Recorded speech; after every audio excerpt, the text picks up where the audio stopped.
metaphorical or allegorical interpretation the majority view. Most classical and contemporary scholars interpret the hadith non-literally, viewing it as a simile or a metaphor to explain a theological and moral points that sinful groups of people can be debased or humiliated, not turned into animals physically. So yeah, that seems like a reasonable thing. It names some scholars, Ibn Hajar al-Asqalani, his commentary on Sahih al-Bukhari, al-Nawawi and his commentary, etc. So like Sam, what I want to know is when I want to know is when I hear that in my mind, but I'm afraid it is offensive. Hold on, Sam. What I want to know when I hear the hadith is, at the time of the writing of the hadith, what is the cultural significance between sheep milk and camel milk? No, but for Muslims, what's the difference? No, but it's only relevant to whether they're Jews or not. But I do want to. Do you understand what I'm asking? In other words, like, yes, I get it. But I don't know. But I don't think that's what's relevant. I think what's relevant is how it's significant to Jews, and the answer is that it's kosher. But I do want to say that if it is a metaphor, then why is it giving you the text? Shut up, you Jew. If you're just saying, hey, some people went against God and now God curses them, okay, metaphor, cool. But if you're saying, and then the way to find this out is to give them different kosher and non-kosher milks and see which ones they drink, it no longer seems like a metaphor. But he's not giving it as a test. It's just a story that says, oh, look, there are some rats like this, they drink milk like this, that they're transformed Jews. And I mean, I don't see the problem with giving details. It's like, yeah, there's fables that give details about, like, oh, this animal did this and said this and then this happened. And we all know it's a fable. It's like, what if I said in English, you are lost, you son of a bitch? What if I said that? Are you really a son of a bitch? Are you literally a son of a bitch? No. It's a way to curse. It's a swear word. It's a way, yeah. No, but if you said, Sam, you know Sam is a son of a bitch, and the way you know is that he barks when the mailman comes, I would then go, that sounds like less of a fucking metaphor. No, that is exactly that. They're just building on that cursing, basically. Right. And it says, and Sam, he wags his tail when he's happy, and he, like, howls at Sam, it's just like Aesop's fables. Like, can't you imagine a person who wants to, like, insult you and tell you you're an SOB doing all that, like, just piling it on? Yeah, you have some wagging your tail when the mailman comes, and it's like... Another way of looking at it, like, and the way that some historians have, like, explained it is, like, in the Babylonian Talmud and some apocryphal texts, there was, like, a Jewish tradition where, like, certain, I think it was the Babylonians themselves were transmuted into monkeys and demons and other sort of, like, creatures. So the speculation is that Muhammad was borrowing from that tradition when he, the Muslims show. That may be true, I'm not sure, but that doesn't seem like much of an apologetic defense. No, not an apologetic, just a historical explanation. I mean, sure. Do you want to give the source in the Talmud? Yeah, I'll fetch it. Something that's really bizarre is that I've heard Muslims say that Jews' ancestors are apes and pigs, when in fact what it says in like Hadith traditions, and I think it might even say it in the Quran, is that there is a subset of Jews who were then transformed into pigs or apes, which is not the claim that us, like me and Mark and Mills, are descended from apes and pigs. So I don't know. It's a little bit weird that idea doesn't have any biblical reality to it. Also, I think Mark's going to say something. Never mind. Oh, come on, Mark.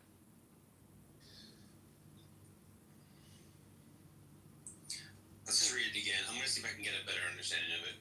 The prophet, peace be upon him, said, a group of Israelites were lost. Okay, so there's a lost Jews. Nobody knows what they did, but I don't see them except that they were cursed and that they were changed into rats. For if you put the milk of a she-camel in front of a rat, it won't drink it. But the milk of a sheep, it will drink it. I told this to Cobb, who asked me, did you hear this from the prophet? And I said, yes. And Cobb asked me the question sometimes. I said to Cobb, do I read the Torah? I tell you this is from the prophet. Okay, so, I I don't know. It just seems like a little bit strange. Let's move on to another hadith. I think we've sheep milked this one, for all it's worth. Now it says that. Oh no, she left. Unfortunately. Oh no, don't leave. Like Phoenix knows a lot about this. Maybe he can help us understand. I have a joke in my mind floating, but I will not say it because I think it's. That's fine. What do you think about this hadith? This Bukhari 3305. I will not answer you. I will not answer you. I don't think that you are a sincere person. Even if we're insincere liars, that doesn't mean that you shouldn't have an opinion on Sahih Hadith. You said you're now a literal, what's the word that you used? Like the not Sufis, the Salafi. You're a Salafi now, so you should believe the Sahih Hadiths. No, a Salafi means someone who understand the understanding of the predecessors. I will not call myself a Salafi, but I will call myself have knowledge on the Salafi stuff, right? So if you have knowledge on Egyptology, they will not say that you believe in ancient Egyptian theology, but you are knowledgeable about that theology. Right. Yeah, so I'm knowledgeable about the Salafi point of view, but I will not call myself Salafi. So I prefer to be called Sufi or a student of Sufism.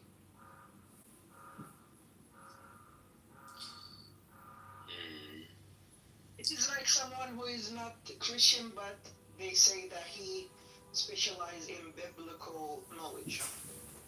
Like Jordan Peterson, for example, I think he's an atheist, right? But in a way that he specializes in biblical knowledge. The same thing with the Salafi thing. I'm knowledgeable about the Salafi knowledge, but I don't call myself a Salafi. We understand. Did you have an opinion on why it says in Sahih Muslim that you should wipe your butt with an odd number of stones? Do you have do you think that has some sort of theological, symbolic meaning or something? Because intuitively to me, you should just wipe your ass with the amount of stones that are necessary to clean your asshole, rather than count it up like we do in it seems like a thing logically. I don't know. I think back then they didn't have toilet papers, right? But why an odd number, not an even number? People using toilet papers is the same thing, right? I'm not objecting to the rocks. Why people use toilet papers instead of water? It's the odd numberedness, which is the strangeness to me. Listen, I've wiped my butt with strange things before. I've wiped my butt with T-shirts. I've wiped my butt with leaves. It's not the object. It's the odd numbered. Because I just think you should wipe your butt until your butt's clean, rather than say, I got clean it with water and soap. Yeah, you seem to be stuck. Okay, think of this as a math question. Why is it only an odd number? Why not a Fibonacci number of times? Or why not? What was another famous? Why not wipe it exactly pi amount of times? Or We want to know we want to know odd and even. Here's ChatGPT to help again. Number is the same part of Prophet's preference for odd numbers in many acts of worship and hygiene, such as the witr prayer, ablution steps, etc. So it just seems that Muhammad had a preference for odd numbers, and you should do things in general with odd numbers. All four Mazhab schools agree that purity is the primary goal of any hygienic practice, that water is preferred, but when lacking dry cleaning is allowable, and when using such stones it is recommended, though not obligatory, to use odd numbers in all those times. Just a preference of the Prophet. So he's like an OCD guy who's counting everything. like counting his steps, counting his prayers, counting his butt wipes. Like, it's interesting. I mean, he just could have like thought that like March says potatoes they're just neat, like maybe Muhammad was like odd numbers they're just cool. When I was raised up as a Muslim, the odd numbers were preferred because it reminded that God is one and it's an odd number. I think. So when I'm wiping my ass, I've done 6 wipes, and then I go, okay, I'm gonna do a 7th wipe because God is one. That's right. There's something about Three is well. there's something about there is something about the number 7 in Christianity, or 6. Like 6 is demonic, and 7 is like 7 is like 7 heavens and stuff. Like 7 is holy and 6 is like demonic. I think the same thing happens in Islam. There's like certain numbers that considered to be good. During like the wudu, the washing with water before praying, you can use one stove when you don't have water, or if you have water, you rinse each body part 3 times. It's very specific about the 3 times. I mean, people in general have these kinds of preferences, like in weird places. Like if you look up any sort of workout program, like a totally random example, it's like always sets of like 5 reps, 3 reps, 8 to 12. It's like what's wrong with 7 or 9? And it's like those numbers are just avoided by people. They like seem to have some sort of preference. Like it's not really cool to have those numbers. Yeah. In Judaism, I think the Khamsa, there is something called Khamsa or 5, the sign of people. It is good luck to have like 5 Khamsa or something. The hands of Fatima also.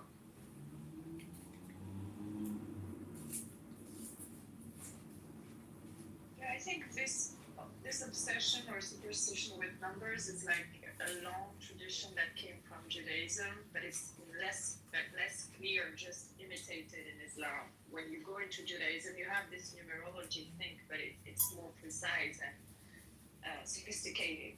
But you have traces of it in Islam, and the fact that they count like how many times which word is quoted in the Quran, like it's still used as an argument sometimes. So I would say just superstitious numerology, and that's all. I have a job that is floating in my mind, but I wish that you don't consider to be disrespectful, guys. Say that. Actually, you don't Pretty need to dark. repeat that. Yeah, you can keep I'm your mouth. Please shut the fuck up. God. Did a research. Veritasium did a research. I think he polled like 200,000 people to pick a random number from 1 to 100, and his test was to see whether 73 is the most random number, and it was one of the most prominent. Like he discounted 1 and 100 from the results. He was like, okay, we're not going to count 69 because we were doing that as a joke. And so like the most kind of quote unquote random or preferred numbers were the 10s, like 50, 60, etc. But then after them, like 37 and 73 for some reason. Like it seems we just as humans have some weird subconscious preferences for some numbers. So I have another question. This is not about the hadith. It's about Muhammad's character. So there's a woman named Sauda, who's one of Sauda bint Zama, and he's a wife. She was a wife of Muhammad, and she was a little bit fat, a little bit old, and she was kind of scared that Muhammad would divorce her. So instead of saying to her like, what's it called? Like she was like really insecure. She's like, hey, please don't divorce me. You can sleep with Aisha instead of me on my day that you're supposed to visit me. And Muhammad goes, oh, okay, sure. So instead of Muhammad being like, of course I'm not going to divorce you. You're my wife. I love you. I'm not going to divorce you because you're like a little bit bigger and that you're getting older. Like that's disgusting. I love you. You're my wife.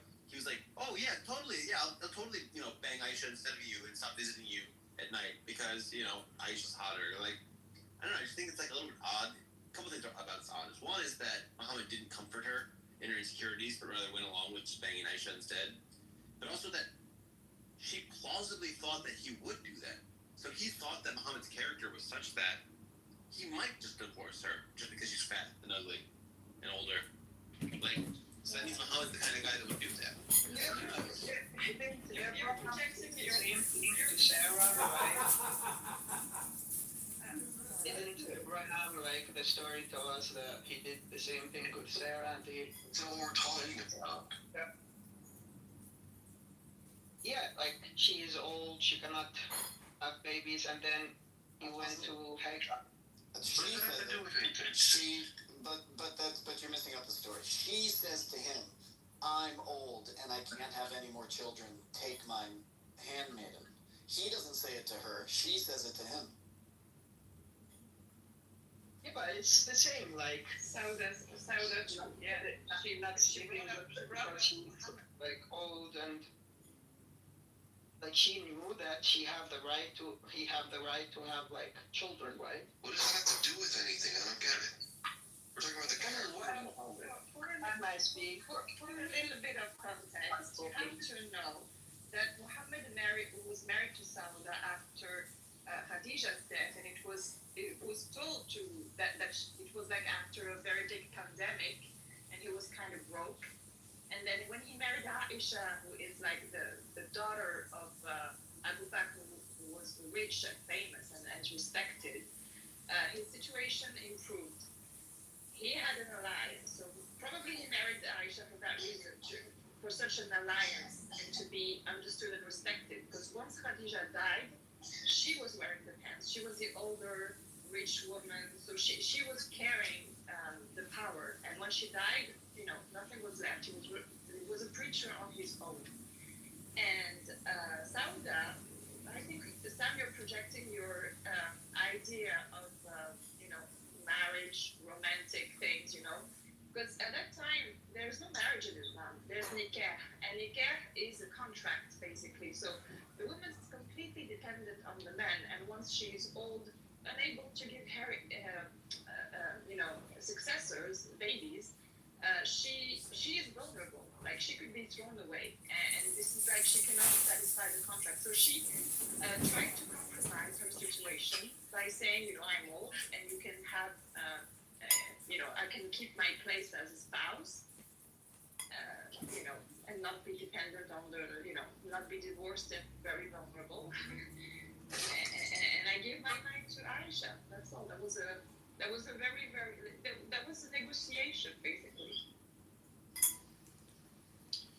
Okay, so I'm going to read some stuff about this. Ibn Kathir wrote, an example of such a piece can be found in the story of Sauda bin Sama, who when she became aged, the prophet wanted to divorce her, but she made peace with him by offering the night he used to spend with her to Aisha so that he would keep her. The prophet accepted such terms and kept her.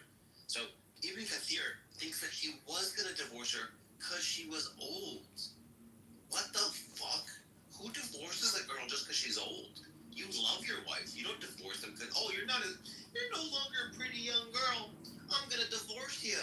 Back in a day when you're in a very sexist society where you can't, if you're alone and unmarried, you have a lot of danger and trouble, and that instead of saying, "Hey, I married you. You've given me the best years of your life. I'm gonna be by your side because I love you because you're my wife." Instead of saying that, he goes, "I'm gonna divorce you because you're ugly, and I would rather fuck Aisha, who's much younger than you." It's a little bit it's kind of messed up. The prophet's like this. The reasoning It's not a marriage. of people that wants to marry because they want to have children, right? If you have more children, you will be more powerful, and that will help you. And that kind of situation that he wanted to have a younger means that he wants to have healthy children. It doesn't only mean that when you marry, you only want to love and have sex. It's also that you want to have children. And then I mentioned the story of Abraham and Sarah. Like, she recognized that he have the right to have a son, right? And it is something good for a man to have a son. there's other ancient laws also. There's other ancient laws that say that things like this, non-childbearing, for example, are grounds for divorce for some of the same reasons that Phoenix said. Like there's other law codes that are like that. That doesn't make it less misogynistic, right? But it's like it is an explanation about it, and it might not be about Muhammad's character per se, but it is about him living in a particular legal social Exactly. concept. Exactly. Then a lot of was they go to war. They will go to war and they will die, and the majority of the citizens in the city or the locals the majority are going to be women. Like maybe some villages will have maybe 5 men and 30 women in some villages. So they have to marry, they have to have sons in order to survive. So the children will go to the wars, right? And the women are like back then they believe that the woman cannot go to wars. So if a village has all 5 men and 30 women, and how can the rules of marriage be in that situation? Actually, it's going to be more similar to what happened during the time of Prophet Muhammad. So, I asked him ethical concerns that might be relevant to this story, and he said, well, marriage is often seen as a covenant based on mutual trust and love and support, not based on physical attractiveness. Abandoning a spouse for aging is a betrayal of those vows. Also, reducing a person's worth to their physical attractiveness, especially as they age naturally, is often viewed as objectifying them, rather than valuing them as an individual. Also, lack of reciprocity. Many societies, wives played a significant role in maintaining the home and raising children, often sacrificing their personal and professional aspirations. To then be discarded when their physical prime fades can be seen as a profound lack of reciprocity and gratitude. Also, the vulnerability of the older spouse. Older individuals, particularly women who might have been limited in economic opportunities, can be left vulnerable in financial and social positions if abandoned by a spouse in their later years. Exactly. So, like, all of these things are just suggestive that Muhammad is, like, basically being really, really, really callous towards this old woman who loved Muhammad. She loved him so much that she was like, you don't even have to visit me at night. You can visit Aisha instead. Please just don't divorce me. And then instead of Muhammad being like, babe, I love you, and you might not be as pretty as you once were, neither am I, but I like spending time with you. You're my wife, and I love you. He said, you know what? Nah. I want to fuck young pussy instead. Which is a little bit kind of sketchy. I gotta It's say. also ironic because Aisha never gave him right? Aisha couldn't give him children. No, listen, the Muhammad of this particular hadith is painted in such a way that he doesn't look merciful. He is not rahmatul lil alamin like the Quran calls him. Something is off, and people need to do some amount of critical study on hadith. This is not the only source of like narratives that people have received. Do some academic work. Muhammad in the academia looks way better than the Muhammad presented here. Wake up. I agree. That society was expecting him to behave like this. It's not like Academia also doesn't care about the hadith as much. But also, I think- part of the issue with the situation too is that you're not allowed to marry Muhammad's wife. So if he would have divorced her, she still had emotional needs, even though they're not physical or sexual. Other men wouldn't be able to take on that role because nobody is able and allowed to marry Muhammad's wives. So Muhammad creates even more of an issue by allowing these women to be widows and remain widows to the end of their life. Actually, And lastly, the answer to the odd numbers is in Sahih Bukhari and Muslim, where it says, "Indeed, Allah is witr or odd in one, and He loves al-witr." So Allah loves odd numbers, so that's probably why. yeah, actually, I know some people who separated from their loved ones just because their loved ones wanted to have children, right? So, love is not like loving, but you also have personal needs and personal stuff that you might go into, and you might decide to separate from your loved ones based on just this kind of preference of not having children, right? So that there are these things. Like, marriage is not only about love. Marriage is about also forming a family. It's also about having children. It's also about being a father and being a mother. It's not only about the relationship between the husband and wife. She was already old. It's not like she was like, oh, you're infertile and you're 21, so I'm divorcing. She had already like married her for many years and was with her. It's not like, oh, I only want to be with a woman that can give me kids. It's like, no, you're just too old now, so I don't want to be with you anymore. You're not attracted to me anymore, so I'm going to abandon you. With your girlfriend because she said she wanted to have children. Yeah, it's true that I did not marry a woman because she wanted kids and I didn't. And that is, I mean, I still think that maybe that was a mistake. But Yeah, but that woman would also be able to marry somebody else, unlike this woman. So I don't know why Phonics is like trying to hope for Muhammad, but there's still an issue being a widow. If you love her, you would accept that having the children with her, right? Yeah, but if you don't want children, what the fuck, man? Some people leave their spouses or their partners because their partners want to have children, right? Like love is not going to interfere here, right? Or should it interfere and stop the separation?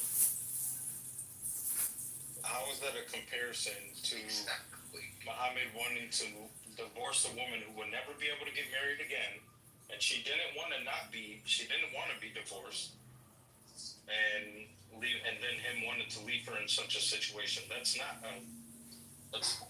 the same comparison. You're just going. It's that there is this denial that the Prophet loved her when he divorced her, right?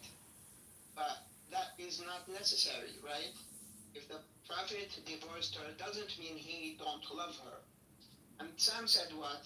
Some said, if he, of course, like he will not divorce her, he will go to her and say, I love you, like I will not leave you because you are old. No, but the Prophet said, no, it is because you are old, I'm going to divorce you. The same thing when someone divorces his wife or separate from his partner because they want to have children, they will not come to them and say, no, I love you, I will stay with you even if you want children. No, he will say, no, I will leave you because I don't want to have children. So whatever happens, so like Muslims usually give this defense. Muslims are allowed to lie to their wife. And so what they'll say is, oh, well, if your wife doesn't really look pretty, you lie to her and say you look pretty, and, it's just a white lie. So how come Muhammad didn't practice what he preached? But it's worse than this, guys. It wasn't like, oh, I can't have kids with you, so I'm divorcing you. It's like, hey, I don't want to be bothered to come visit you like once a week or whatever.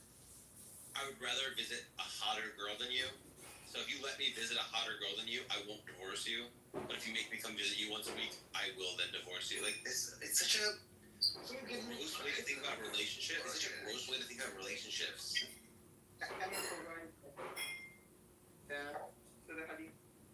Okay, so, let's say, 1 second.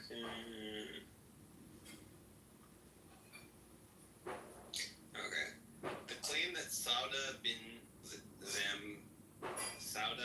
Zama feared Muhammad might divorce her due to her age and unattractiveness, subsequently gave up her conjugal night to Aisha, her and his wife, is supported by various Islamic sources. Here are the exact quotes from traditional Islamic texts as cited by Muhammad. You got Ibn Kathir talking about it, who's a renowned Sunni scholar, and he said the thing I said about the Prophet wanted to divorce her, but he made peace with him by offering to give the wife to Aisha. Abu Dawood al-Hayalisi said Sauda feared that Muhammad might divorce her and said, oh, Messenger of Allah, do not divorce me, give my day to Aisha, and he did. So, in two Sahihs, Bukhari and Muslim, it's recorded that Aisha said, when Sauda bin Zama became old, she forfeited a day to Aisha. The Prophet used to spend Sauda's night with Aisha, and making peace is better. Like, Muhammad's idea of making peace isn't, hey babe, I don't need to get pussy every night. Sometimes I can just hang out with my wife because she's lonely and I love her, and she's my second wife after Khadijah, and I want to just make her feel appreciated. Instead of being like, oh yeah, of course I'm going to spend time with you, I love you, you're my wife. It's, you're old, I would rather have sex with young women, either divorce, I'm gonna divorce you or you forfeit your night. And then he spends time with the young girl, and then it's like, oh yeah, like that's a good thing to do. Making peace is better. Like, how is this not honestly a morally compromised man? If I had 10 wives, they wouldn't think for a second that when one of them gets old, that I would divorce them. It wouldn't even cross their mind. They'd be like, yeah, me and Sam had lots of hot sex when we were young, but now we're older, and that's not what our relationship is about anymore. And now we do other things together, because that's what a healthy relationship looks like. Not one where you go, you're old, so I'm going to divorce you. Like, Jesus Christ. What? Do you guys does no one have any idea what love is? Yeah, that's wild.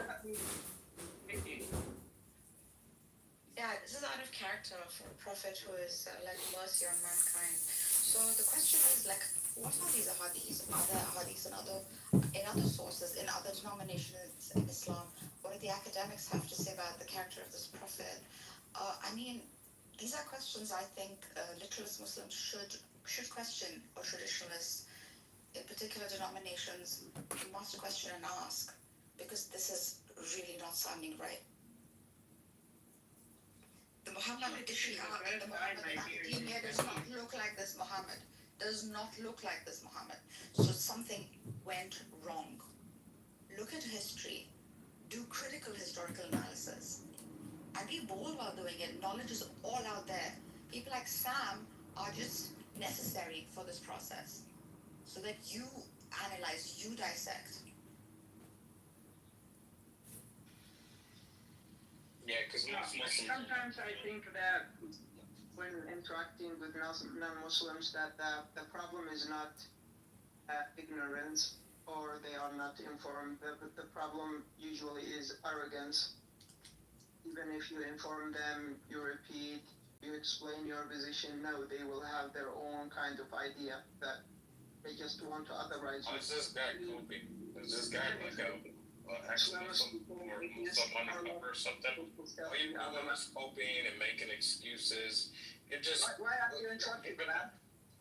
Because you're giving that hominem, you're coping, you're not actually making an argument. Won't you make an argument? But yeah, you can't, even if he's doing all those things, you can't interrupt, so don't do that.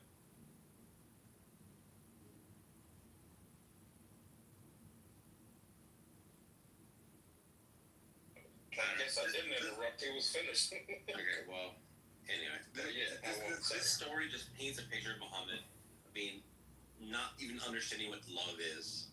Like, fundamentally misunderstanding what the nature of love is. When you love someone, you have fun with them when they're young and energetic, and as you get older, your relationship grows, you become friends, you like spending time with each other. And then, as your relationship deepens, you find activities together. You're not gonna keep boning like rabbits. You still love each other, you wanna spend time together. The idea, it's unbelievable. Okay, I did polyamorous. I've had 4 girlfriends at once. The idea that I would stop wanting to hang out with my, first wife because I had another girlfriend who I'd rather bang instead is just so gross to me. The reason why I married her is because I love her and want to spend time with her. That's why I married her. And the fact that I get to bang other women, I don't want to spend time with the wife that I married and I love. It seems that Muhammad is just like, doesn't even know what love is. He doesn't understand the idea that when you love someone, you just want to spend time with them and take care of them. You don't say, you're old and ugly, I'm going to divorce you. That's so gross. Sam, why do you think marriage in antiquity was about love? Yeah, I was gonna say, It's Sam. supposed to be a book for all times, Caleb. Yeah, that's fine. That's fine. I assume there's still marriage contracts. Yeah, but he's also called mercy on mankind. Someone merciful, someone so loving, and is known for that characteristic. In the same books, he's also expressed as the most loving. It seems absurd, right? So, Hadith is not set in stone. There are a bunch of narrators who gave narrations. This could vary based on who the ruler of the time was. They came 200 years after the life of the Prophet, this particular Hadith book. There are other books, there are other sources. If you want to do like a critical study on the personality of Muhammad, like this one, which the mainstream traditional Muslims say, they need to answer such questions, I think. No matter how much you hope, this doesn't reflect mercy, this doesn't reflect loving, you know. Sam, are you familiar with the process of critical inquiry into a text? Are you familiar with that process? Super familiar. Text. Super duper familiar. Okay, well, so the basics of this sort of critical inquiry into any text is... He said he was familiar. You don't need to go over the basics. Okay, well then I don't understand what his statement is, like, okay, Muhammad was not a loving person, because he's comparing today's standards of love with standards of love from thousands of years ago, and then you have to take into consideration the way that you filter a text, and you have to take into consideration who it was written for, and then all of these religious texts, they all have contradictory points, or points that seem to contradict one another. It's not as easy, I mean, just by saying, okay, Muhammad didn't love anybody or something like that, it speaks more to your particular narrow point of view rather than what's actually written down, or it's a hell of a lot more complicated than what you're making out, Sam. Alright, a couple of comments. Caleb, you asked me, why do you think people got married for love in the past? I don't really think that people got married for love in the past. I think that Muhammad is supposed to be a beacon of mankind, and although it's true that we sometimes have marriages out of convenience, that is not the ideal standard. That you should love your wives, and even if the marriage isn't even if the marriage is like one that was arranged, or whatever, you should still try to love your partner. That is the better thing to do. So you're morally better if you love your wife. Now, when it comes to like the text and like having a critical blah blah blah, all you're saying is, can I come up with excuses for why when I read the text, It's not it doesn't say what obviously it says? Yes, no. Yes, no. he's right. What I'm saying is. You're coming up with mumbo jumbo for why when it says Muhammad is doing something horrible, that it isn't something horrible. And you go, oh, do you know who the text was written for? And did you know that these texts have contradictory stuff in it? Did you know that, like, dude, the story as written and as understood by scholars paints a very damning picture of the man. Well, which part are you talking about now? I'm talking about Sauda was scared that Muhammad would marry her because she was getting old. Who was his second wife, and she was like, "Oh, you're getting old," and she was scared that he was going to divorce her. And then Muhammad, she's like, "You can spend your night that you usually spend with me with Aisha instead. If you please don't divorce me." And Sam versus the Muslims part 2 of the I movie. love you. Of course I'm going to spend time with you. He's like, "Oh, okay, yeah, I'll spend your night with Aisha instead because she's hotter." Wait, wasn't that like a good thing though? Yeah, it was good. One very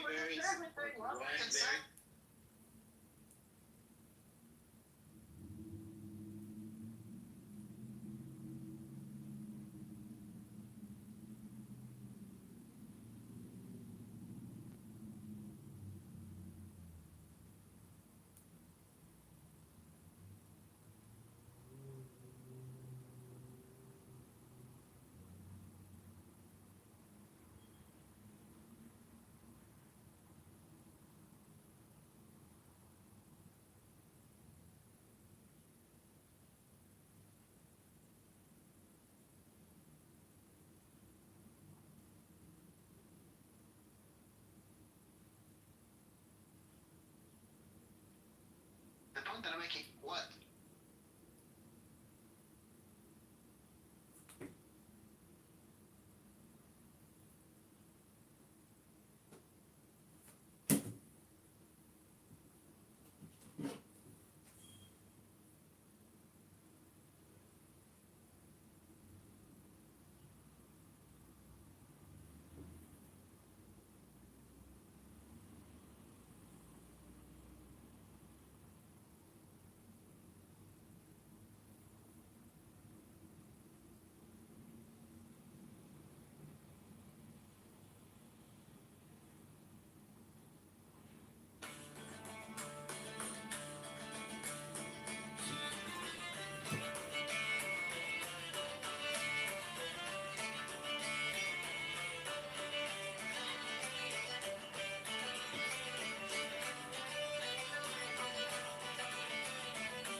It's a very different thing. You can't take today's values and place it. So Yeah, you can. no, well you can't. You can't. Hey, love. Right. Love, I'm a moral realist, so Okay. yes, you can. So no, there's nothing realist about what you're doing. Oh, I think that we should have the same standard. I think you should just be moral in general, and the same standard apply to everyone in all Look, Sam, times. here's the thing though, Sam, right? Look. Just fast forward 100 years from now. People are going to look back at the shit that we're doing now, and they're going to think that we're barbaric. And they're right, we fucking numbnuts, of course, like what? That's a Hold on. It's not Sam, nonsense, it's fact. sorry, one moment. Do you not notice that they no, one moment. They do this with actually Western. Okay, let's leave the East for a second, right? Like with Western, right now they're trying to rename certain streets because this person was a slaver. Exactly. This person was an abolitionist. They're doing this right now. They're starting to tarnish Churchill, who was considered a hero, a war hero in World War II. They're starting to say he's racist. Yeah, exactly. Churchill's an So- absolute No, hold on. They're doing this to people who are alive. Like, there's people who, like, right now, Donald Trump is seen as evil right now while he's alive. Right? Churchill was a genocidal racist, by the way. Yeah. Okay, hold on. What about Gandhi? What about All Gandhi? these historically important figures. Gandhi was a Gandhi was like a pedophile predator. Oh my Like, goodness. was like an Indian Just because you don't What know about Nelson Mandela? doesn't mean they're not facts about these people. It's Nelson just like Right. great fucking terrorist. That's So, what we should so look that's for. the thing. You can villainize people so easily within like 50 years. Or criminals. He used to do that, like, for criminals. Yeah, you just brought up the worst people in life. What about Hitler? Come on, what about Hitler? And then the next Andre, you wanna address this? Andre, I made the point, like your objective, and you're seeing it from the other side, I right? think Netanyahu is a very good example. Hold on. Tell them the moment I don't say anything, but Netanyahu think he's a war criminal, exactly, and to some people he's a hero, exactly. Yeah, Did you guys not notice that Narcos was in the middle of talking? Did you guys not notice that fact? Okay, Sam, don't you see? let Nagish finish. Come on, guys. Let I'm Nagish just gonna tell Andre so sorry. I'm objective. There's too many people in this room. If you interrupt, I will move you down. Just like Yeah, it's not a fish market, you freaking uncouth villager. I'm allowed to interrupt this, Andre. right? Go ahead. Andre, go. Yes. Plus, you see, if you talk to Shias and their version of Muhammad, it's going to be a completely different person, and none of this shit, none of these embarrassing hadith, and it's a completely different kettle of fish. But if you take the so-called Sahih hadith of the Sunnis at face value, it's going to be, you can read the Sharah, but it's still going to be really, really difficult. And I see a lot of to the Sunnis corporation, if they give you millions, it's their So is there a historical figure that said love everybody no matter what, even if you disagree with them? Right? My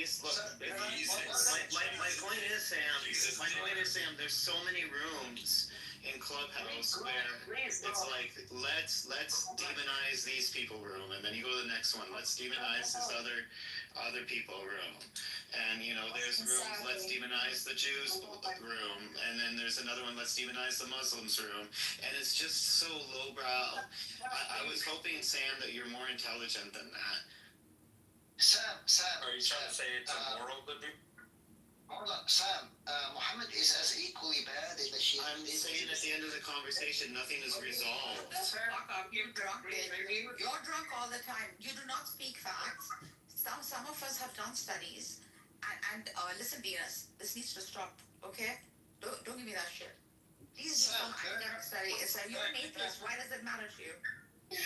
Sam, can you give me 1 second, Sam? Can I quote Kafi and you give me like pre-rain to prove like what Andrew just said is like absolutely bullshit? Or not? Sure, go for it.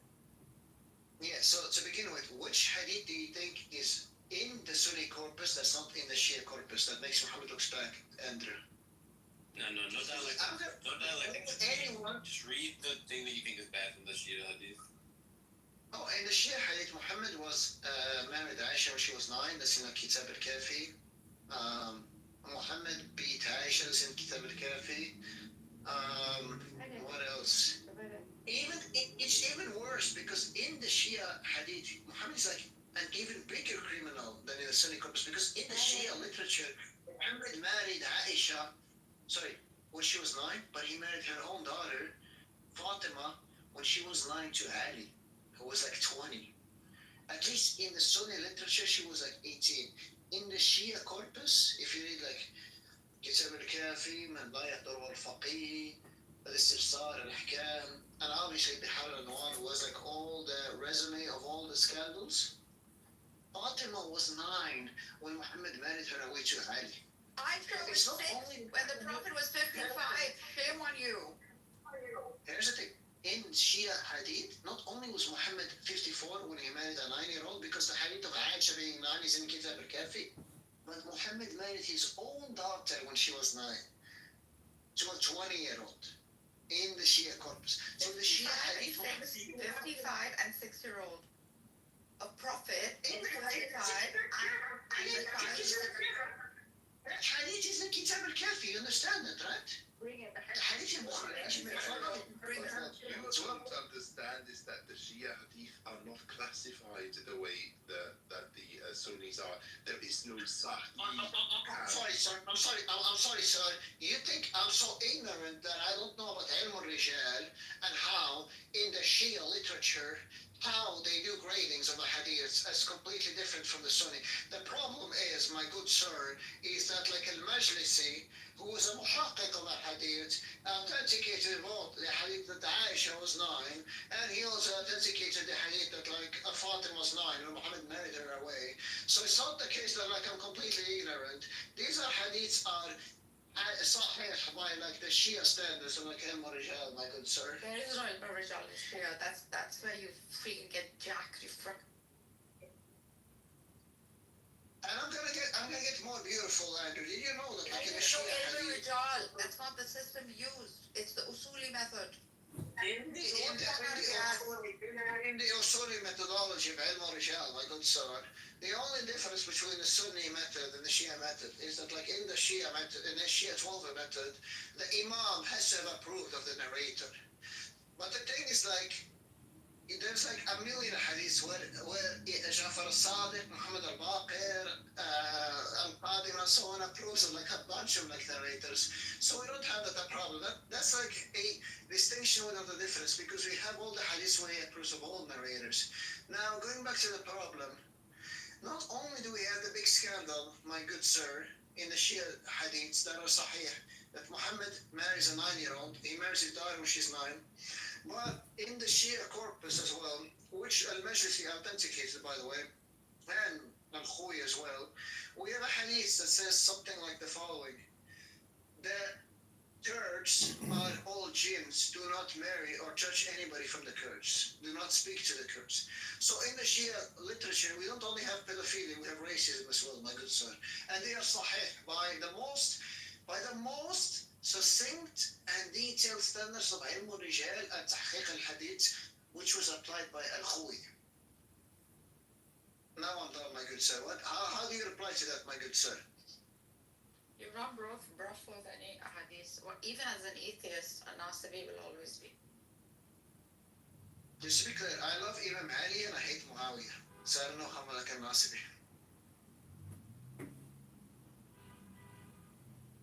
Now just you apologize. As Imam Ali once pointedly said, if you cannot say something good about somebody, say nothing.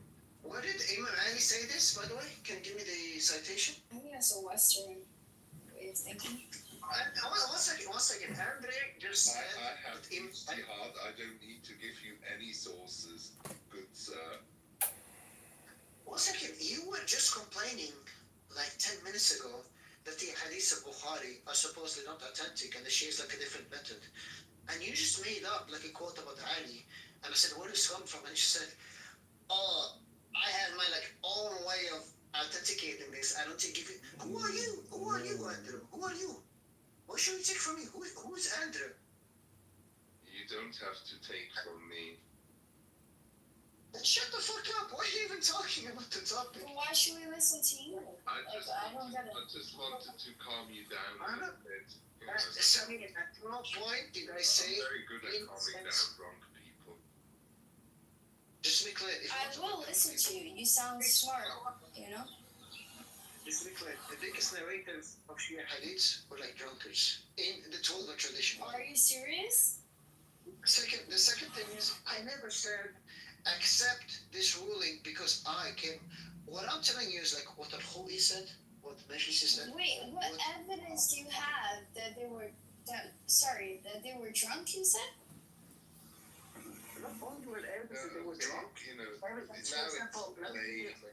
me give you an example. Who is, for example, I would listen to Venus on these subjects.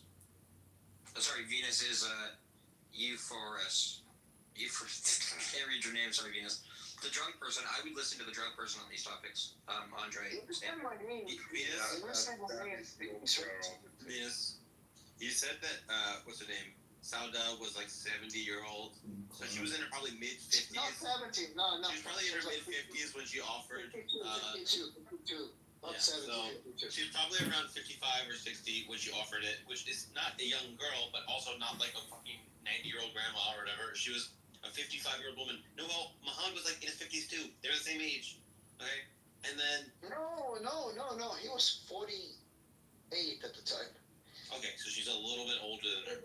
It's still a little bit ridiculous that you go, oh, you're a little bit older than me, so I'm gonna, I'd rather have sex with my young wife instead of you, so I'm gonna divorce you. I'm gonna divorce you and let them marry Aisha. Like, that's so gross, man. Sam, how's it? Sam, look, me and you, Sam, I'm like 32, you're like 40. Sam, who would you rather have sex with? Like an 18-year-old or like a 40-year-old woman your own age? That depends on your preferences. First of all, if you haven't seen any hot 40-year-olds, you just haven't been in like upper class spaces enough where they No. shape. Like you're literally like Exactly, Sam. seen a hot 40-year-old? What a plebe. Saddles that you learn riding in old saddles. Like there are 40-year-olds that are genuinely much hotter than 18-year-olds. Facts, Sam. One second, Sam, you're missing my point. Sam. And be fair to my point. By the way, Sam, here's the thing. You know this, and I know this, because you pay for prostitutes, I should just get laid naturally. But here's the thing. There's like, just like body-wise, I agree with you. There's like fat 18-year-olds, there's like beautiful 40-year-olds taking shit. But here's the thing. Have you had sex with like an 18-year-old who's like a gym nerd, and a 40-year-old who's like a gym nerd? Just like the tightness of their pussy is like completely different. It's like day or night. It's like day and night. So I just think back then, when there's like no McDonald's, Burger King, everybody's actually like somewhat fit, right? Aisha, 14-year-old, and Sauda, 70-year-old. And Sauda was black. I don't mean to be racist, but back then, the Arab mind... What about Fatima? Hold on. What about Fatima? You guys never talk about her. She was an abused by Ali, and then she was killed by Omar. Here's the thing. Sam, oh my god. Sam, use the logic, use the operating system of the Arabs back then. Don't use this like Enlightenment Jew logic. Back then, Sam, you yourself, if I gave you like a black 70-year-old wife and a hot 16-year-old Arab girl, you yourself would have like double the night for that. Don't bullshit. You've done the same thing. I literally have been polyamorous, and at one point I had a wife who was like mostly asexual, who didn't fuck me, and then I have other girlfriends. And guess what?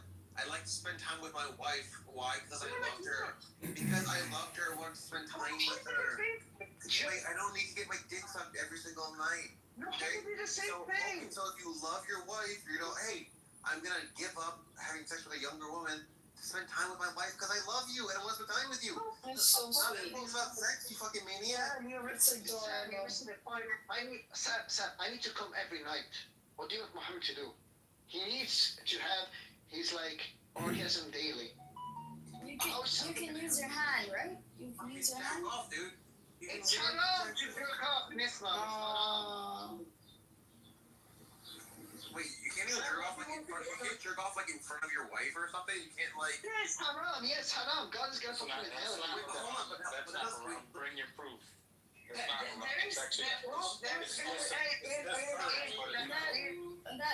actually where do you have evidence to show that that's haram? yeah, it's not haram. Unless you're looking at someone who's not your wife. In Sunan Abi Dawud, it says whoever jerked off is gonna be reincarnated in the day of judgment with like an impregnated.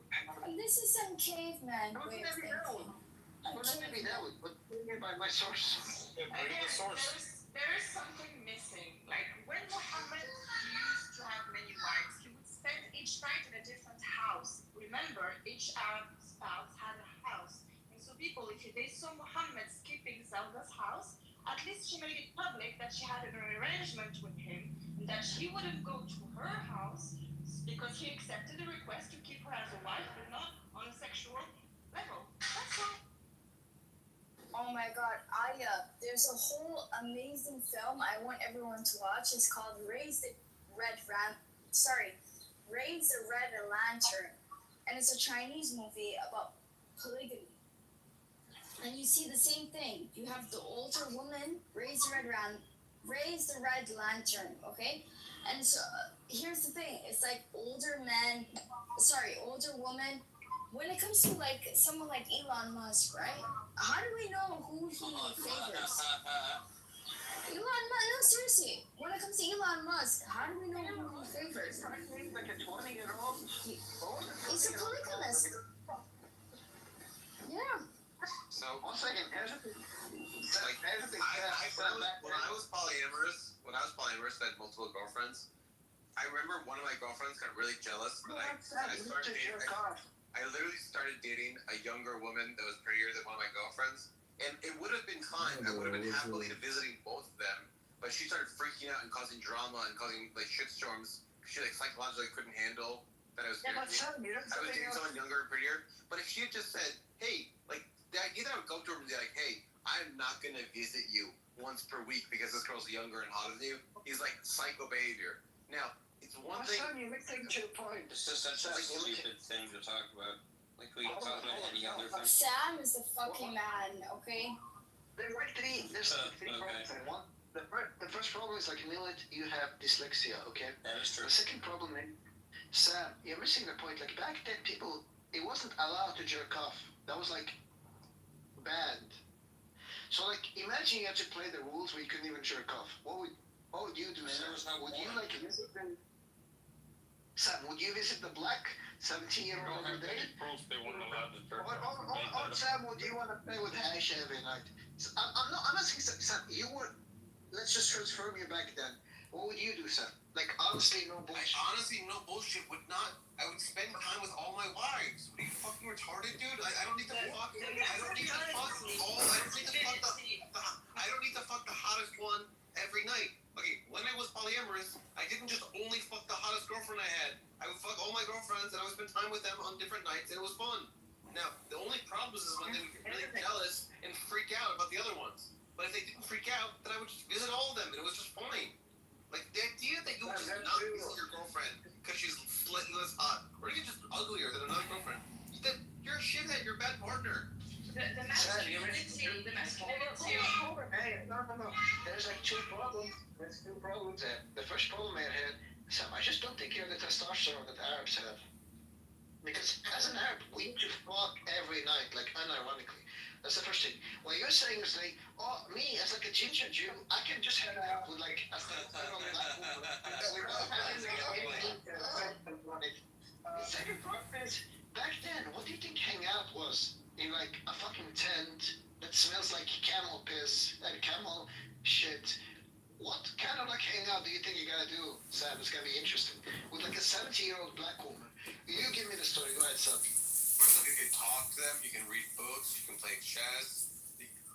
The only things you can do with another human being is fuck them. How is that read a book? He couldn't read a book. How he can't read? He was illiterate. The real problem is straight men. People are just bad at having fun. If I was just alone with a girl who I loved, we would be like, oh, let's play a game, let's play pretend, let's go for a walk, let's make art, let's fucking make music, let's like. Let's play pretend. One second, just to be clear, Sam. Mila looks at it's a good time. He's like, oh my god, these people doing theater, oh, they're just playing pretend. Oh my god. Why do you keep bringing up black women? Hold on, Sam. You're telling me with a straight face, like no joking, you would enjoy playing pretend with a 17-year-old black woman whose vagina is like so wide open that like you might like slip and fall into the vagina. Rather than having sex with like, I don't think you would fuck any of the women back then, no matter how hot. No. They would be just hygienically disgusting. It'd be revolting people. Let me land the plane. So you're telling me like you have like a hot 16-year-old girlfriend and you have this like 17-year-old used black woman, and you're telling me that you like perfectly balance like going on a picnic with the used black woman when having sex with a 16-year-old underage girls, bro? Well, he's a pedophile. He's a pedophile. Yo, what kind of pedo shit Sam, you on? no. Sam. Yo, anybody? Sam, I want you to. Bro, you're on some cool shit. You're on some racist shit right now. Not only that, Hold on, guys. This is important. I want you guys to have a little vote. Is it more offensive? Thumbs up if it's more offensive that he's talking about his pedophile stuff, or thumbs down if it's more offensive that he's talking about how black women are ugly. So let's have a quick vote. No. Our Jewish rights should be deported to Israel and serve in the IDF, I think. Because God promised them the land 1,000 years ago. well, pedo is worse. Yeah, that's Pedo's worse. No, that's absolutely right. That's First, we should. Look, it looks like people are more offended by the black women being ugly thing than by that 16-year-olds are hotter than 7-year-olds. It's interesting. He's talking about sex with underage kids. Like, this is the worst thing you could do. He's a coon. By the way, He's an Arab coon. Sam, I don't appreciate. One second, Sam. You know, I'm talking about Muhammad. I don't appreciate you doing the joke of calling me like a pedophile. Why would you do that? Whoever just said he's an Arab C word, like that makes it just as bad, right? Like you're aware of that. One second, given the complaints that you make about me, why would you do that, Sam? I was respectful, on topic. Why would you do that? Wait, you literally are saying that I'd rather fuck a fucking 15, 14-year-old Aisha than fuck the 70, 60-year-old. I said if you were in Muhammad's shoes. I never said you would personally prefer that. Why would you just like throw the thing that was like a pedophile there? That wasn't cool. I wasn't disrespectful to you. I never insulted you. Okay, it's getting really Change the subject, please. No, but Sam, why would you like throw the shade at me there? I wasn't. Did I disrespect you in this conversation? No. You've been respectful. I agree you've been respectful. You just haven't been respectful to black women because whenever a discussion of black women comes up and they're like how attractive they are, you're like, she's black. Bro, you're racist, bro. Most Muslims are not even Arab. Bro, you're racist, bro. Sam, let me ask you something, Sam. In the Bukhari as well, there's a hadith that says Muhammad traded like 3 black slaves for like 1 white slave. You understand? Within the logic we're talking about, like the paler you are, the hotter you are. That was like the logic. I understand like right now, I actually think black women are hot because like Megan, T. Stallion, and so on. I'm just saying like back then, using the system back then, supposedly like you have like the least hot ethnicity, 17-year-old, and then you have like a hot Arab 14-year-old. If you were back then with the ethics of back then, you yourself would probably have like done the same thing as Muhammad did. Alright, PTR. Look at this picture. This PTR. This is one of the most beautiful people I've ever seen ever. This is a black woman. The idea that you're like, oh, she's black, she's disgusting, like black women are fucking gorgeous. Yeah, he's racist. By the way, I'm pretty sure his point was that they had like a prejudice back then, which they thought whites was more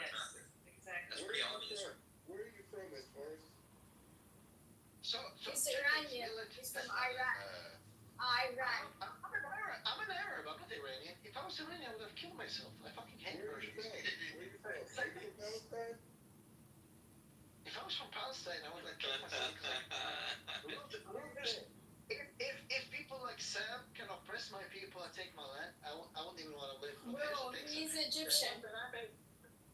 That's not true either. Sam, my point was like, just think of yourself as like an Arab in the 7th century. Forget this like 21st century Bennett, John Stuart Mill, phenomenal conservatism. Just think the way, the ethics you would have had back then if you were just like randomly thrown in Arabia. You don't think you would have done the same thing as Muhammad said? Like, no shade, no trolling, no nothing. You had a 17-year-old.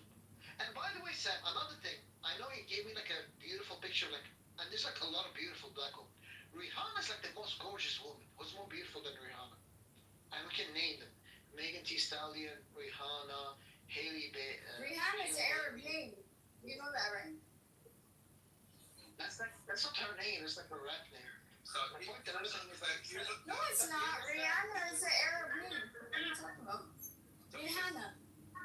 if I was Mohammed, here's what I would do. I would say to my second wife, the first woman I married after Khadija, I would say, hey, why are you being so scared that I'm going to divorce you? I literally love you. I'm going to spend time with you because I love you. And,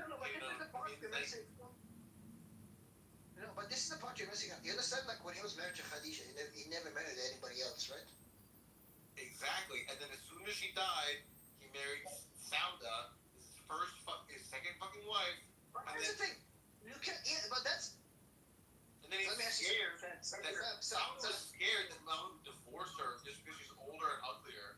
Which is so gross. Why would she be afraid of that? No, Sam. This is where you're gonna lose the discussion, Sam. If I'm this like Chad, 50-year-old Arab who controls on society, and I just want like fuck, would I marry a widow 70-year-old black woman? Or does that show that like at least Muhammad cared for like the widows and actually wanted to help out Sauda? Which do you think is like more problem? Like, why would this Chad, 50-year-old, his wife just died, he inherited all her wealth, right? Why would he marry this like 50-year-old, not 50, 60 or 70-year-old used black woman? Why are Arabs so obsessed with fucking? Like, everything they talk about is fucking and sex. Like, what's going on, man? Yeah. Because God gave him more testosterone than he gave black people. Now, Sam, answer my question. Why would, if he was like this, like, sex addict or something, why would he have married Sauda to begin with? If he wasn't just showing, like, goodwill to begin with. I mean, maybe he just loved her, or maybe they had a good connection, or maybe she was hotter when she was younger, or like there's a lot of different reasons why he's married. He married her when she was 17. No, he didn't. He married her when she was like 40. Yeah, perhaps she was an excellent cook. Perhaps she was an excellent Oh my God. Sam, you got the story wrong. He married Sauda when she was already 17. No, he married her after. Put money on it. You want to put $30 in this money? You want to put $30?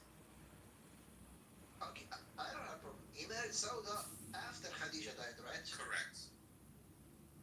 When did Khadija die? I don't know the exact year. She died like 10. I literally just checked this like 2 minutes ago. She was in her fucking. They married when she was like in her 50s or 40s. 50s, not 40s. No. Just to be clear, 50s. 50. All I need is the 50s to make my argument, Sam. You understand that, right? Yeah, but the bet that I was. You say she's 70. She's not 70. She was not 70. Wrong. She was 6 and then married when she was 9. Hold on. I'm obviously exaggerating. She was in her 50s. Sam, when Khadija died, Muhammad was in his 50s. Sauda was in her 50s. Maybe you should have a conversation with. She was a widow. Hold on. She was a widow that Muhammad had like no let me just ask the question. It's not like he knew her or they grew up together or something. He had like no pre-knowledge of her. She was like a widow, and somebody said, hey, you should marry her because she doesn't have anybody. And Muhammad says, okay. What other explanation do you have there other than like goodwill? You just want to like give her like some kind of a companionship so she wouldn't like die like alone and miserable. From the Islamic story. That is terribly sad. She had to remain a widow after Muhammad died. Yeah, exactly.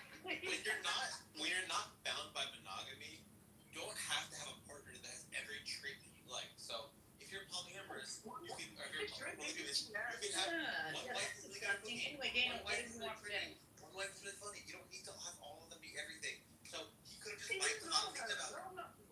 Damn, you ever see my point? He didn't know her. It's not like she was like funny or had like some kind of like a quirk maybe in her personality. She was poor, she was black, and she was like 50. Like, what's this like that Muhammad gained by marrying her? First off, there's lots of reasons to make again, as I just said, when you are polygamous, you do not have to you do not have to optimize every quality in a person if you're polygamous. If you're polygamous, you could say, I really like that you're a good cook. I really like that you're funny. I like your face. All this stuff. You don't need to literally marry them for when you're monogamous, you need to be very selective. When you're polygamous, you don't. No one knows, Dolly. No one knows. Hold on. Sam. No, 1 second, Sam. Waving thick-headed. He obviously married Sauda, so like when he married all these young women after her, he could always say, oh, by the way, I married like the ugly black woman as well. So you guys can't say like I only married like the hot chicks. Because after Sauda, what happened? Aisha, Hafsa, Safia, these beautiful teens. Wait, how do you know that the black woman was ugly? Like, is there a photo of her? She's a 50-year-old fat black woman. Do you think that could ever be hot? What's her name, sir? Wait, my name is... What's the black woman's name? So what's her name? Sauda. Even you know, Sam. You know what's beautiful? Do you know the meaning of her name, by the way, Sam? It's black, so it's black. What? Sam, do you know what Sauda means in Arabic? I don't know.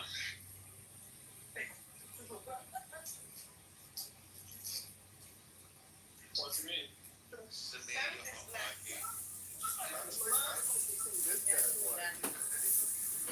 Just by his conversation, I don't see him pulling anything beautiful or substance. Alright, you gotta sit back. We kind of dominated the conversation for a while. Especially when it's kids that boys start. Imagine this guy on the first date with you. Can you hear Samir, you're hot liking. Wait, hold up. We might get to the porn part. We might get hot. The noise was annoying. But look, as soon as I said that, we got muted up. Y'all welcome. Anyway, does anyone else have any sort of feedback on this thing where Muhammad, like, either he's worried that he's gonna divorce her, or he threatens to divorce her, and then he's like, oh, you can fuck the young wife instead, and they do that. Is there anyone that has commentary on that behavior? Yeah, you know that's wrong and disgusting, but you shouldn't have multiple wives. But, like, not everybody can be Daniel. You know what I mean? Either you consider the social context of the Arab society of that time, and you realize that the behavior of Muhammad was quite. He's off the market. He just got married 10 days ago-ish. To a white woman. He was often to the one he was often home with. If he ain't got the purest white woman, They just got married 10 days ago. Has used words in conversations and then redacted those words when people call out what those definitions are and ask him to fall inside those definitions. Paradox. I even, my lot in life, I raised a son who's in that genius category, like in mathematics. So it's just a strange thing because Yuval Harari, I'm sure you've heard of him, and people in the room will have, wonderful framer of history. And he says basically a country, a nation, is a fiction, which he's right? A border there doesn't exist in nature. It's a fiction. To which I would add, it is a fiction, yes, but that kind of sounds like it's not real. Because what makes it realized is the agreement. That's the missing link. If people understand that It's interesting that I would ask you to be a reference for me, but it has to be somebody who I've known for. Cool. We're looking at your reels as well.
to people who are around the same age as them.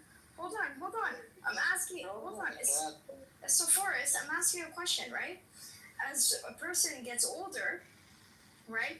Would they relate to people who are the same age as them, or would they relate to someone who listened to completely different music, completely different life, completely different experiences? I don't know how you get to be about 40, a lot of shit's gonna change. Right. This dude doesn't Okay. talk to women. I was just asking him. It's a question. Othello, it's just a question. It was a question. Understand who you're talking to. And I was talking to him. He's Arab. He's not here to relate to his wife. Not true. He's not going to relate to his. He's not here to relate to his wife. He's just here to fuck. They don't even respect their wives. Oh. One second, Sam, can you just move, please, Sam? Listen, they beat their wives, and they don't even respect their wives. Yeah. They cares about Okay, just let him answer though. As a Forrest, you could go. You could answer. Wait, Sam, are you AFK or are you like trolling? What's up? Can you like mod the room? She's asking you a legitimate question. I asked him a question and he doesn't want to answer. Alright, what's the question? All I asked him, I give him. She's asking me like, why would Muhammad like listen to Spotify with Sauda back then? And the always answer is like, there was like, such thing as like Spotify back then. There was like no music, no nothing. Back then in the 7th century, what would you do with like a 17th? Little So what was her question? You are a slippery little weasel, aren't you? Romero, I was waiting for you to beat the shit out of that guy. Are you trying to justify bad behaviors with women by using like? Phoenix, I'm defending Muhammad. I'm the only one defending the Prophet. I'm Muslim too. I protect him. Yeah, this guy's a real bum. And the Prophet did marry an older woman. He did. It was Fatima. Fatima was his daughter, dumbass. What do you mean he married an older woman? You never married a Not older than him. He married a woman who was older. What do you mean that was his daughter? What do you mean? never married Muhammad. Okay. Marrying his daughter? Who is his wives? Okay, hold on. Who is his wife? Please. Sam, please, can you mod? Sam, please, Sam. Sam has a big wiener. Sorry, Khadija, sorry. Let's be able to be a mod because I'm right now out on the town. I can't like watch the screen as much. So, Andre, I'm making a mod. If people are interrupting, you feel free to move them down. That's like a weird episode of Supernatural. He's Okay, so he doesn't want to talk to anyone else that's not Sam, so that's the problem. Yeah, well, you know what? This probably for the best. A lot of us on stage want to get shit out of him. Right, Kitty, so we can talk Kitty then, because he doesn't want to talk to anyone. Oh, God. Sam, why would you mod this guy over Millet? At least give Millet mod. What's wrong with you? Millet's a good mod, but like, Andre never gets the mod. Anyway. What's wrong with you? You're like, why would you children. Sam, And why do you keep complaining and disgruntled? Why can't we just talk about the topic? Is Islam respectful? Let's talk about the topic. It's not. It's just I think about Islam. Let's hear from Kitty. Oh, sorry, Andre. Doesn't say it's not a honestly, question. respectfully, I don't know if even I can have the same comparison. I'm mod right now, and when I talk silent, yeah? All right, it's not a question. It says Islam respectful debate. It doesn't say there is no question. Is Islam respectful? Yeah, but if then the question should be: are Muslims respectful? Not is Islam. Islam is a concept. Yeah? Sure. Okay. Right, a respectful debate about Islam. Not just why don't you set us off? How does a respectful discussion or debate about Islam come about, and how does it not come about? Thank you, shukran, Andre. Thank you, Andre. Just see it objectively. Shut the fuck up, Venus. No, because you're just gonna keep talking to Sam. For God's sakes, Narcis, what were you saying? You know what? Fuck you guys. I'm done with Thank you. Bye. See you later, man. I'm sorry. Hit the road, Muhammad. And don't you come back. Oh, shit. Oh, he really did leave. Okay. He'll be alright. I have to work right now. I'm just saying, thank you, Andre. Just look at it. Look at all of everything from try to be as unbiased as possible. Like if truth is what you're seeking. If truth is what you're seeking, you shouldn't have kicked Venus. Venus knows more about these subjects than everyone in these rooms combined. I'm your Venus. Also, Venus kind of evidence. Huge dick, drunk, but like, if you want to get to the truth, like, he's not the guy to kick. Can you please say huge dick and drunk in the same sentence one more time? Well, huge dick and drunk. Like a vegan.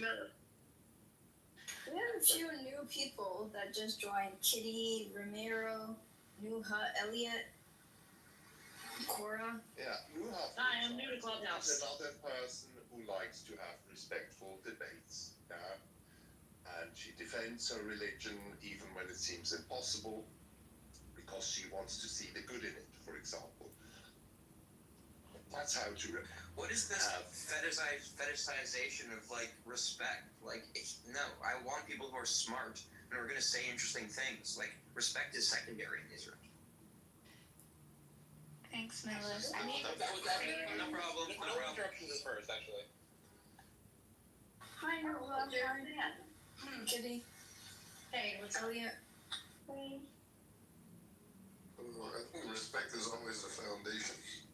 So what's the debate? What's the debate topic? I don't think there has to be respect. There just has to be a willingness to listen. Like I don't care. It is if you respect. respect me. I got a European, honey. Respect me or not, just be willing to listen.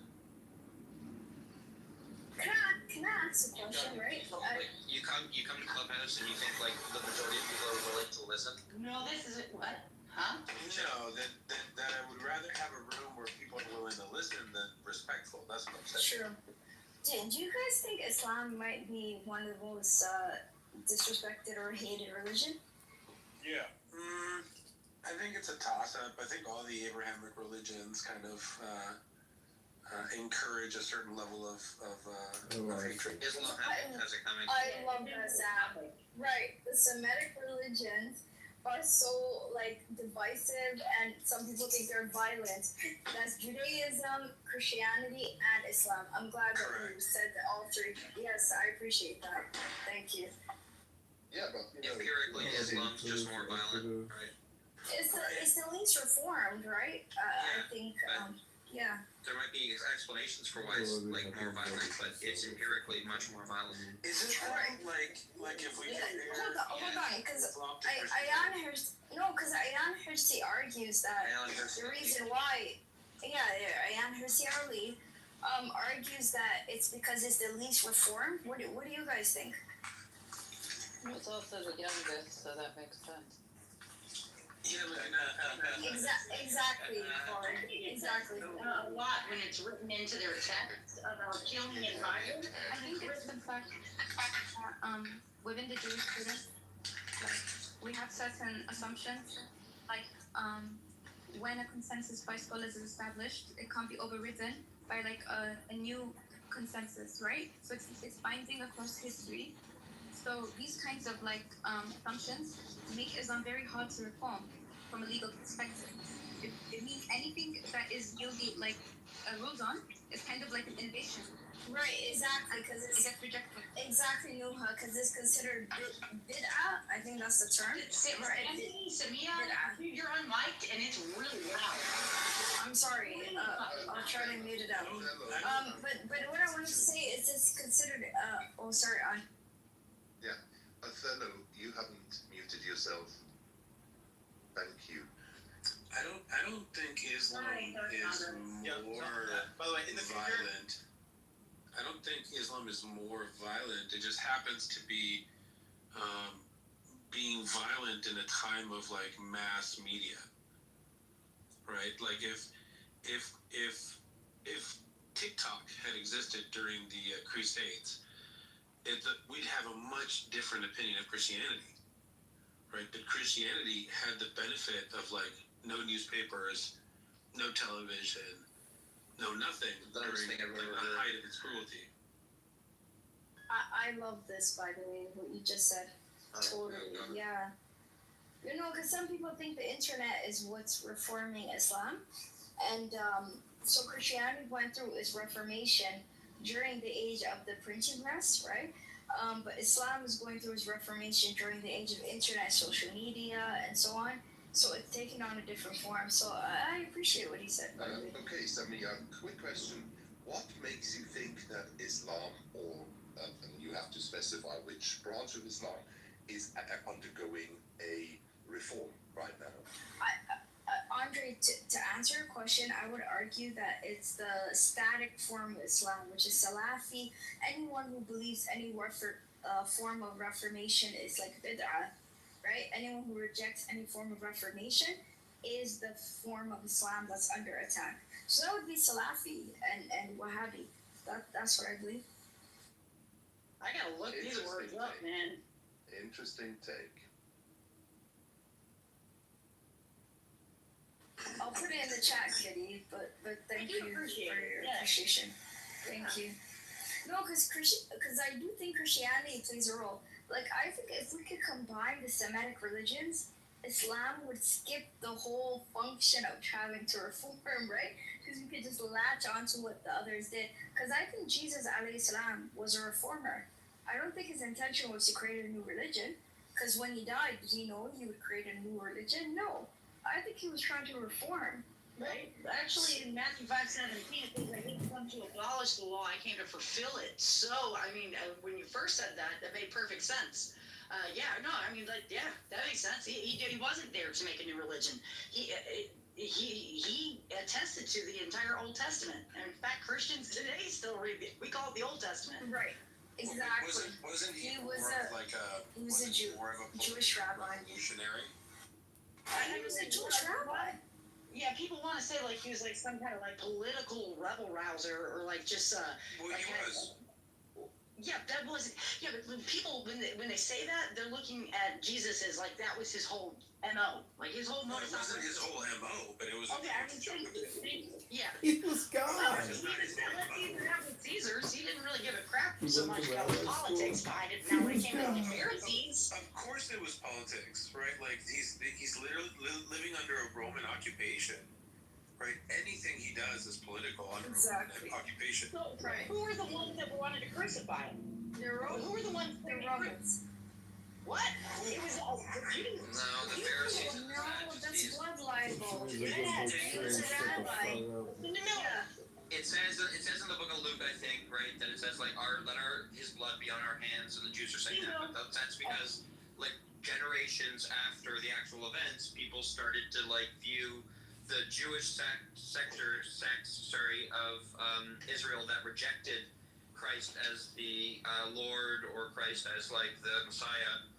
They started to look down on those sects or whatever, right? So it's probably like a later fabrication that the Jews actually said like let his blood be on our hands and our children, right? Okay, It's like the Jews didn't punish people. The Jews didn't punish people by way of crucifixion, right?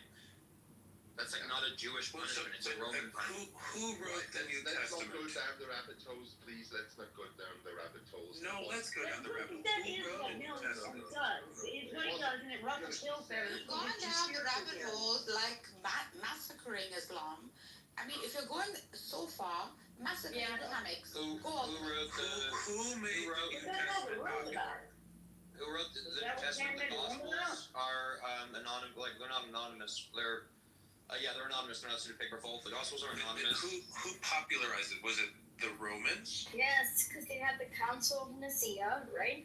And they popularized Christianity. So the Romans wrote. One would think that Sorry, I could be wrong. Was a debate Hold on, between one like at a different time, sects of Christianity please. about like. Yeah, but what Millis is saying is ridiculous. Okay. Obviously, the Jews wouldn't. I mean, they want him dead, so they're not gonna sit here and be like, "Let's talk about this wonderful You're thing that falling he for did." propaganda, Kitty. What I'm No, I'm saying saying is logically, look at it. Like, you wouldn't sit there and be like, "I want this guy dead. He's a rebel rouser," and then sit there and talk about it. what benefit would the Romans have by pointing the finger at Jews? Just answer me that. The Romans did. What the fuck? You're all so confused. You're all like so confused. We're not interested in the blood libel. Oh, thank God. Now I can finally have knowledge. Yeah, you can. No, I was saying that sarcastically, I but know. Mills and I can be Thank Of course, it benefits the Romans to point to the Jews The as Romans the villains of didn't the New write Testament, the right? Gospels. Right, look, hold on. Okay, sorry, go ahead, Andrew. Look, what are you talking about, Romano? Like, it would benefit the Romans to scapegoat the Jews? No, the Romans didn't write the Gospel. They Let's come on, controlled it, didn't they? Oh my God. Did they not? We appreciate you, What do you mean they Mark. controlled it? What does that mean? Well, man, I give that. The Roman Catholic Church the center of Christianity? No, they didn't do that. They did not. Andre, please don't boom the room. I love everyone, but please listen to the mod, please. So, mute your mic. That is. No, but Andre's trying to make a point. He's not trying to make a moderation point. He has the same rights as everyone else when it comes to talking. True. Yes. Let's stay on topic, please. Okay. What's the topic, Andre? Thank The you. title's like literally It's above your not head. respectful to say. Sorry, Othello.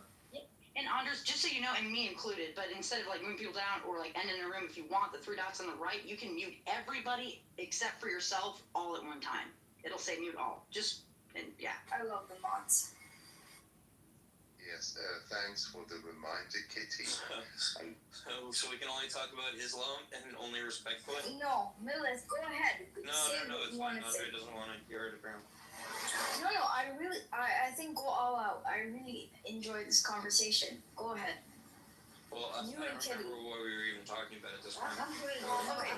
There's too much happening. Okay, so hold on. Let me ask a question. Hold on.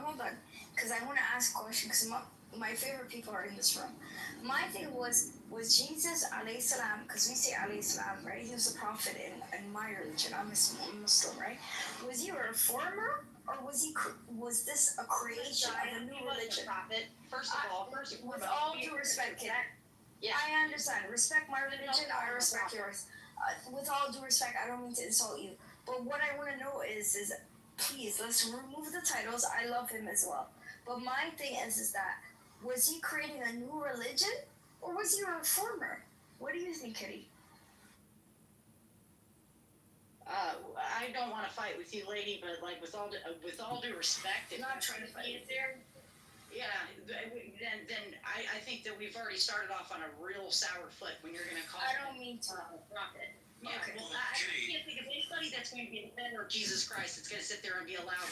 I respect him being your leader and your God. Respect that you have been taught. You can't say wrong. No, wait. I'm being respectful. Now, stay on mute. Whoever is, if that's you, dude, that comes on mute, everybody. No, whoever's got the background sound of like somebody sawing like metal. That's bad. Like it's painful. Okay, I'm sorry, but like it's bad. It's painful. Kitty, What I'm saying is, Islam, Jesus is Can you please not interrupt? Yeah, I understand. Thank you. Fuck like 4 years. Just let her speak. So all I'm going to say about this, without your question even getting close to your question, because it is obviously a religion that didn't exist since he was a Jewish man. If you want to say a Jewish man that reformed his own Judaism, I don't see how you could see. I mean, him being the son of God. I mean, I think that's a just pointless question, but regardless, I think before you can have this honest question with any Christian, and I'm sure that maybe someone might not be quite on the offensive as I am, maybe look at it as though never pose it like that. It would be like missionaries that are Christians in the United States send money to China. You know what they do? They like rape the American Bible or what we would conceive as being like the NIV, and then they teach it about politics and Jesus in China. Now, I would, if I was talking to a China person and like they sat there and said, well, this is what you, Chinaman, Chinese guy, and then the and then the Chinese guy is like, hey, Kitty, so with Jesus, you know, he's a part of the CPP, right? I'd be like, what? I mean, so part of that would be offensive, but I'm trying to look over the fact that you keep calling him a prophet, but there's a lot of Christians that would take a very high offense to that because he's a Messiah. And I know that, I know you don't have want to just almost condos qualify myself. Oh, go ahead, Cora. Sure is.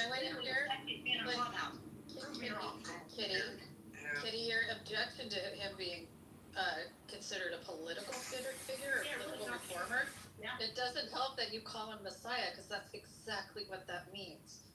It means a priest or a king that's been anointed to politically reform and usher in an era of peace. And usher in an era of peace. That's what Mashiach means. Okay, it means savior in any sense. If you want to look at it, Cyrus the Persian was considered a Mashiach. It means anointed right. one, nothing But else. did they consider? Was Cyrus considered the son of God? Cyrus the Great, you mean? The Iranian? Yes, Cyrus the Great. Yes, was he considered the son of God? The purpose of the Mashiach, the origin of the Mashiach, never included divinity or being a son of God. It only meant someone. Right, that's right. And that was my entire point. Right. You're right. Which is, I thought she was finished. Everyone now. This is why the Council of Nicaea should have never happened. Hold on, let me ask No, I never even got to finish with Cora, and then I promise you, I'll come right back. Hey, Cora, so, like, that's the whole point. Wait, Romero, stop it. So, like, that's the whole thing of why it would be so offensive, right? It's not just, like, the fact that, like, if that's, like, the understood etymology of the word, that's wonderful. That's all great and well, but it wouldn't have pissed the Jews off as bad as it did if that were the case. Like, if it stopped there, I heard all that thanks to me it never anymore. pissed the Jews off like it did because we were saying, because Christians were saying, hey, who is this speaking? It's Sam? Romero. Shut up, because you know that he was a Jew. The fuck? Hold on, Kitty. I can answer this for you. Forget it, man. No, if I'm going to get overtalked by everyone on the stage, Daniel, this is what I'm talking about. This is why. No, it's not Kitty. You're goddamn. You never answered her question directly. You're running around in circles. Shut up. Okay. Kitty was 100%.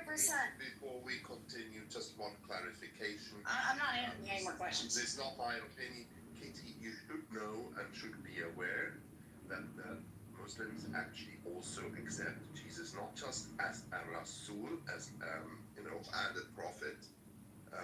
Rasul means like somebody's being a messenger. Yeah, so there are only 12. Information is great. Stupid people who just waste their time here talking over one another, wasting their time, are the ones who suck at life. Yeah, it's just the Jews who do not acknowledge him as I'm Messiah. not gonna block you. Use the same pushback. Absolutely. I don't Why care. would Christians think that? Are you about to ask me I'm if not gonna Christians block think that you. Jews I will don't go to care heaven enough. when they die? Go for the hard hitting questions. You're just a moron. That's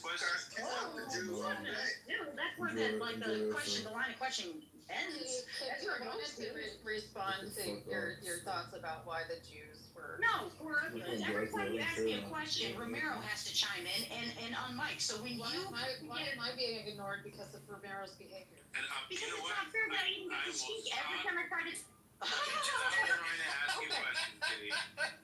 I will stop trying to ask you questions from here on out. I will never talk to you again. Oh my God! See, look, we've just recently became besties again. Can you just wave at me at one point? We could have a room together. It doesn't have to be every time Cora wants to speak to me. That's not fair. You're too sensitive. Exactly. So the Jews, right, particularly the Pharisees, right, had a good reason to be angry with Jesus and not like Jesus' presence as a reformer, simply because of what you mentioned when he said he came to fulfill the law. When he said he came to fulfill the law, he wasn't talking about the contemporary laws at the time that had been negotiated and litigated by the priestly class of the Second Temple. He was talking about any law that was considered directly handed down by God. So what they did is that they had extreme political influence by setting laws of behavior and social mobility and social interactions and all of that. Like this is all very well exemplified, like by getting angry with the money changers at the temple. Talking about people washing their hands and how it's kind of pointless, you know? Like that's exactly why they were pissed off. I completely agree. Yeah, so the cross soon as he said he was king of the Jews, or or implied it by saying he was Messiah, they saw their opportunity to leverage the Romans and point him out as a political insurgent, and that's how they got him killed. Yeah, because they were cowards. But so now everybody else on stage was not, they were agreeing with, like, I think it was Romero saying that it was all of the Romans. And I was like, no, it was really the Jews that were pissed. They were literally screaming, I'm with you, Cora. I completely agree. That's what I was trying to say. That was the point. Like, that's when it became political. That's when it became, yeah, what Cora said is completely wrong. So, like, what happened, right, is that man, they tried to slap it off to the Romans. Jesus called himself a king, right? And the Romans took that as a claim to, a claim against Caesar's throne. And they crucified him for that, right? The later, story about the Jews is embellishment. Yes, the Jews were pissed at him, right? But if the Jews, had the ability to, to some extent, punish people within their, cities and stuff, right? At that time, the Romans weren't every rabble rouser wasn't a huge Roman priority, right? But the Romans were the ones who decided the fate of Jesus, right? And the Romans were the ones who took Jesus' claim to kingship to be a claim against Caesar, right? That's the history of it, right? The later embellishments by the Jews is not factual at all. And Jews have suffered with this blood libel, this image that they rejected Jesus. This is something that, Christian, but they're going to heaven for it. Right. This is not an offense. But it's not their fault.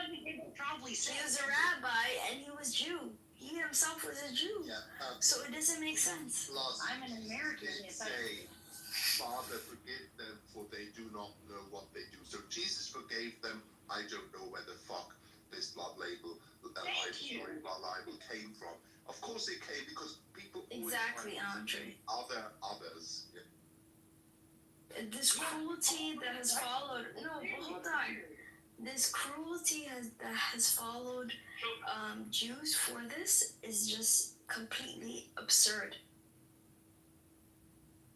Samia, if you have turn your microphone input level down, it would be. Was it me? I won't even be here. No. Samia has. Okay, I'm sorry. Oh, we've asked Samia several times. Oh wait, is it Samia? Are you the girl talking? Yeah. No. Yeah. Oh, sorry. I apologize. Is it okay right now? It's not you. Yeah. No, it is. Is it okay now? When she stops talking, the noise suppression kicks off and all her okay, noise. Hold on. Is it okay now? I'm asking. I apologize. Is it okay now? You can come down a bit more. Okay. Maybe you can allow other people to speak more too. I haven't spoken that much. You're going to try to ask me a question. I got to go here. As far as being able to speak, for sure. But Shut up. I didn't want to be rude. I forgot my question. Honestly, I'm sorry. Shut up in 30 minutes. Question. I think you already did that though. Okay. Why are people so rude in this room? Why are people so rude? Sam has a different take on things. As long as you don't overtalk people, you can pretty much be dicks, and I like it. Okay, I think it's character building. I can call Romero. No, I like you kidding.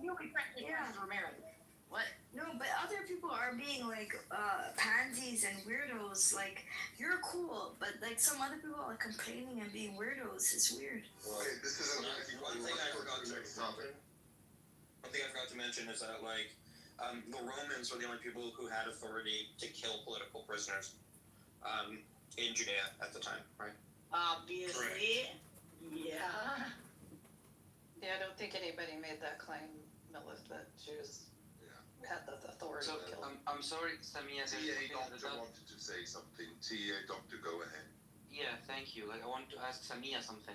So basically, Jesus forgave the Jews for killing him, and they till now they say he's boiling in shit in hell. So is he forgiving them now? Islamically, we don't think he ever killed them. You have no respect for our religion. This is what Nargis is trying to say. I'm answering you that Jews did not kill him in Islam. Are you listening? Yeah, but they say they did, right? If you read it. Oh, for God's Read the sakes. Quran. No, it's like according to the Quran. Hold on, can I answer? Can I answer? According to the Quran, okay, he was not killed. Okay, do you understand that? Whoever asked me the question, thank you. I appreciate it. Well, honestly, I answered the question according to my religion. Respectfully, Yeah, back according off. to your religion, but you said to them that the Jews were forgiven by Jesus. I never said that. I never said that. Okay, so it's someone else. I'm sorry. Oh, yeah, because you can't read, you're illiterate. You're fucking illiterate. Literally, all anyone has to do is accept it. That's it. Oh my god, shut up, weirdo. Where is this Othello person? Shut up. So Yeah, I'll be rude to you. Okay, you want to be rude? I'll be rude right back to you. Punk. Remember that you all about to move her down so she turns her Okay, I'll keep my... Okay. The only disrespectful. What are you gonna do about it? What are you gonna do about it? Can you move her down so she turns her mic down and stuff? What are you gonna do about it? I'm asking the boss. Okay, what are you gonna do about it? Pussy. What are you gonna do about it? Starts off. What are you gonna do about it? Pussy. It's just because you're hearing her. Fucking weirdos. Yeah, that's not how you do it. Shut up, you fucking dick rider, man dick rider.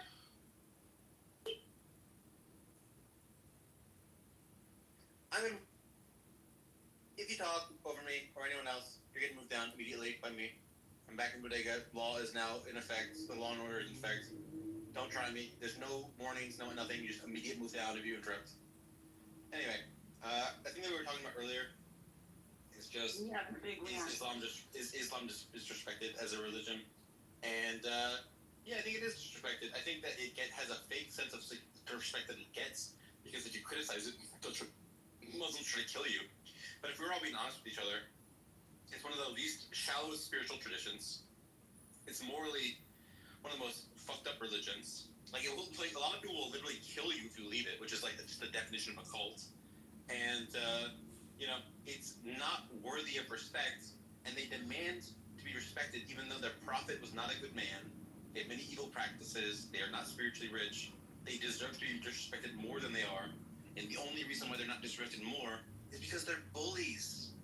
Now, can we disrespect Judaism without being called anti-Semitic? Are you kidding me? Someone starts dissecting Judaism. Yeah, can we disrespect Judaism without being called anti-Semitic and be censored everything everywhere we go? Okay, all right. So, but when your faith actually talks about killing someone just because it's not like I would think that would be pretty anti-Semitic. Like the Malachites, killing your own child, stoning him to death if he disobeys. Like, I don't think people from Glasshouse should sending. No, there's actually a government thing that is called ADL, and that actually they record your name if you said something that is anti-Jewish or anti-Jewish culture or whatever. Afraid of this shit. A lot of Christians, when they say that they express their criticism to Judaism, they deem to be like anti-Semitic sometimes. The ADL is a non-profit organization. I think we're gonna get canceled. Yeah, it's a non-profit organization, first of all, and I think that, like, honestly, and here in Clubhouse, most all Christians, People are because disrespecting Islam are not like governments of Islam or whatever, like officials of Islam. They are just doing that by their own. Okay. Do Muslims not have freedom of speech? Yeah, if you're talking about in reference to what Sam just said, I mean, yeah, he has his freedom of speech and everything at one, and two, he's not a Christian. So please don't convolute the two. I will say probably echo, if not champion, a lot of the things though that Sam said. However, what we're talking about is just the fact that, like, or at least for me, it contorts and completely like f's up like what's said in the Bible, and then they practice it, they study it, and they teach it, and they tell people this way. Like I just heard Samia say, well, he was never really killed. That's huge. I mean, like, to Christians, that's huge. To call him a prophet, that's like completely contorting and like messing up our faith. Fair I wouldn't say that I'm being Islamophobic, but I would say no. I firmly disagree. I think it's very disrespectful to Christians. Yeah. Yeah. So, I respect that. okay. Do rabbinic Jews also like do you respect them also when they say your God's holy and shit? I've never heard Jewish people say that. They were respectfully, sir. You never heard it, so it's true then. No, I'm not. What I'm saying is that, like, I don't feel that kind of pushback. Like they want to kill me. Like I would say, extremist Muslims. Well, you know, they've taken out a couple billion. Yeah, so Well, it's the truth. The thing is that anyone who like evil. The Jews have a lot of practices. Like Abraham was evil. He made his son carry up his own wood to his own death sentence. That's evil. Moses killed someone for collecting wood in the Sabbath. That's evil. There's lots of evil stuff in the Old Testament because the book is very old. In fact, than the Quran because it's so much older and has less moral progress since then. That being said, the Jews wrote the Talmud, and the Talmud is all about coming up with a more reformist, reasonable, sensible way of thinking about things and interpreting things. Similarly with Christianity, Wait a he's a minute. very nice guy. He's a kind man. The problem with Islam is that Muhammad was not a kind man, and you don't have a really strong tradition of the liberalizers just winning and dominating. With Jews, the rabbis are more liberal than the Old Testament. With Christians, Christianity is more liberal than the Old Testament. These are liberalizing movements that are winning. In Islam, there isn't the same liberalizing movement that's winning. You have some liberal movements. You have Ismailis. You have some Shia mystics. You have some Sufis. But they are the minority. Where you agree that liberal. Yeah. Remember the thing I said about Germany? No, wait a minute. You remember You what I said said about Germany? I agree with Sam. I Yeah, you remember what I said about that? Yeah, don't interrupt me. Yeah, don't. So, the people like the Ismailis and the Shias and the mystics and stuff, they are minorities. The Mutazilites don't even exist anymore. So, I would love it if Islam became reformed and modern and chill, but unfortunately, the majority aren't, which is why they deserve disrespect. Sam. Yeah, actually, you know, Sam, in Sweden they tried to burn the Quran and they burned it, and then a Muslim man came and said, okay, now I want to burn the Torah. However, now when he said that he wanted to burn the Torah, the government and the people and the world started taking it more seriously until he was stopped in some way, right? So what I'm seeing is that there is this criticism of Islam and like saying that it is okay to criticize Islam and it is not okay if someone is trying to shut that down and silence people. But at the same time, the same thing happens in the Jewish context. Whenever a Christian is trying to criticize Judaism, they will be silenced or cancelled, or maybe they will say, like they will be killed and said that they committed suicide, for example. Here's the difference. So if I kill you because you don't believe, if I kill myself and you in the process because you are not, because you're a Gentile, that would be, I'd say, pretty extreme and written into a faith of something. Now, if I get canceled and silenced because I believe my faith, you know, that's far, that's different. You don't see it. I'm sorry, Romero's gonna keep talking, but like, isn't that a part of it? Like, I've been trying to ask him a question for a few minutes now, and I keep getting interrupted. And it's the fucking Ken show, right? So I'm gonna ask you a question. I'll mute up. Stop being a bitch. Sam, do you think that all those Muslims in the United States that have somewhat secular eyes, that are considered peaceful by all standards, don't you see that as progress? Yeah, of course. But you'll notice that You'll notice that I've noticed a lot of Muslims that are liberal who still think that in a caliphate they possibly should be killed, who still think that gays should be illegal, think that it should be illegal and punishable with violence to draw the profit. So they're not actually that fucking liberal. No. Especially when it comes to LGBTQ, we have a different framework. No, we just don't consider identity, but you can go ahead and sleep with whoever you want to sleep with, but they never listen to that. No, don't lie. Excuse me. The Ottoman Empire was very freeing to LGBTQ. You can do whatever. Excuse me. Hold on. Excuse me. Can you not not interrupt me for a second? Okay? A sexuality is not an identity, okay, sir? When it comes to the listen, people respect the Eastern way of thinking. Why? Because they have money behind it. When it comes to the Muslim perspective, they won't respect it until there's money behind it. Now, we don't consider a sexual identity a fucking identity. We don't. We consider it. Hyper exhaustion, and I can't wait. If you want to sleep with whoever the hell you want to sleep with, marry whoever you want to marry, go fucking ahead. But that's not an identity. Hold on. I agree. We don't consider. Yeah, we don't consider identity. Listen, there's gay and queer people in every society. Stop it. They're in every society, and you're making their lives more dangerous by acting this way, okay? By making it their sole identity, okay? The Muslim community used to be more accepting of LGBTQ before you turn it into their sole identity. This is an Americanized way of thinking. You want to make an identity that's rainbow based off of America, right? Based on the Stonewall riots, is that what it is? Right? Same with the BLM. You're so confused. Stop talking. Oh, no. Thank you, Kitty, but I'm crazy, right? I'm crazy, right? Because our sexuality is our identity. Thank you, Kitty. Sorry. I'm sorry. I didn't know. I'm sorry. Okay, My question is lesbian. That means that's your identity. Sorry, I apologize. My question is still not answered. No, what would make you gays? Don't address it. It would make gays a lot safer in the Muslim world if Muslims stopped thinking that it would be okay to kill them.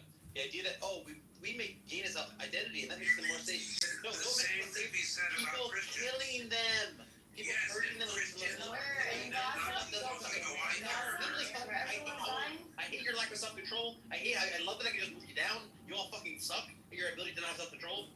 Okay, what the problem is, when it comes to killing people for being gay, that's what makes gays' life dangerous. Not having an identity, not promoting LGBT, none of that makes their life dangerous. What makes their life dangerous is people hurting them. Muslims thinking that you should hurt them. That's what makes their life dangerous. Obviously. And actually, a lot of homosexuals in the West nowadays are committing suicide because of there is a propaganda against them that even telling them to stay away from children. But actually, my question is still not answered. Why, when a Muslim, when a person who is not a Muslim trying to ban the Quran, a lot of people said it's his freedom, but the same people, when he started, when another Muslim said, I want to burn the Torah, they criticized him and they tried to stop him. Why is there a double standard? Yeah, I'm happy to answer your question. Because people are hypocrites and don't have lots of reasonable standards on things. That being said, most of the free speech organizations like FIRE, like Freedom from Religion Foundation, etc., would support you having the freedom of speech to burn the Torah. And so, yeah, you're right that some right-wing people don't have fucking principles, and they'll just say, yeah, burn the Quran, but don't burn other stuff. And they're stupid. They should have a principled idea that you can burn stuff. But you're right. You're fighting hypocrisy. Now, there is a reason why people would be a little bit more careful about sort of really public anti-Semitism, given that the Holocaust happened recently.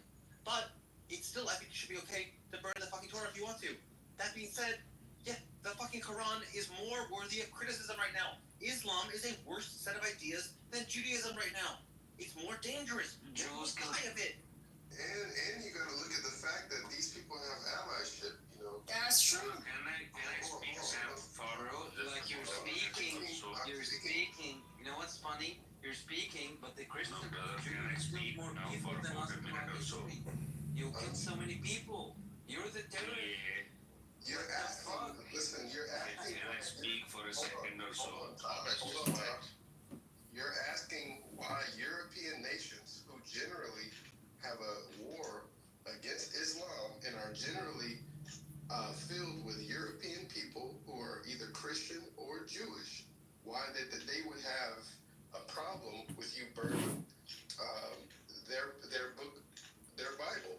You know what I'm saying? You have to understand, these people have an alliance and they are at war with Islam, so of course they're going to do all the backhanded stuff. No, brother, you see, you're missing the point. The problem is there is so much of illegal immigration in Europe right now of Muslims. Yes. Illegal immigration, and they want to destroy Europe. Yeah, but they don't run and they want to Sharia in Europe, man. Damn it. They don't I mean, if you're a Muslim, I respect you, right? I mean, don't be an idiot. That's all. Are you in Europe, Thomas? Are you? Sorry? Are you? No, I live in Singapore. You're from Singapore. Yeah. Okay, so why do you care about Europe then? Why do I care about Europe? Because half my family is in Europe. Half of Europe because you're European. My maternals are in Europe. Okay? In London, Okay, dude. So I care about Europe because these Muslims, bastards, are trying to just destroy Europe. Yeah. Okay. Can you imagine in Vatican, they are bloody fucking doing prayers Where the war in public spaces? I mean, what the fuck they want to do? They want to show that, they want to show what? Dominance? Look at what the fuck is happening in UK, what the fuck is happening in France. Gaza. Yeah. Don't forget. Yeah. I mean, you just look, man. You're Norway. What the fuck is happening right now of illegal immigrants? What are you? Are you Muslim? What Los are you, Angeles? Sanya? What are you? I'm against the terrorists. I'm jihad against terrorists, and I support him because he knows exactly what they're doing to Hindu women. Fuck you, terrorists. Fuck terrorists. Listen, I like Nargis is my friend, and I respect her. Actually, I live in the Gulf country, right? And there are a lot of immigrants here, right? There are a lot of immigrants from India, for example, in the Gulf countries. People are not complaining about it. The locals are 10% in Gulf countries. You know that? I support Indians. I support India. Why can't we? The locals in Gulf countries are only 10%. People are not complaining about it that much. Listen, I support Jai Hind all the way every day. I support India over Pakistan. Sorry, these countries have a gender apartheid. Let's call it what it is. So I will support anyone against the terrorists. Jihad on the terrorists. That's what I believe. Jihad on the terrorists. Yes, kill every terrorist. They're the murtads. Because you know what? Hold on. Do you want to know something? Terrorist Islamic extremism kills 82% of the Middle East. How does that make sense? You guys don't even know how to kill the infidels. You're killing other Muslims. 82% are killed by fellow Muslims. So go fuck yourself. You guys are the murtads. You guys are the evil people. Listen to yourself. Is this girl drunk or something? Like, can you That's drink based on some facts. coffee? Shut up, Can bro. you drink some coffee? Oh, get out. Bro, you guys time are done. You trying to do some Arab colonization? It's not gonna happen. Bro, Arab colonization is not gonna happen. It is. This room is annoying me. I'm just gonna move like a lot of you down because fuck you. So, to doctor, you there? Thank you, Yep, Sam. I'm here. I have a question for Hadith. I want to know what you think about it. Yeah, sure. Give me your leave. Yeah. This is in Sahih al-Bukhari 608. That Satan farts when the call to prayer happens because he's running away so quickly. Do you think that is a literal statement? Wait a minute. Did they say what? That Satan, the devil, farts really loudly when the call to prayer happens because he's running so quickly. So because he runs so fast, the fart comes out of him, and it's a loud fart. And Okay, what number is? I want to read it. Really serious about this. Sahih al-Bukhari 608. Okay. Is that actual thing, Sam? That's hilarious. 608. He's running to the toilet because he has Taco Bell. Go He pray. wants it louder. That is a Wasn't fact. I And wait till he gets to like the nose cleaning. Okay, this is not Sahih.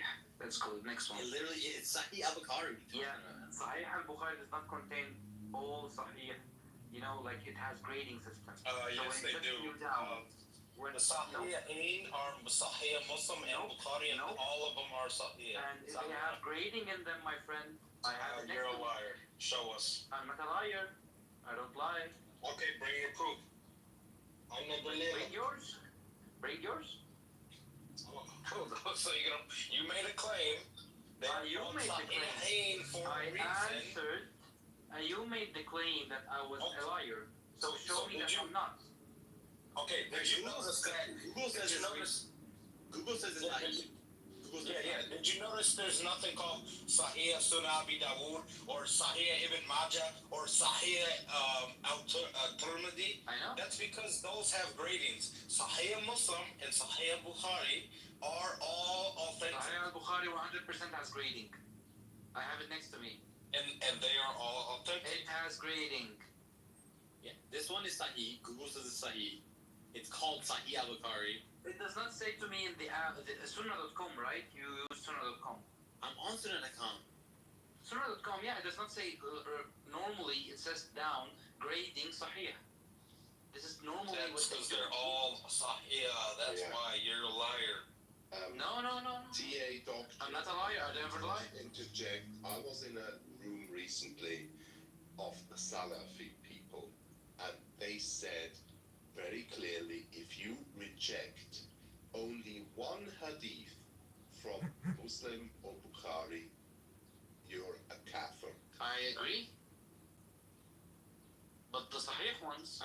I asked ChatGPT and it says it's graded as Sahih. Sahih. That's the It's graded Sahih, so it's a story it's missing. of Bukhari, how he went through hundreds of thousands of hadith and then made a book with the ones that are Sahih. Yeah? That's why it's called Sahih Bukhari. For goodness sake. Yeah, that's I agree. Listen. I agree. Maybe it's Sahih. If it is Sahih, it's okay. We have like some nice things like Jesus cussing at a fig tree. Yeah, right? This is funnier, right? It is. Don't let him. It is not deflect. It's not deflecting, even if it's correct. Even if it's correct. No. What does that? It minimizes your fake faith. I'm sorry. Fake? You don't know what Jesus is. Fake. When you literally can't convert someone to religion and lost. He neglected to say who he is. Just neglected. Doctor. Let's see. Muhammad It says and Jesus. Allah's messenger said, when the call to prayer is pronounced, Satan takes to the heels and passes farts with noise during his flight in order to not hear the call to prayer. When the call to prayer is completed, he comes back and takes to his hand. Like, so it's just literally a Sahih fucking hadith that says okay, if it's Sahih, I accept it, and I don't find it problematic. Sounds like when he goes to pray. Okay, got it. Yeah. Go figure out who Jesus is. Let's continue. Who gave you commentary? Kitty, are you the commentary for this group? You keep jumping out like. Yeah. Okay. Welcome. You're a copper because it's okay. It's okay. You reject Sahih hadiths because you're a copper. I never rejected. It's a Sahih hadith. That's why it's a Sahih. I did not know it was authentic. Now I know it's authentic. I made a mistake. I'm sorry, and I don't find it problematic. Oh, you don't find it problematic that Satan farts when he runs away from No. Why farting is made like, I don't know, newly, like as a funny thing. I don't think it was funny before. So, the call to prayer happens, you're like, Allahu Akbar, and then Satan hears that and he's like, and runs away. And that's what you think that what's actually happening. It's literally what's happening. Yeah, where's the problem? Actually, you're affected by movies a lot, dude. It's okay. No, but look, Sam thinks it's funny, but what he doesn't realize is that it actually is like an example of the science miracles of the Quran, because it's clearly an example of how like they knew about Newton's third law even before Newton, like 1,000 years before, right? Because he actually has to fart, so he has the okay, I guess you can. Deepak will get you deported from Qatar. Be nice, right? Alright, I got another question for you. Yeah, so in Sahih al-Bukhari 33:22, it says angels should avoid houses with dogs. Or no, they do avoid houses with dogs. That is true, actually. Why should an angel care if a doggy, a little puppy dog, is in a house? Why would they avoid the house? Are they fucking because it's scared of them? It is filthy. Being clean is something we cherish. Dogs are not dirty if you wash them. Okay, so when you lick your face, do you like it? When they kiss my face, I don't make out with my dog. Yeah, they lick that. They lick your face. They lick your face. They used not to castrate them, so they used to spray. Public doctor. Dogs are spraying. Wait a minute. Hold on, Sam. He's saying dogs are spraying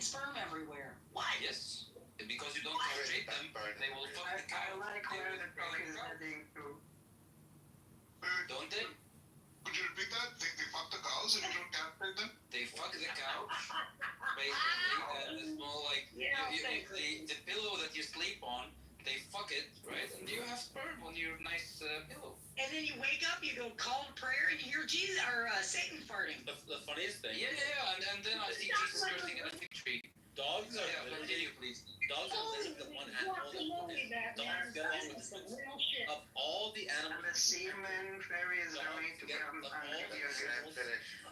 of all the animals that get along with humans the best on earth, dogs are our best friends. They've been domesticated the earliest. They were domesticated like fucking 30,000 years ago. They have the same emotions and expressions and feelings as us because they co-evolved with us. They are really, really friendly, and they're only dirty if you don't wash your dog.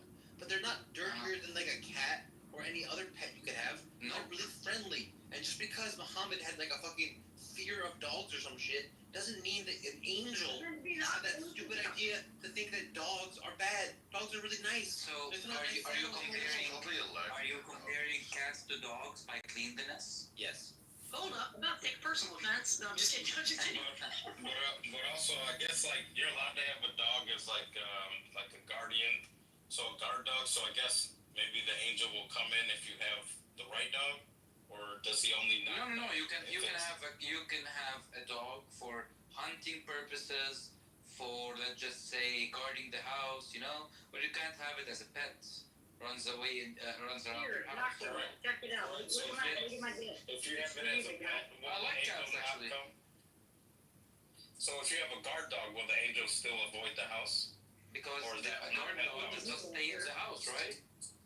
Muhammad. Oh, a guard dog. A guard dog stays in the house. How's it supposed to come Wait a minute, out? a guard dog. Have you watched Tom and Jerry? You and me, Buster.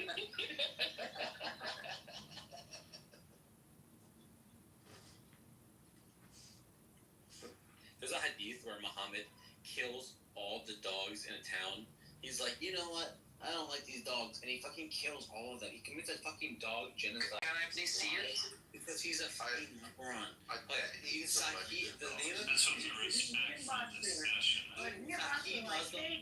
Sahih Muslim 1572. He says, Allah's messenger ordered us to kill dogs, and we carried out this order so much that we also killed the dogs coming with a woman from the desert. Then Allah's apostle said, don't kill all the doggies. And then he said, it is your duty to kill the jet black dog because that is the devil. So just like he can't orders the dog genocide, then he said, there's too many dogs getting killed. But actually, you can kill the black doggies because they're the devil.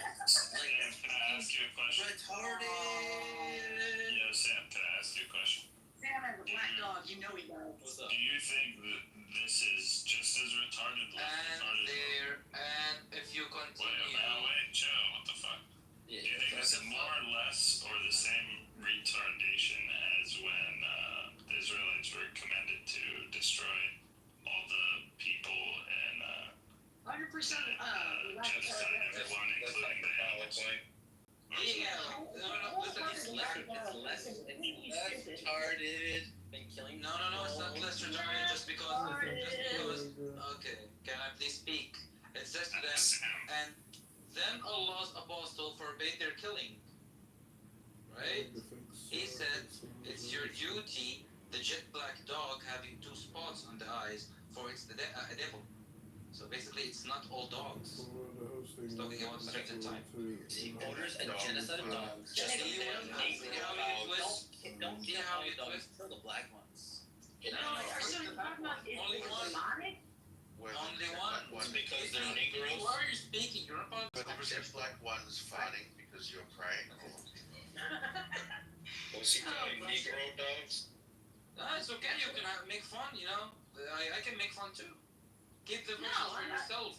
It's from. I don't understand. Listen what Elijah did. I'm an atheist. Killed children for calling him bold. What's up? I don't care. I'm an atheist. What's up, man? This is you. I'm No, an atheist. I think it's stupid. I think it's stupid.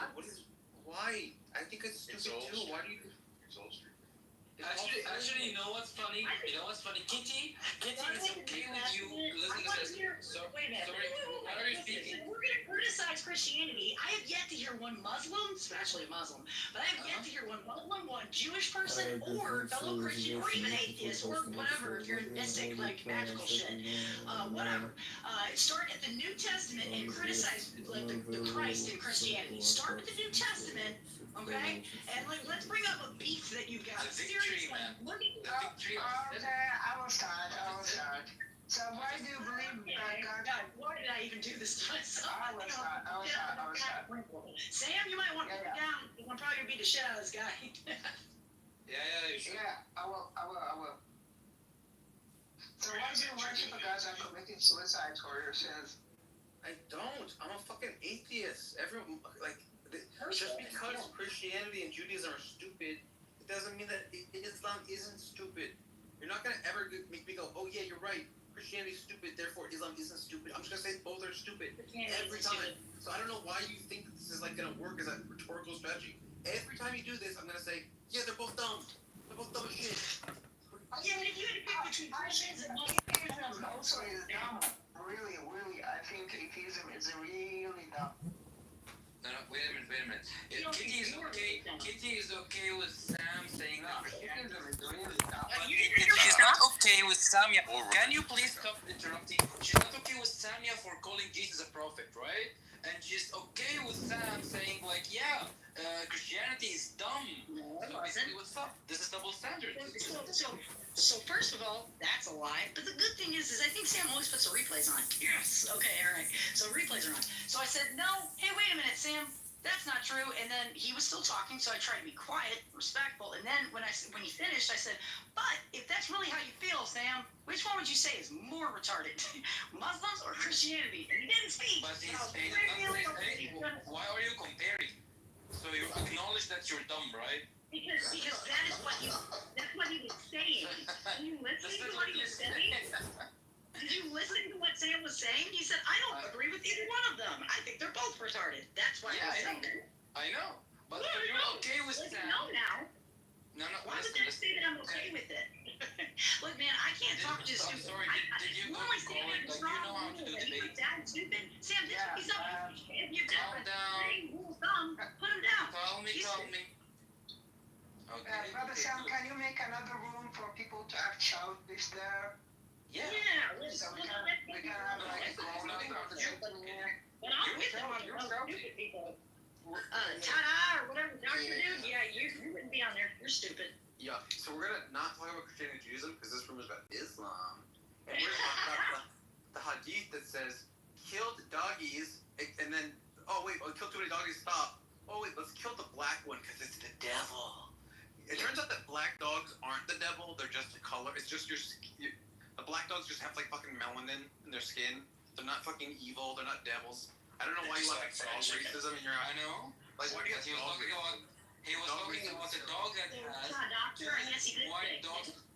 Could you please chill, Kitty? Please chill. Why? Because you're wrong and you're hateful? No, not because I'm wrong, because I'm talking to, I'm responding to Sam. You know that Sam is incorrect, and he's persecuting you for your... Kitty, go eat a hamburger and please chill, Point fingers at Christians. All you can do is point fingers at Christians because you're stupid faith. Because of your stupid faith. Now, okay.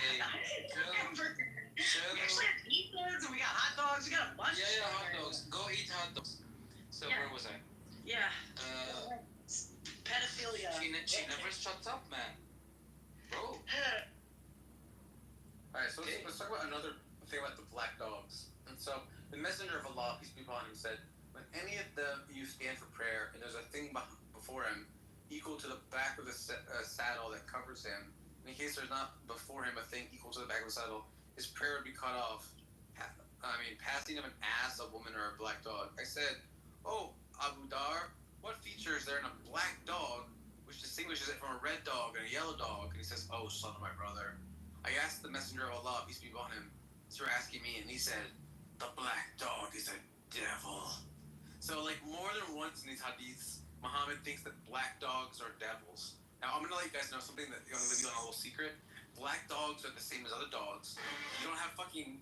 There's not like dog racism where you get the black ones that are fucking devils and the other dogs are regular dogs. They're all just fucking dogs. And it's childish to think that certain color dogs are demons. It's a childish view. Biologically, they're the same. Okay, are we finished? Is brown okay, or is it too dark? Or is it just black? Okay, are we finished here? Okay, thank you. So basically, you merged two hadiths together. So basically, the first time he was talking about a certain dog that has two white dots on its head, right? And the other one you're talking about breaking. He's not talking. He's talking about breaking the prayer. It's not about the dog. It's himself. So you merged two things together. Yeah, but the guy was asking the difference between the different kind of dogs in the hadith about the prayer. Okay, I need to read that one. Could you please tell me the numbers? The first hadith I said was Sahih Muslim, and it's 1572, 1572. And in that one, he says, kill all the doggies. Oh, wait, we killed too many doggies. No! Stop genociding the doggies. But keep genociding the black ones because they're the devils. And then in the other hadith, the guy goes, hey, Muhammad, why are the black doggies more, bad than the other colored doggies? And they're like, the black doggies are the devils. So clearly Muhammad has a belief in his mind that if you're a dog, could you please give me the number of the second black, you're a devil. Okay, the number of What's the also second, interesting is that it says that the devils sleep in your nose. So I guess they're saying that black dogs sleep in your nose at night because it says that the devil sleeps in your nose. So it's kind of Muhammad interesting. would have hated DMX. Listen. Can you please tell me the number of the second one about dogs? 510A in Sahih Muslim. Sahih 510A. Okay. Yeah, he got it. He got it. 510A. Black dogs are biologically the same as other colors of dogs. What'd you say, Mark? Black dogs are. Don't atheists claim that religious people are You guys think it's okay? Okay, bye, Phoenix. We're talking over Mark, so you're done. It's possible that it's kind of like. What's up, Mark? Okay, hey, doctor, I'm gonna move you down. Don't stop. So what's up, Mark? Right. It's possible that just as humans have clothing preferences, devils have like possession preferences, and they just may like taking over black dogs more than other colors. Is this because they're racist? Are the devils racist? I mean, if anything, they're racist in favor of black dogs because they consider them more pleasant. Is melanin devil's spawn? No, it just looks cool.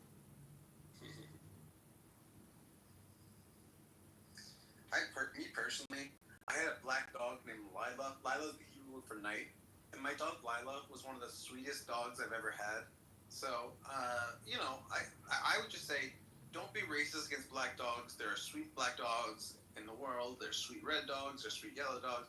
Just be sweet to doggies because they're nice. Doggies are wonderful animals. They're one of the best companions you can have as a human being.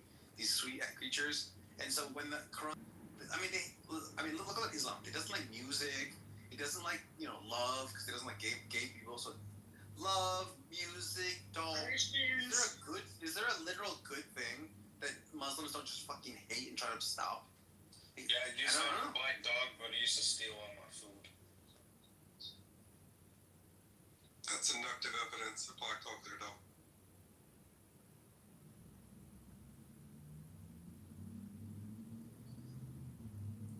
I just personally think we should, not hate dogs because I think you should judge a dog by the content of its character, not by the color of its fur. But I don't know, that's just me. God, I love you, Sam. Ugh. I have a dream today that one day little black dogs and little red dogs will sit together in the brotherhood of lovingness. I have a dream that my toilet will get drank in by a black dog or a golden retriever or a Dalmatian. I have a dream that one day I'll go to a dog park and a little black dog and a little poodle, they will get together and they will love each other. Let freedom ring. That's so. Are there any Muslims here that even accept that?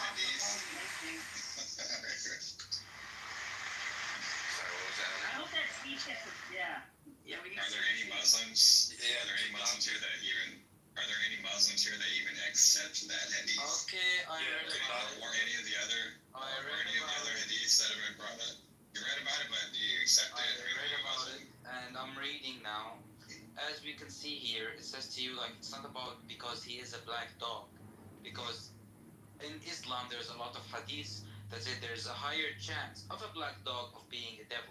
It's not because a black dog is a black dog. So yeah. Yeah, but like, how do you? Back up. Now, hold on, Abdul. Back up there. Like, how do you figure out whether you should, follow this hadith versus another one? I follow all. You follow all. Okay. Wait.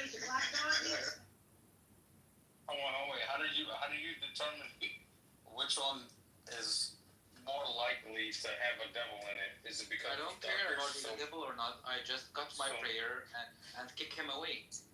That's it. Why would you kick a dog? Why would I kick a stray dog next to me? Kick my dog. Why would I kick a stray dog that came? Where is Sarah McLachlan? We need her. Dog. In the arms. Wanna pet that dog? Wanna pet that dog? This reminds me of a quote by DMX when he goes, "Where my dog's at?" No, yes. He goes, what's up, nigga?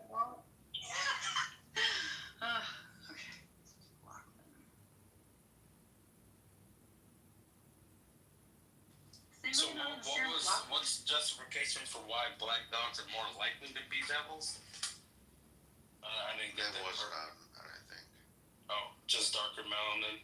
So maybe like a brown dog is lesser likely. You got the light brown dog. Correct. Yeah. It's interesting No, because it's not like this Mormonism. because the prophet said it. The prophet said it, so it goes. It's interesting because Mormonism says the same thing. They're actually even worse. They actually say that the melanin is demon spawn. Interesting. Yeah, they say it's a curse. You guys know that the dog that kills the most humans per year is the pit bull. Now, pit bulls aren't black usually. They're usually like a sort of mixture of different colors. And the dogs that are actually all black are things like Labradors and stuff like that. And Labradors have a much less rate of murdering people than pit bulls. So I kind of expect the devils to be in the dogs that kill the most people, but they're not. It's interesting. Malwa, that one? Yeah, dog devils are chihuahuas. The chihuahua. Oh my God, those things are really possessed. Chihuahuas are possessed. Yes. By the way, Judd in the audience has a black dog as his profile picture, and I just feel like he might have something important to say about black dog racism against black dogs. You know what I mean? Because he knows firsthand the trials and tribulations of dog racism. I'm gonna call my new black dog a shaitan. Can I go on white? That's hilarious. The thing is, sadly, I heard about of those like with Sam, right? But the thing is, there's nothing that is problematic. You see that in every religious system. You see that in every religious system, and it's fine. What, racism against black dogs? That's not. Cooking bread from cow poop, maybe. Yeah, it's in the Bible. Does that mean my dog is biracial because she's gray? Yeah. Possibly. What? I almost want to go down the rabbit hole, but So we'll need a fatwa about whether we should kill the gray dog or not. Yeah, we need a fatwa also if God likes our barbecue, This whole thing, it's in the other books. This is actually is that really your dog and cat? Does God like barbecue seasoning, or should we switch to? Should we put mustard, right? So it's in the Bible. Yeah, can you shut up and go pick on your own religion? I'm sorry that Samson's hair. All other Samson's hair. That's just that. Right? Everyone knows it. It's all like this. So hold on, wait. I think it makes. Like your book is like a scientific book. It's the same thing. Oh, I can't defend my own faith, so I have to pick on somebody else's. No, it's not defending. But I'm saying that there's nothing funny about it. Okay, look, let's do a little social experiment. I'm not laughing. Right, ready? I'm not laughing Every about time the Sam has a room. Listen, Let's try this. Every time Sam has a room and he poses any questions in regards to specifically Islam, all right, and anything that is going directed towards Muslims and the Islamic faith, all right, let's see if you are able to defend your own faith without bringing up Jews or Christians, good luck. Would you like me to speak? Can I speak? This is standard. Are you gonna have to bring up This is Christians? standard. All right. Let me tell you how this happened, Kitty, and we have the replays. When Sam started speaking to me, I did not say anything about Judaism or Christianity. But when you started saying, "Ha black dogs is the brand dog," or whatever, I looked at you, Kitty, and I used your fucking logic against you. That was like 7 people laughing at your dumb hadith. Yeah, but like most of them are Christians. Name one other one. You say you don't throw stones at a glass house. You have a glass house, Kitty, that you live in. You don't throw stones at right? What have we learned here? If Sam or anyone makes a room and has a topic about Islamic faith, that every Muslim, at least here in all of Sam's rooms, without a doubt, cannot defend their own faith without having to persecute and bring up other religions. That's kind of weak. Okay, that's not weak because he's speaking on the periphery of the religion. He's not going, I'm sorry, but he's not going for the rules that we have. He's going for funny stories. This is what he's doing. And because people are shallow-minded here, they will take it. No, Father Fire, you got anything from the hadith? I know Father Fire has some good hadith. No. Now, if you want I actually, here's a funny thing. Something that's interesting. so it's better luck with your. Yeah, something that's interesting is that it says, "Who let the dogs out?" is a famous song, but now that I know that it's the devil, that Satan himself lets the dogs out, I now have the answer to that question, so that's good to know. But I want to talk about the prophecy. I want to hear, it's a prophecy. Another hadith that's pretty funny. So here's I'll read it. The messenger of Allah, these people on him, said, "Fasting in the Quran will intercede for the servant on the day of resurrection. Fasting will say, 'Oh Lord, I prevented him from food and desires during the day, so let me intercede for him.' But the Quran will say, the Quran will talk, will say, 'Oh Lord, I prevented him from sleeping during the night, so let me intercede for him.' So on the day of judgment, the Quran, the book, is going to be like, I'm a dumb Quran. I prevented him from sleeping during the night. And then God would be like, oh, okay, thanks, book. Thanks for talking to me, book. Is that before or after? What is funny about it? Book Object. Can't talk. They Okay, are so inanimate objects. do you think if don't there is- have brains, unable to talk because they don't have vocal cords or lungs they can use to make sounds come out. Wait a minute, hold up. Watch it. So, I'm sorry, wait a minute. Watch it. Can't talk. Wait. The book can talk because in Islam, the Quran turns into a pale man, so then it talks. That's the thing. Okay. Oh, now the Quran Can I give you what goes? What about the dogs that press buttons? Okay. Watch this motherfucker No. figure out something about Christianity. Okay, Sam, you find it hard to believe that the book will speak if everyone on earth, that everyone that existed came back to life and went to heaven and they lifted up, and you find this thing funny? This thing unbelievable? Oh, if there's Judgment Day, a book will speak. Oh, okay, fuck. Of course, if there's Judgment Day, everything will speak, man. The Quran will is another hadith, so it's more than one hadith. The Quran will come on the day of resurrection like a pale man, and will say to his companion, "Don't you recognize me, buddy? I'm the one that kept you awake at night and made you thirsty during the day." So the Quran is gonna come back and be fucking chit-chatting me up and be like, "Hey, remember me? I'm your Quran, brother. Yo, I kept you awake, brother, man. Good to see you, brother. That's good. Yo, brother, looking for Can you imagine this being a little bit more Caucasian or nerdy? It's a pale man. Kitty is a pale man. It doesn't come as a dark man. It doesn't say. Thank you. Yo, the Quran came as a dark skinned brother. Like, yo, son. Yo, how you last saw you was no, it's a pale man. Is there anything good in Islam that's dark? Can you please give him a British accent, and then do it? That would be. Okay, yeah. Okay, so on the day of resurrection, it will say, "Well, do you recognize me? I am the one who kept you awake at night to make you thirsty during the day." A cup of tea and a crumpet. see, like, I would be fearful. I'd been like, should we pay more attention to you, Quran? And if Quran was written by Disney, you'd be like, oh, okay, back. I imagine the pale Quran man would have like a Midwestern accent, like, you know, like Minnesota. Don't you know? Oh, yeah, sure. Betcha. Oh, you betcha. You didn't pay attention to me when I was talking about the dogs. Like Kenny, whatever it's called, Letterkenny, whatever it's called, yeah. Oh, Or maybe you're like- maybe like- mine, don't you know? Greetings, I think it might speak, you know, like the old timey Hollywood voice is like, oh wow, this dame right here has been, on the day of the Prophet they'll see, you'll see, huh? Say it, fella. Yeah, you'll see.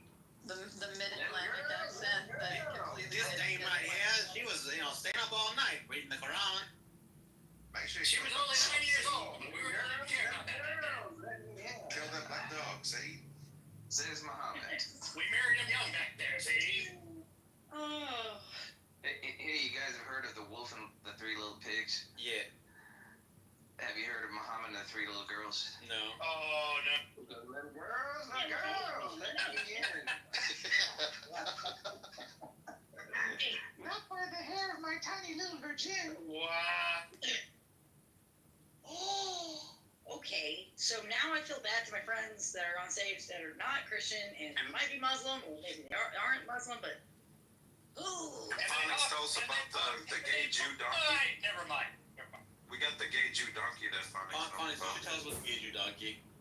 Before I do that, would you kindly read the hadith in my PTR? This is a new one. I think you never heard of this one. Okay, I got you, brother. Alright, so.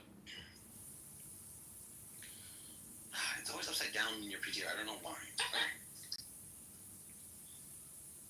Allah's messenger used to kiss me while observing fast, and who amongst you can grab his penis as the messenger could grab his penis? That's interesting. Say what? That's translation. That's a lie. Yeah, I'd rather. Are you an Arabic speaker, Phoenix? Yes, I am. Yeah, What does young liquid have a lot of messenger. It says, used to kiss me. What does young liquid have? Wait, shh. Observing that and What does young among you liquid have? can, as a messenger of Allah, What does young liquid grab his penis. This. What? How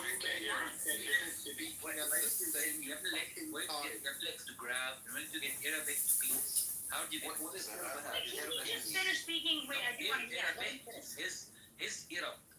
It's not what is it? Irba. It says Yamliku Irba. What does Irba have? Yeah, his Irab. And Irab. What is Irab? What is it? What part is that a penis? It's talking about his penis, dude. Nope. So how do you say, okay, wait, in good faith. So how do I say penis in Arabic? Doctor? There are many ways to say it. There's a lot of ways to say it, but not Arabic. Yes, there's a lot of ways to say it. So it's not just one. But if you go to, for example, if I show you a classical Arabic dictionary, for example, al-ma'ani will give you different words for the different meanings. So irba is one of them. Means your dick. No, irba, not irab. What is irba? Or what does that mean? What does it mean? Irbahu. What does that mean?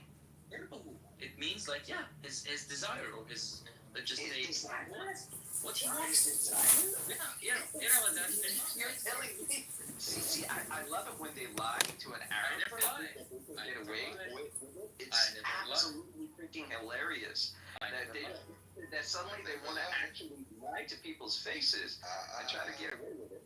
This is absolutely. Show me where you get Irabe.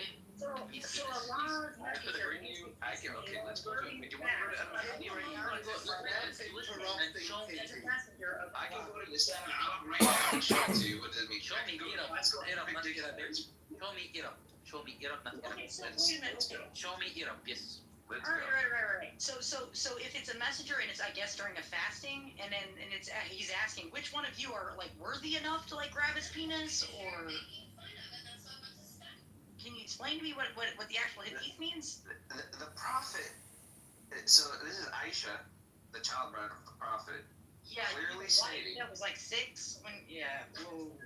Yeah, okay. So it says here, Aisha used to kiss me while observing fast, and among you, and who among you can grab his penis as a messenger could grab his penis? Desire would make no sense in that context. Exactly. That makes perfect Exactly. sense. It does not make sense. If you're coming from the mind of a child, wait a minute, if you're coming from the mind of a child, and this is where they're interpreting, and whoever's writing this out,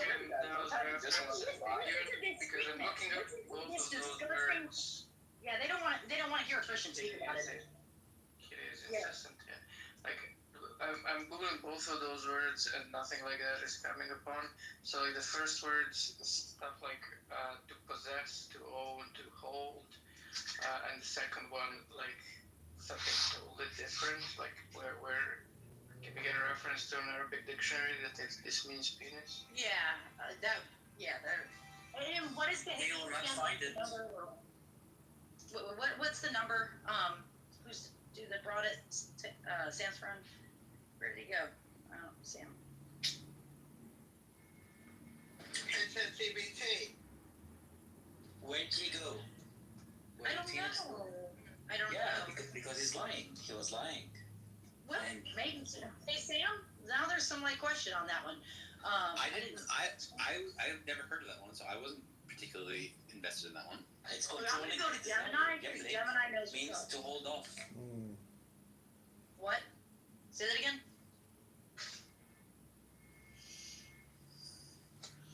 So it sounds like to grab or to hold off. That's just like Is the second word supposed to be from Rabisha? Profit, interest, gain. To win something. Is that supposed to be the second word? I'm sorry, the only way that this hadith could make sense if Aisha was saying the Prophet used to kiss me where he was fasting, but he used to hold off his desire, and that's it. It does not make sense if it's grabbing his penis, and she's challenging people to grab their penises. Right. As a child. Samia, sorry, you just really annoy me. I don't know if it's the way you speak, or how loud you are, or how you don't stop talking. I don't know, you're just kind of an undisciplined speaker, so you annoy me. And it's not personal, I'm sure you're learning English still, or English is your first language, or your second language. I wish you well. I apologize, but you just annoy me. But I do wish you well. And invites his wife to sleep with him, and she refuses to come with him.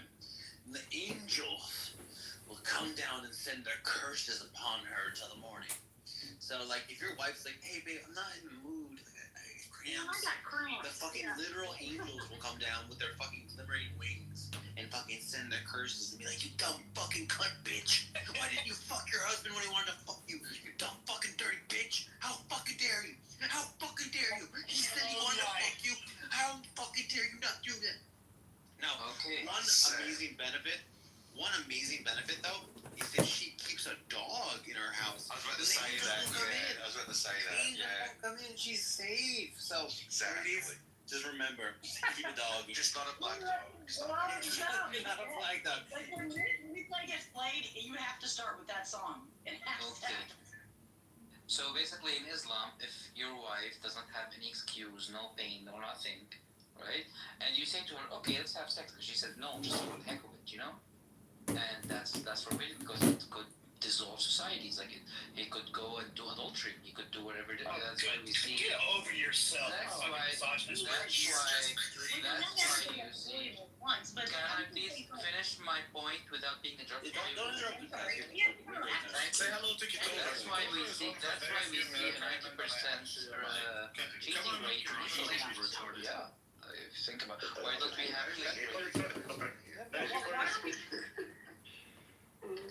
What up? Thank you for your service, nigger. Where the fuck you been, nigger? Where have I been? I was in Northern Ireland with all the fire bombings and protests. That's right, burning niggers' houses out. Whoa.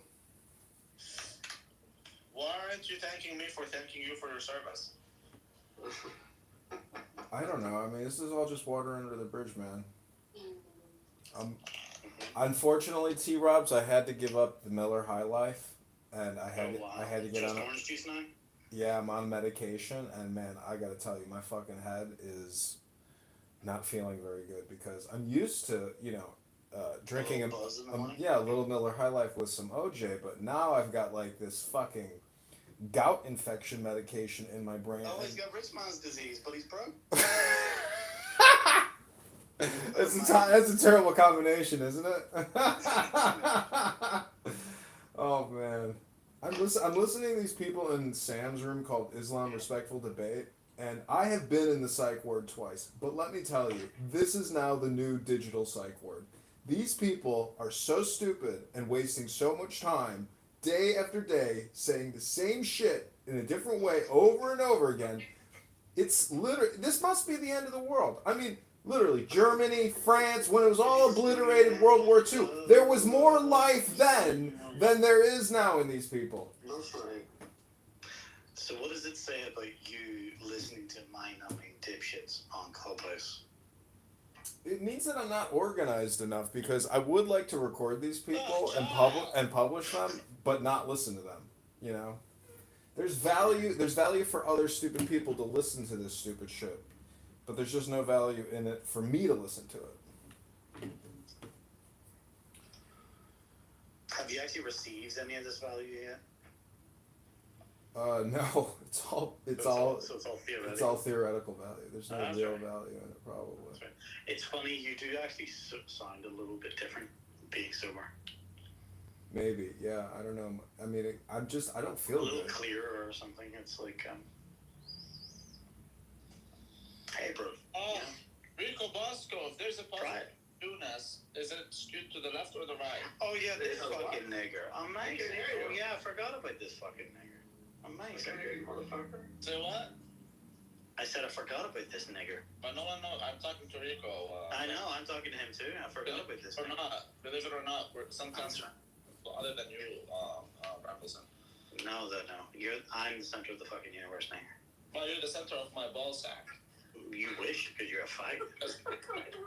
It's nuts. As you slurp on my... Like, I know that you wish that, because you are in fact a faggot, but... Fucking nigger. For the rest of us, you know. Got that Mama Jazzy on your ass. I'm looking up the name of the town in Northern Ireland. It was the weirdest name I ever heard. Ballymena? Yeah, Ballymena. What the fuck kind of name is that? Ballymena, Ballygally, Ballyclare. That's a very It's Irish. very Irish, okay. So Bally, follow Ballymoney, you know, Bally, fucking everything. Yeah, it's very common. 5 people arrested, 17 officers But it's injured. pronounced like Ballo, not Bally. So it's like Ballymena. Don't ask me why. Riotous behavior. Rabbi, what question did you have? Oh, the question that I had was, oh shit. So did you see that they actually burnt the fucker's house out? The question that I had is that when there's a positive skewness, is it skewed to the left or the right? I believe it'd be a right tail distribution. Correct. That's right. It's very confusing. Widespread live streaming on social media of the violence. That's right. Why are people putting up signs declaring their ethnicity or their country of origin? Because that's all that matters. Because they're trying to not get their house burnt out. That's all that matters. No one cares about your scales. What is it's like the mark across the top of the door, you know? what is the race? They don't like the Romanians? Fuck no, we don't like nobody. But why do they think they're gonna like Romanians? They're gonna hate Romanians, but like Filipinos. Filipinos ain't done nothing wrong. They spoke through an interpreter in Romanian. Are you talking about... they don't even speak English. What are you talking about? So wait, are they there illegally or the government brought them in? There's no difference. The government brings them in illegally. The government literally brings them in illegally. They're literally criminals. They're all fucking criminals. Man, what is wrong with your government? What happened? Jews. What about America? Jews. What about Israel? To be Yeah, Jews, bro. Dolls, man. Oh, every country is a problem because of the J word. If it's not the Jews, it's the niggas. If it's not no. J words or N words. It's the cabal. It's the globalists. It's the Kabbalah. Somebody. It's Andrew Meyer. Andrew Meyer is secretly doing all of this. Bro. Like Zionism is only 250 It's years the Z words, the N words, K words, J words. Just when I went from one crazy room to I came to another crazy room, just a whole different type of crazy. It's the same shit, different room. You guys just use more profane words. That's it. You guys are all retarded.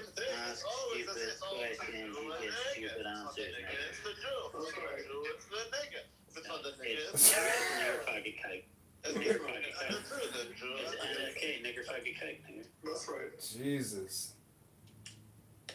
And you guys actually have, high aspirations? You think you guys will amount to something in the future? I'm already amounting to something. I mean, T-Reps, you just bought a second car. The same car you already have. How stupid can you be? Well, it's an upgrade, nigga. I'm selling the first one.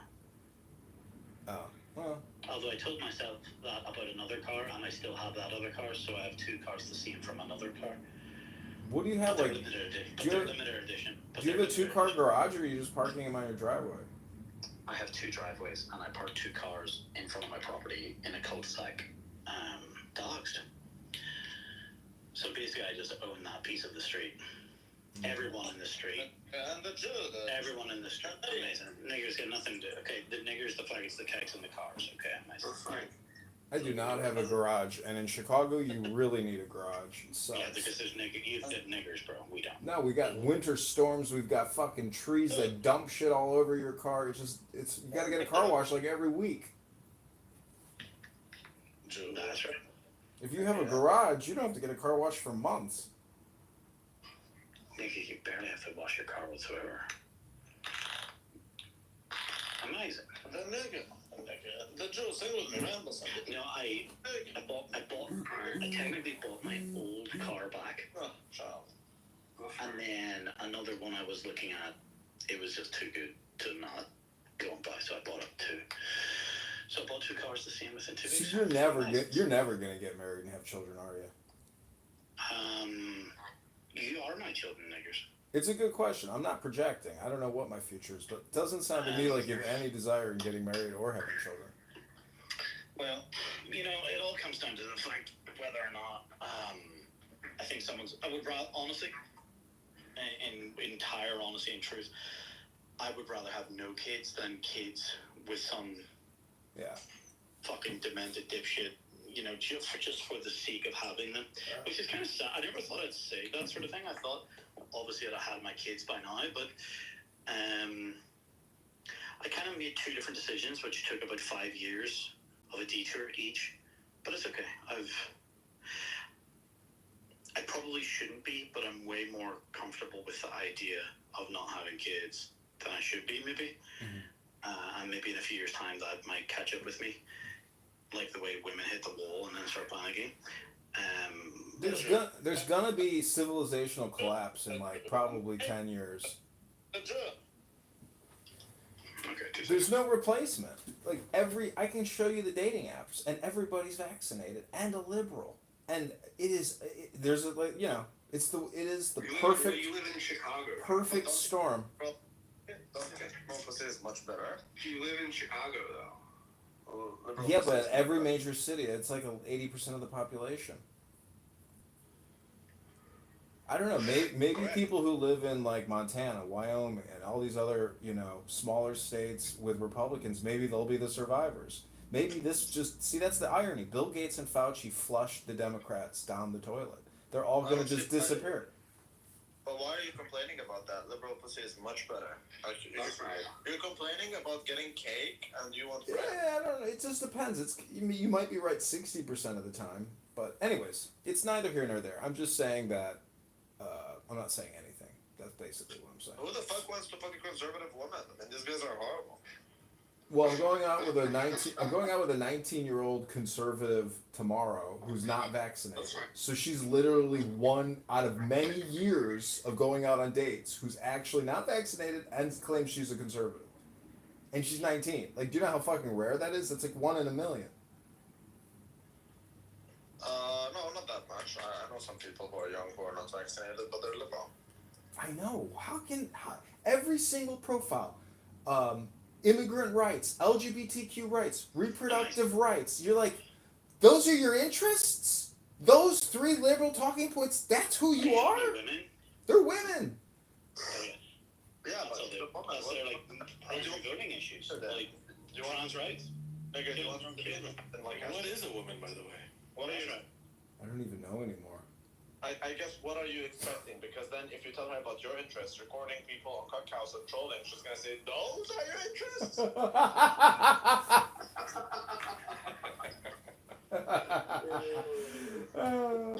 Well, at least he can spice it up a bit and say that he holds sermons, right? And he like reads poetry, and people actually listen, allegedly. You can look at my numbers. He means like 2 people, but that's people. It's plural, right? Yeah, but I'm just saying, she would have the same attitude towards you as you do towards her. No, it's true. And you know what I hope is, like, since I have so much content up, eventually they'll realize it's completely futile to watch any more than even like a minute. Because they'll realize it's all spam. And I'll say, well, can you compartmentalize and know that I have hundreds of hours, thousands of days recorded? Bro, that's a week. You have hundreds of hours a week. I know. Across 10 different platforms, 10 different phones, it's a lot of content to deal with. And I don't think a woman who isn't emotionally or intellectually intelligent. I would struggle with it. I don't even know how am I only paying $60 a month to live stream upload, across 10 phones, 24 hours a day. It's like, how is AT&T even letting me do this? Bro, great question. There's always these outlier users who download 10 terabytes of porn. What do you call it now? Yeah. What do you call them? Dangus. Right? There's always someone that abuses the shit out of the personal fucking home residential internet connection, right? And then there's always someone on Google who just maxes out their Gmail account all the time or whatever. Well, watches 10 million fucking YouTube videos non-stop on repeat and just, with ad block on and cost them a fuck ton of money. But they make it up in the aggregate, so I wouldn't care too much. I know, just being totally ridiculous. I would deny you service, though, 100%. Under some kind of crazy fair usage clause or something, I'd be like... I would not deny you services. I would deny it. Yeah, very small percentage of the population live streams, and consistently. It's very small. It's like... I would not deny you services. If I deny you services, it's because you were in the military. That's right. Like healthcare, I would deny you healthcare. Some guy came to my college, and he was like, look at the name on your window right here. And I'm like, okay. And he goes, that was my roommate. He died in Vietnam. It's like, don't die in Afghanistan. And I was like, okay, that's not going to be me on the window. When was this? 2002, I think. Wow. What year did you go to Afghanistan? I didn't go to Afghanistan. Did you go anywhere? Yeah, I went to the psych ward to complain. So you never got deployed? No. You were in the U.S. military at the highest operational fucking tempo in fucking decades, and you never got deployed? No, they didn't know who I was. I told them, Did you know who you were? I studied Larry David. Larry David went to the psychiatrist and said he sucks cock. Larry David told me what to do. He said, go to the psychiatrist and tell him you suck cock. And I went to the psychiatrist. How the fuck did you get through initial officer training? How did I get through? I went to the psychiatrist and I told him I suck cock. Well, he is a Jew, I'm sure. You like that. Oh, man. It saved my life. I told you, the angel came to the room and was like, you're going to die over there. And I was like, all right, I'll go to the psychiatrist. Did you actually meet? Second Lieutenant Butterbar. Oh, wow. Okay. That makes sense. I'm about to get elected to Congress. It was all destiny. That's right. Where would you like me to redirect your domain to? Just wait till I get my campaign website up. Yeah, Oh, you're camping. Yeah. Bro, you can't even afford a fucking web to me. No, I can afford a webcam, man. I just John, got. if you want to win, you gotta run as a Democrat, though. It's possible, but I just got a really good Airbnb booking for a lot of money, so now I have a little bit of money again. Oh, wow. He's gonna go Miller High Life Plus when he comes back. 2-pack for $6.99. When's the prescription over? Man, I drank a little red wine yesterday, and the inflammation went right back up. I was like, dude, I'm a fucking alcoholic. I like. You're a fucking alcoholic. You heard it here. But this you know what's funny about this medication is it's not just like treating the blood. This shit is like psychiatric because it's giving me like brain blockage, and it's like being on a bipolar medication because you can't drink on it. So, anyways, just funny how it's like every drug goes through your brain. When it goes in your blood, it's going through your brain, you know? So did they, when you went to be treated or whatever in the past, was it for bipolar? I got diagnosed bipolar in the army, yeah. And is that considered under disability? Yeah. Well, how do you Because think? it's like antipsychotic drugs. It's technically like a family of antipsychotics, isn't it? Yeah, you have to take these antipsychotics. Yeah. They disable you literally because they don't want you robbing a bank. You sick fuck. You fucking guy, you bloody fucking guy. The medical industrial complex is so annoying that I used to go to the UCLA VA hospital and they would have these imported Indian doctors and they'd be like, Mr. Kitover, you have to take the medication. We don't want you robbing a bank. I was like, you fucking you motherfucking Indian motherfucker. Like, I should be a doctor. You shouldn't be a doctor, you fucking piece of shit. Bro, they all lie about their fucking credentials and then come abroad and we just assume that it's correct. It's fucking bullshit. These doctors are nothing but just business people. It's all a scam. A physical therapist does more. A physical therapist does more for your health than any of these fucking doctors. Bro, blowing your load in a chick does more for your fucking mental health. Probably. You're fucking right. It's like, did you eat meat and fatty and protein breakfast this morning, and have you had your dick sucked? Like, if they could prescribe that for everyone, like, I think mental health would be cured around the world. I know. Imagine if you could go to the gym, lift a bunch of weights, stick your dick in like a hole, an automated jerk off hole. No glory holes, bro. There's like some nigger's gonna guillotine it off, right? So like it's gotta be in a warm body, preferably female. No, must be female. Did you ever see the movie Road to Wellville? No. It's with Ferris Bueller. Anyways, the whole premise is in America during like the 1900, they used to jerk off women who had anxiety. They created a machine that would give a woman an orgasm. Yeah. Like a city? Bro, did you ever see this thing where there's some doctor can he created what the fuck was it? It's like some kind of treatment where basically have you ever been in, when you get a hearing test, right? They put you in the fucking soundproof box, and then you have to press the fucking button for which you hear and when you hear the beep. No? Do you know what I'm talking about? I've done that many times, yeah. This fucking, this doctor, I can't remember the fucking name, but I have to ask ChatGPT, but basically created this treatment for women to improve. I can't even remember what it was for, but basically it was just a shtick that he could just put his wife in the fucking soundproof box for a couple hours and get his headpiece. Wait, what? Say that part again? It was bullshit. He used to just do it to put his wife in the fucking soundproof box for a couple of hours so that he would get his headpiece. So he made up a fucking fake treatment just to shut his fucking wife up for a couple of hours. That's awesome. That is beautiful. It's a real Jew move.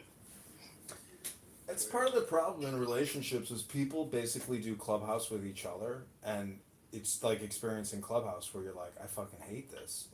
Well, I'm not. The bit that I hate is it's actually Jewish. It's as well. Actually, I realized. That's amazing. It's the Jewish TV. It basically conditions or trains females in particular how to argue, right? And that's why it's so predictable in like almost any language. I've been in airports and people don't even speak English, and I can just be like nudging the person beside me and be like, watch, it's about to kick off. Oh, look, and it's like music. It's like a musical note. There's like a build up, there's high, and there's a low, and then another high. It's just like, and then you can see it going through the motions, right? And the TV, women particularly, they just they mime what they've seen before on TV, and they think that that's how you're meant to argue because that we've seen other people argue that way, and you don't have to. You don't have to do that bullshit, but they do it because that's what the TV does. So it's all learned behavior unless you actually read and create a large language network in your mind. It's like we are biological computers, and if you don't upgrade your software regularly, you're like an outdated model very quickly. So, I mean, education is everything. It's not about being outdated. Sometimes the old ways are the best, but it's if you don't choose your own programming, you're going to be programmed by someone else, and the plan that someone else has for you is not very good. So you gotta have a plan for yourself. Yeah. Oh, that's right. Mr. Anderson, have you taken your booster? That's right. Oh, Resistance is here. He wished death upon my family the other day. That was so lovely of you, Resistance. That's very nice. Resistance. This nigga has no kids. He has no kids. Fuck the Yahoos. Fuck Israel. Every woman he's ever been with swallowed his children. Fuck Israel. Fuck the Muslim nigga. Fuck you dirty monkey Jews. This has got to be a comedy show. Is everybody a comedian? Is that really what's happening here? Is everybody just a comedian? It's got to be what the answer is. Everybody thinks they're a comedian. I mean, couldn't you see Resistance on stage, like, doing comedy? Like, this is his comedy. Yes, I'm going to come out and say, I love Auschwitz. It's a beautiful place. I love Auschwitz. Why don't you go to Resistance? Why don't you go to Barstool Sports? Like, go to their actual bars and do a comedy show. So what's his face? You can pop his head. Oh, he's scared. He's been hiding. We're looking for him. The dude from Barstool, that big nose weasel. I'm mad because the whole world hates you and wants you dead. No, everybody knows that Israel's a piece of shit. They want them dead. Everybody knows blacks, Indians, everyone knows. Africans, I don't give a fuck about the blacks. All hail Hitler. Everyone knows. Fuck the white people. Fuck the white man. Fuck the King David. We want you dead. And if that was true, okay, I respect that. If that were true, though, trust me, I went toe to toe with Sam about Jesus, and then I get a little about stuff. But no, man, when he picks certain hadiths, like the thing about Satan or dogs or noses and stuff like that, even in our most heretical, I'm trying not to be heretical, but like passages in the Bible, I cannot see the comparison, and maybe it's because Sammy or she was on stage, she explained it like it's more modern as far as a whole entire religion, and for that I can give respect to that. That it's just not as modernized, but still, it's not in any comparison. Anything that I've heard a Jewish person talk about, like any of my friends that are Jewish, straight up, nothing that's in the Old Testament, and then nothing that I need anything that touches in the New Testament or Jesus. So I'd like to hear your opinion on that. So I don't know. I'm sorry. Yeah? Do you believe in evil donkeys? Can you give me the passage in the Bible that you're referring to? And go you don't believe in that one, right? Including the donkeys. No, you guys don't believe in the Most High, right? Like you're saying, like Sam's giving you. We call him energy. We're calling universal energy. And that would be the Most High, right? Are you guys Are you guys fans of Deepak Chopra? Is that right? I don't know what the fuck you saying. Yeah, I don't know who that is. Chopra is? No. Oh, it seems like right in line with what you guys are pitching. No, he isn't. They are not like Deepak Chopra. Deepak Chopra is all about the now. And when you are in the now, you know that people who espouse political propaganda, they are not part of the solution, they are part of the problem. Thank you, Honey Badger, for considering my Deepak Chopra impersonation. Nobody's ever understood that they're only projecting or predicting the future. future and reprocessing what they experienced in the past. Have you ever done meditation, Cora, with Deepak Chopra's? No. I am a Dzogchen Buddhist when I meditate. You know, Cora, I think you're very smart, but I think if you went to a meditation retreat at the Deepak Chopra Yoga Meditation Facility Incorporated, you might achieve a higher state of understanding and enlightenment. I go to a Vajrayana silent retreat, John. Come on. I got on stage picture. Yeah, he thought we was one of them Christians, man, or one of them Muslims and shit. This is what he going with, man. And y'all picked the wrong one, man. I just want to know, are the African Americans descendants of true Atlanteans? Don't get racist. Yeah. And did you believe that the movie...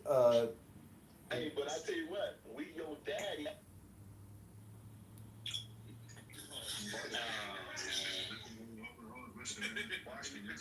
Why pick Atlantis? I don't know what happened to that nigga. It seemed like he slipped and fell to the goo, but respectfully, I don't know, man. Like, let's get back to that atheist versus theist shit. I think the atheist is winning anyway. See where it shit hurt like in the heart, but that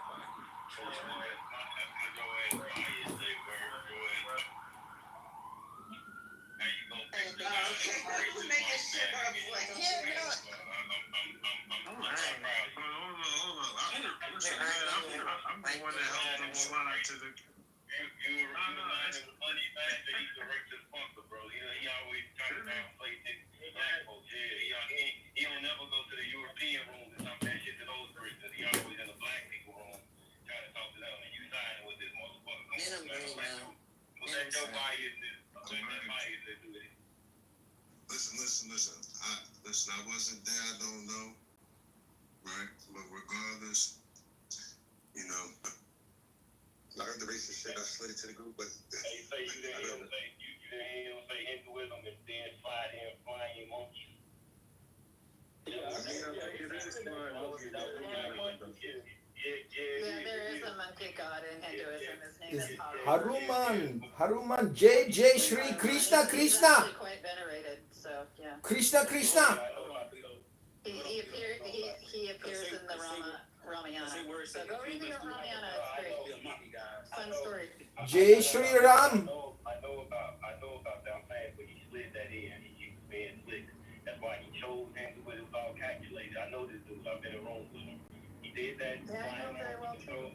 That's all he shot at the people in here that's black. That's what he did. So he's not slick. That's why he's quiet. You see, he don't talk that to me because I've exposed him in multiple rooms. He's gonna stay on mute. Aren't all black men and black women gods? We are all gods, yes. You notice he haven't said anything. You notice he was talking all type of tough shit to Daria, and he was very tough. Now he's quiet. Krishna. Krishna.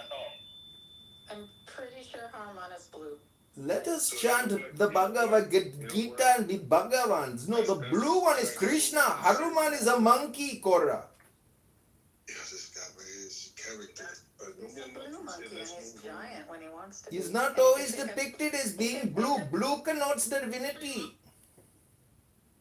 I don't know if you can hear me. Just let me know when I can, say something. Go ahead. All right. My stance, I do believe in God. God is the most logical explanation for pretty much everything. I do believe in God in the Bible.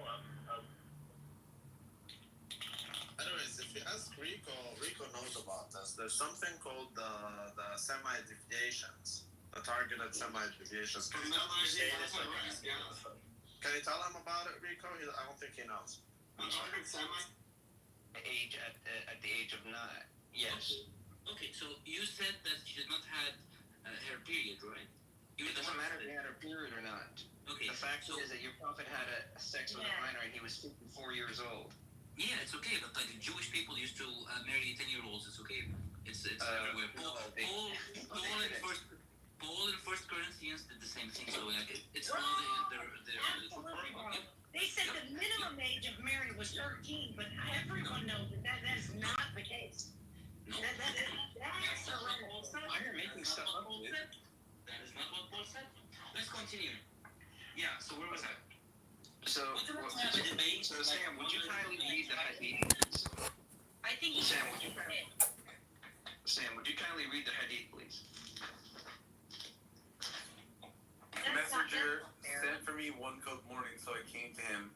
under the quilt with one of his wives, so he let me under the quilt. We became 3.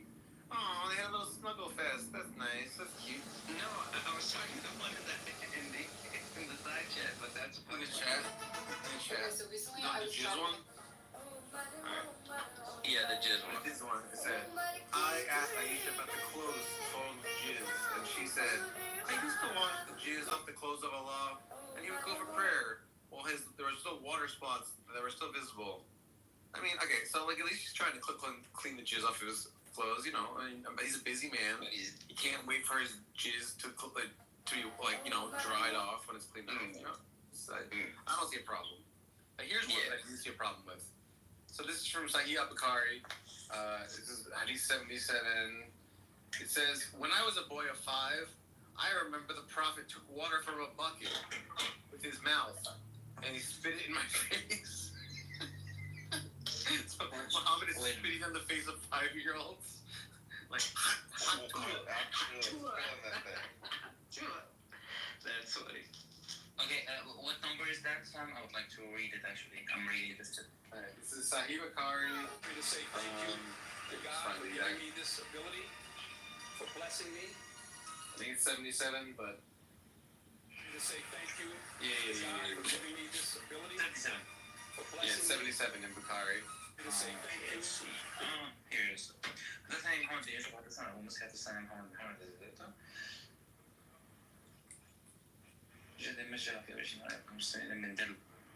Okay, but he did not say he spat it. Mesh is throwing. Okay, me. Yeah, in Arabic, when I translated the Arabic directly, and it does say spat. Mejja means spat? Really? I did not know that. Let me see. Here's what I asked ChatGPT. I took the Arabic directly from it to translate it, and it said a mouthful of water that he spat in the face and into a 5-year-old.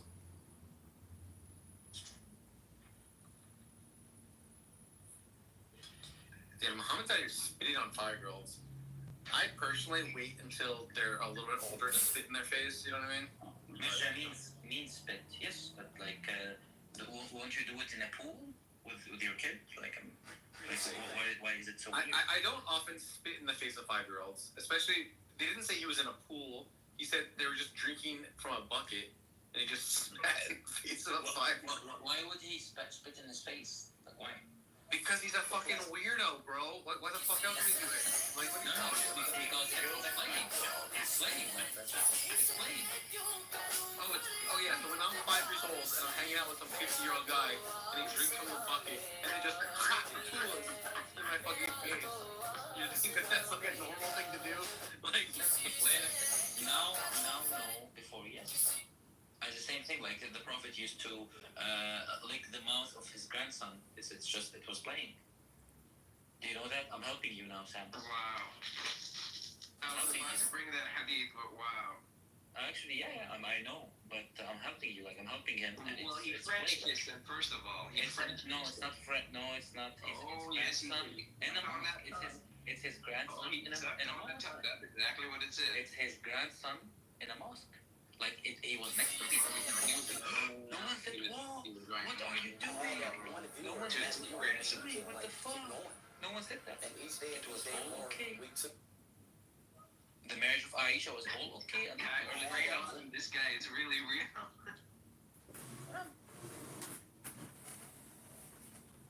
So, the other day, here's what I was doing. I was hanging out with a bunch of 5-year-olds, as a kindergarten teacher, and I just kept chugging water and just spitting in their face one at a time, like, haktu, haktu, haktu, haktu.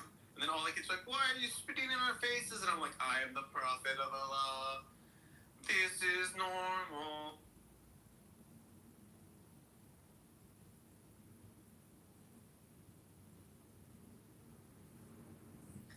Hey Sam, check this hadith out, man. I think you're gonna laugh. Me too, Lucky.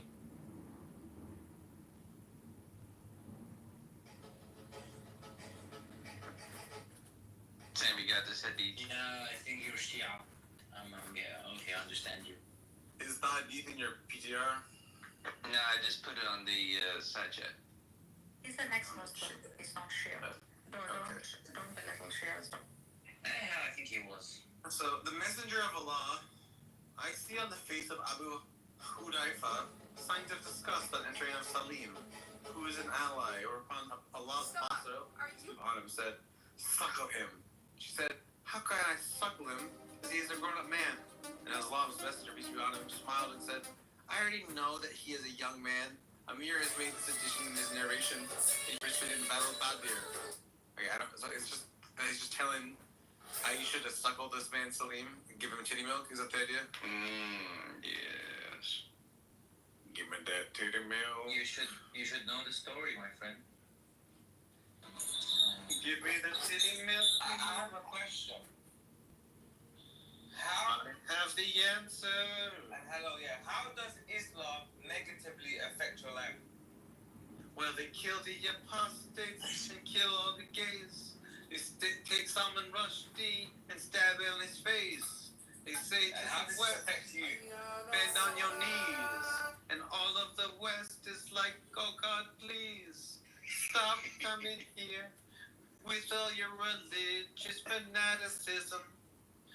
Please leave our girls alone with all your lots of jism. So when you Muslims, you should apostate. It is really great. Atheism is your fate. So you should do it now. Do not wait until it's late. You Muslim men, what do you do? Why do you listen to this man named Mu? He had sex with slaves, crucified dudes. At the Battle of Kitover, he went and killed some Jews. You kiss on a rock, its color is black. You believe in barracks, and that is a fact. You say genies are real when we know they are fake.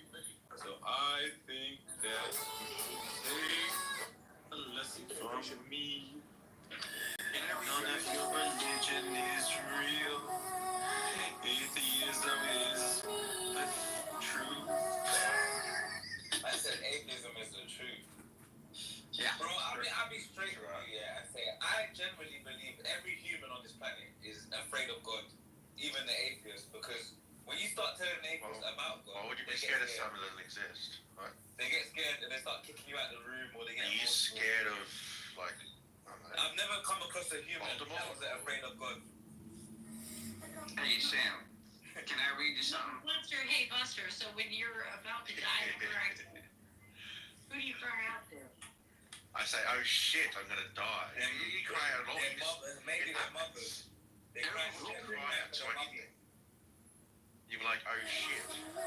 I cried out to J.K. Rowling. Please don't scream. Really? Have you suffered it? Well, I guess like a serious event, like a death in the family, or a test that you're worried about passing or failing, or perhaps maybe a job promotion. I wouldn't say anything about thanking God. Oh shit! Oh shit! Yeah, okay. Why would you say, oh God, oh God? What? Yeah, that sounds pretty sexual, man. It does. I mean, only because it's coming from Buster. But that's right. I can't make jokes. I can't make jokes like that because I'll make you say it. I'm kidding. Shut up.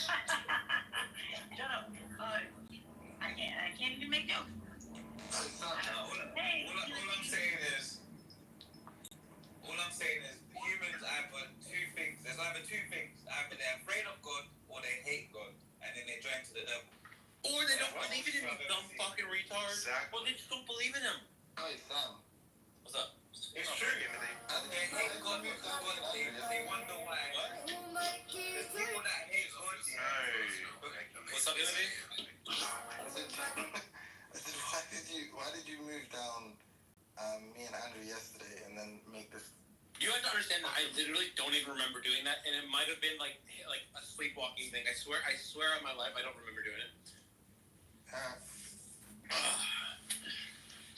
You were asleep in Clubhouse and again, Sam? Jeez. You have to understand a weird fact about me is I don't remember anything I do like 5 minutes before or after I sleep. So like, you can give me like you can gaslight me pretty hard. Like, hey Sam, just out of curiosity, do you have a wife? Not anymore. Do you used to hit her harder than you hit your slave? Or lesser than your slave? I guess I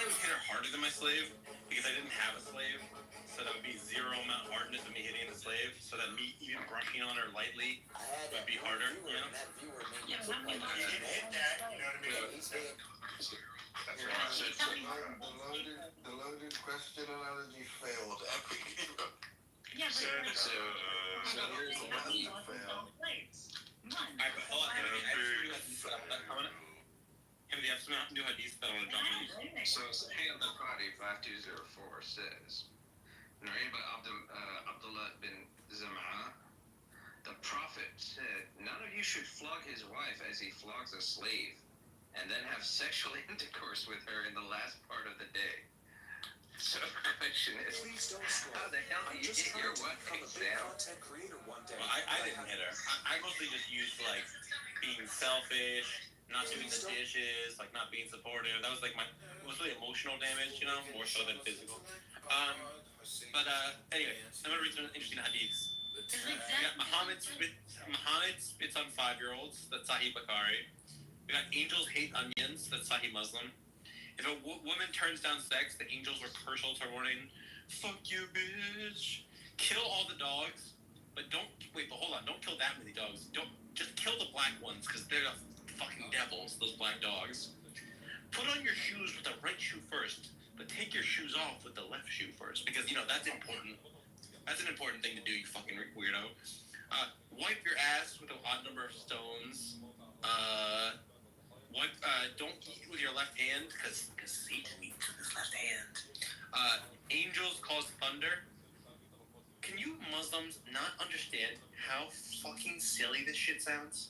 How fucking goofy it is that you say you have to believe this stuff? Can I quote None of this is real. None of this is fucking real, obviously. Can I If I told you, hey, buddy, guess what? You should wipe your ass with 27 stones, and actually there's a goblin in the clouds, and also, you know what? The goblins, they hate fucking titty milk, and you know what? If you kill all the green bunnies, you'd be like, Sam, you're a fucking retard. Yeah, because it's retarded, you fucking dinguses. What the fuck is wrong with you guys? Here's another hadith that I like as well.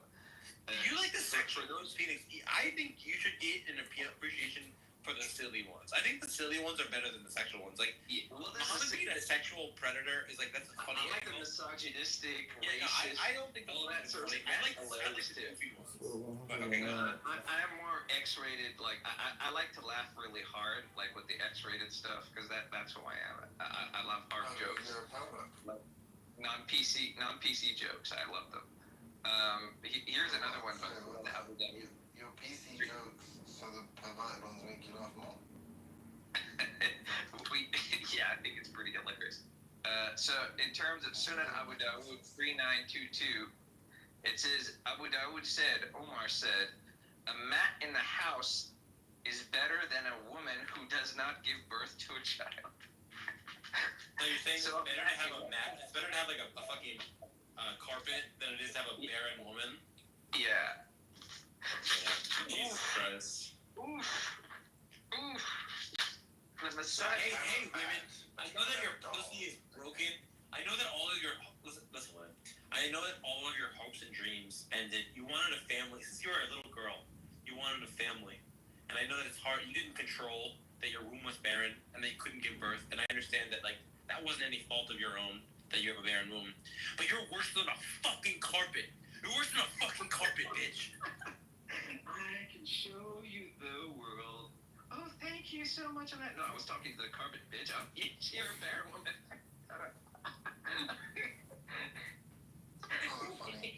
Imagine if Aladdin was singing it to the carpet rather than Jasmine. Oh my god, that'd be I like the idea of him riding on Aladdin and the carpet is the one that he's romancing. You know what I mean? And Jasmine's thinking she's singing the no, bitch. I'm talking about a barren woman. Why should I touch you? I will wipe my feet on you. I like the idea of going home. You have the barren woman lying on the ground. You walk over her, and then you see the fucking carpet rolled up at the dinner table with a plate of some food in front of it. You're like, hey honey, nice to see you. Give it a kiss. So question, what happens in if a Jewish person steals from another Jewish person today? I mean, that's a really advanced. And it's, you know how like two tigers usually don't attack each other? Like Jews, it's unwise for a Jew to engage in financial skullduggery against other Jews. Like why would, when lions go after like packs of buffalo, they usually go after the babies. They don't go after the fully horned ones. So Jews like to go. No, there's a legitimate. There's a why I'm asking, but so I asked it. The only person that I know that's Jewish is in the audience, and I think he left. Oh no, he's still there. He's way smarter than I am. But you're making a silly joke. I mean, you're making a joke out of it, so it's obviously. He's not like a real Jew. Whoa! Whoa! Hey! Okay. You don't have to answer, but you're the only Jewish person that I know of. Who's the audience Jew? Kitover, if he's still in if he wants to come up, I mean, that'd be cool. I'd say the guy is brilliant when it comes to like Torah, Gnosticism. The guy who says he records everyone. Yeah, knows a lot more than you do. I'm like, or me. I'll say that much. Like just a super troll. Yeah, invite him up, Sam. I know he's not. It sounds like Timothy, how much of the Torah do you know? No, I'm asking a real question, Timothy. How much of the Torah do you know? I don't know about what he knows. It was like he's incapable of communicating like coherently with us. So I disagree, but I mean that's between you and I guess. Sam. Timothy, I have some bad news for you. So you know how you're my dog? You're my dog, you know? Well, it turns out the hadiths that the black dogs are all devils. It only becomes a white dog, yeah. It turns out you're a fucking devil because you're a black dog. So let's do that. It also says in the Quran like the devil has blue eyes. So at least being black reduces. And apparently farts as well. Probably maybe being that kind of a devil. Hey, Sam, you know about the finger licking good hadith, right? The finger licking hadith is only good in conjunction with the Muhammad doesn't wash his hands after he shits hadith. Like those two work together nicely, but alone they're okay. It's kind of like a combo one. He's pouring over thousands of narrations, desperate to find the most salacious of them.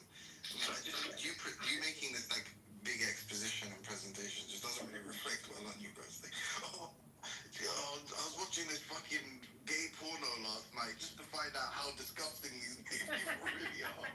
Okay. I don't think you really want to. One time I had a prank war in high school with a buddy, and I filled his locker with gay porn. But you have to understand the level of failure that was for me, because I had to look at a lot of gay porn, and then print out a lot of gay porn, and then look at the gay porn while I was bringing the gay porn. But then when he opened his locker, all he had to do was just rip it down. You know what I mean? It was like basically a kamikaze strike, you know? I think that was I lost my point. Yeah. I was so ready to be like, Sam, I have a continuation of. Don't do that. Hey, Sam, I have a continuation of the hadith. I have the continuation of the hadith. So we're talking about wiping ass with stones, and then you eat your food, and then you have someone else that lick your finger. But did Muhammad ever do that? Did he ever wipe his ass and then go straight to eating? So here's the hadith. If you want to read my documentary. So why are your fucking down? Alright. So it says, Ibn Abbas says, the Prophet relieved himself, and then some food was brought to him, and he ate, and he did not touch water. And then Amir bin Dinar said, are you not going to wash your hands? And he said, I'm not going to prayer. Why should I wash my hands? So, yeah, I guess he eats after he did. What would like a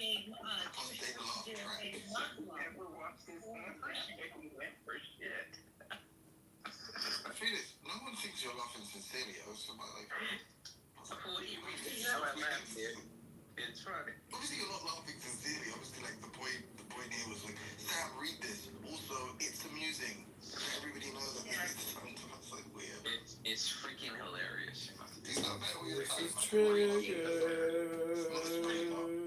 I promise you, it's not funny. Anybody can be changed. That's why not only did no one else laugh, but I literally cued in your laughter because I knew it was going to be contrived. That's why. Yeah. That's why that's like we. That's why people are pretty convinced it's not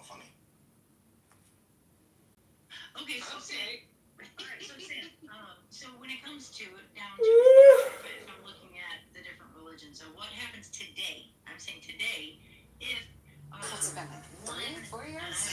8 years, 7 months, 6 days. I haven't forgotten. The last time I saw you, I didn't see you because you left. Jewish, and one guy's Muslim. This could happen, right? And one dude covet the other person's wife.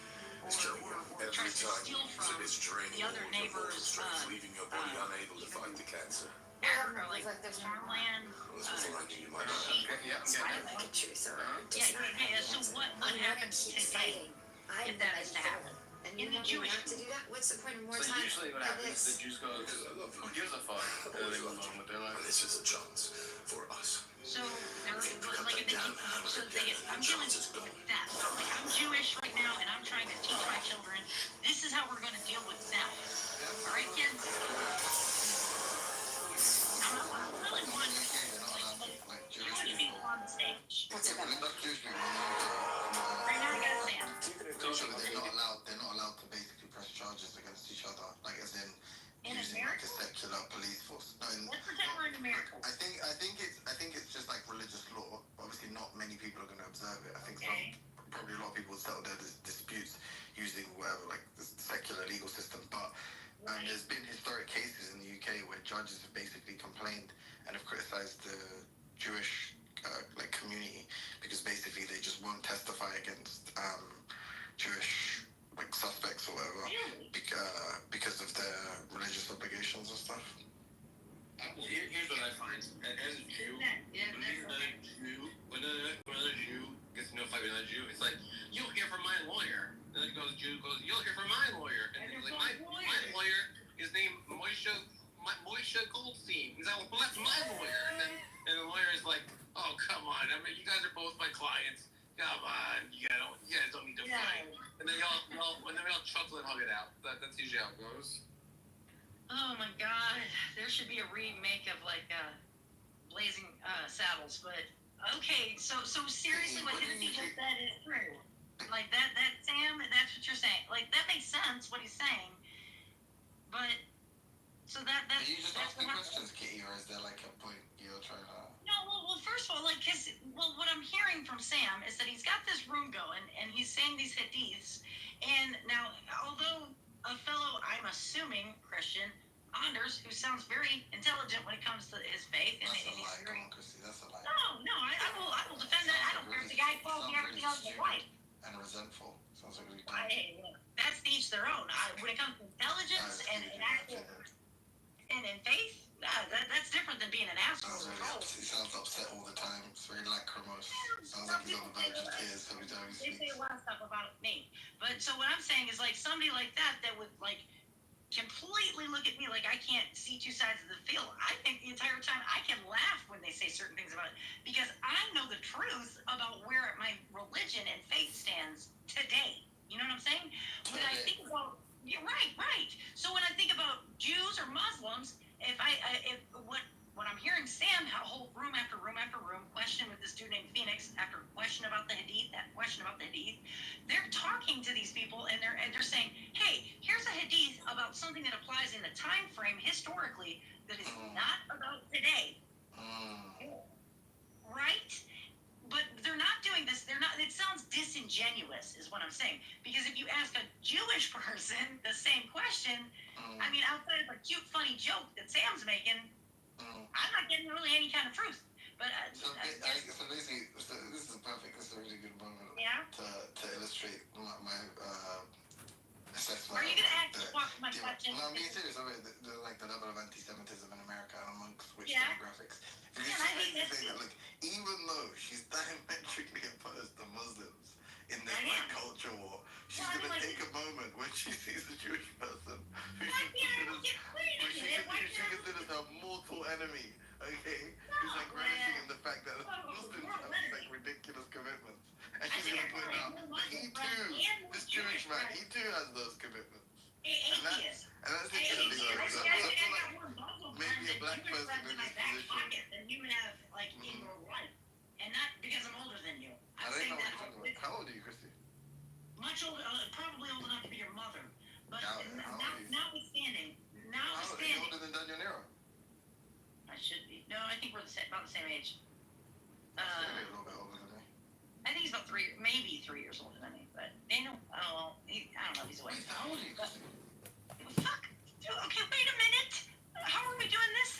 Like I thought we were. Anyway, if I could just round it off with Sam. Yeah, that's. Yeah, I'm gonna. I don't know. Let's make Timothy the gentleman on the stage. How many women do you ask what their age is? Aren't you from England? I'm 40. How old are you? Well, no, Daniel's not 40. What's your weight? What's your shoe size? About 230, so And how tall are you? 6'3". Yeah, I'd like to see pictures of that because it sounds like you've got little man complex. But that's beside the point. Now that we've made this a personal thing, forget it, Sam. I don't have a question. I mean, like, you're the one asking a woman what her age is. You cannot ask a woman. I don't know, you brought it up, I suppose. Is it appropriate to ask a woman her age? I don't think I have to explain that. Yeah, in this context, yeah. I remember what the is. Are you attracted to her? Is that what this is? No. Alright, so I want to tell you guys a funny story. I want to give you the tale. So I was talking about the story of Muhammad's second wife, whose name is, I think it's Sanad. Wait, hold on. Aisha? Aisha's the second wife. No, that's not his second wife. It was Khadija, then it was Aisha. Who else would it be? Oh, here we go, another room. How long will this one waste your lives? How many hours? It's a beautiful day outside. You guys just keep talking about the same shit every single day, making no advancement while your personal life burns to the ground. Is it worth it? I'm asking a question. Is it worth it? All communication is projection. It's all projection. I'm just asking a question. How badly has your personal life suffered from being here all the time talking about the same shit? Isn't this just a modern day psychiatric holding facility? How long are you guys gonna do this? Do you guys have a hope for the future? You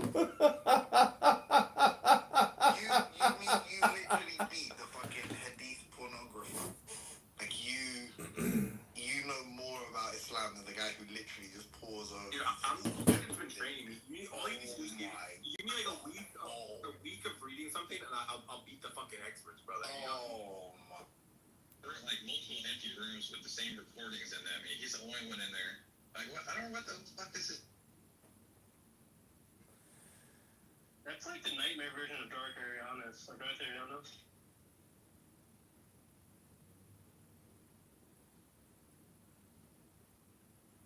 He just feels very righteous that he likes to tell people that they're wasting their time talking about stuff and arguing about stuff. He feels superior to other people in some way. It's not superiority. I think I'm accurately diagnosing the problem by saying you're all stroking your egos and wasting your time. Prove me wrong. Like a human being, you gotta act like a clown online. You can't actually. It's all just comedy at the end of the day. It's all pathetic. You don't even know you're a comedian. That's how Let's see. What's other fun? Oh, I want to hear the follow-up.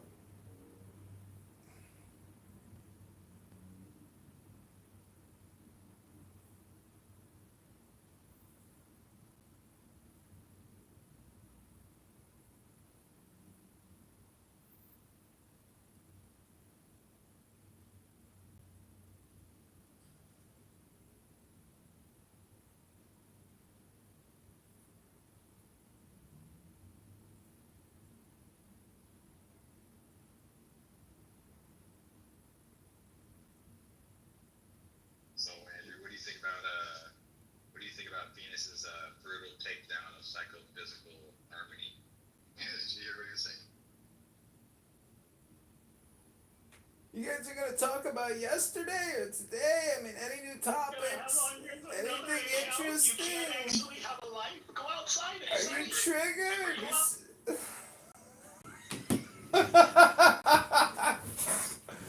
Do we have one more? Can we keep it going?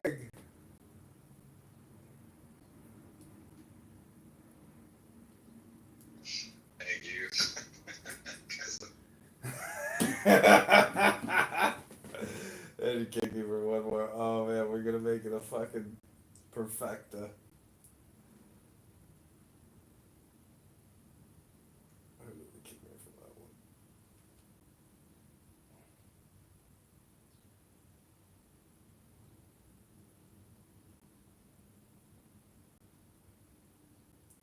Comes against the U.S. Constitution and our U.S. government, like all of us old retired people will bring everything that we have to a collection point, and it'll be a fucking that you've never seen on American soil. Well, I hope that will not come to this. Dude, I hope it comes on board. Well, people will die. Innocent people. Yeah, a lot. Yeah, not as many as Americans. I'm talking about innocent American people who die. Yeah. Anyway, Come please try. What do you mean? If you have like a war inside America, Please try. You know there are more guns in America than there are Americans in America? So Americans will die. I mean, you're proving my point. Like, why are you... Yeah, but how are you going to get here and be an ineffective, like, unit against Americans? Like, you might get here with 100 people, but you might only live for, like, a day or two. You all die. But there are other Americans. You're fighting other Americans, dude. Do you understand? No, this? we're getting our illegals out of our country. I'm talking about the legal ones. All of them are legal, not the illegal ones. It's not. Well, if you're a legal person that is literally trying to, like, stop the arrest of an illegal because you're legal, you're obstructing justice, and that's a physical form, and now you're breaking the law, and I'm going to put you in jail for 2 years because you're obstructing justice. Literally, we're having like two different conversations. No, I don't think you realize that the protesters, for everyone that, like, puts hands anywhere near a cop, yeah, they get 2 years at a minimum. Yeah, I wasn't talking anything like even remotely about this, but that's fine. Well, we're talking about, like, you know, if it's good for the goose.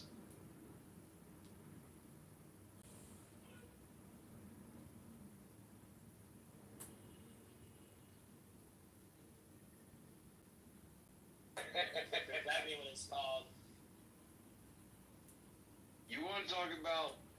It was the Prophet Muhammad was having multiple wives because for a reason, okay, and just no hadith and no somebody spoken in his tongue to say that he does something like that.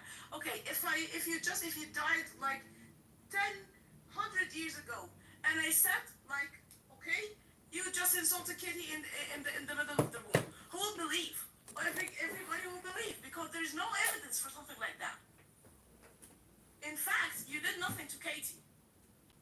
Just for people who want to destroy Islam's the idea, okay, he's a Muslim. Yeah, so they do the same thing. let's start any something trash. Right, they do the same thing about the Bible. Yeah, that was weak, Phoenix. I mean, you could have fed Sam a better It's not Bible. only for Islam, it's for all the religions. Yeah. There's a Muslim with something, there will be a haters. But this is very rude. This is very rude. Now there were there's something called Rami al-Muhsanat. Rami al-Muhsanat. What Rami al-Muhsanat means? There's something in Islam and all the religions that you're saying that something happened and you didn't see it with your eyes. If I just say, okay, anybody, let me make it about me. So, okay, my friend said, Marley, okay, she fucked up with Andrew, let's say, okay, she will go to hell because she didn't see what happened and she's spoken by her mouth for something she have never seen. So this is really Okay, they do this to Christians. Let's look at What is your opinion? Well, wait a minute. You guys are claiming you're going. Okay, so I'm having a look now on the research, okay? Yeah, you are casting aspersions on me and saying that I'm making this up. Muhammad and his wife. Shall do. And I can tell. Hold up, Marley. This is when you win. Next Sam own it. You guys are fucking pieces of shit. I fucking hate you guys. I literally hate you guys. Okay, Sahih Bukhari. This is narrated by Aisha. This is from Sahih Bukhari. When Sada bint Zama became old, she forfeited her day to Aisha, and the Prophet used to spend time with Sada's night, spent it with Aisha. This is in various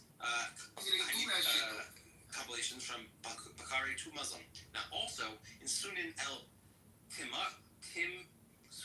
al-Tirmidhi, this is narrated by At-Tirmidhi on the authority of Ibn Abbas. He said, Sauda feared that she would be divorced by the Messenger of Allah. So she said, don't divorce me. Please, keep me with you.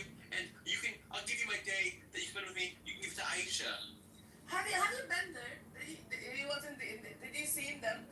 Have you? Okay, I will say something. By that logic, have you seen Muhammad in order to know if Islam By is that true? logic, do we know about Noah? Did we see the flood? thought he was even real. Ah, come on, Buster. You can't win this one. Yeah, give it to the 8. By that logic, do you have a brain but haven't seen it?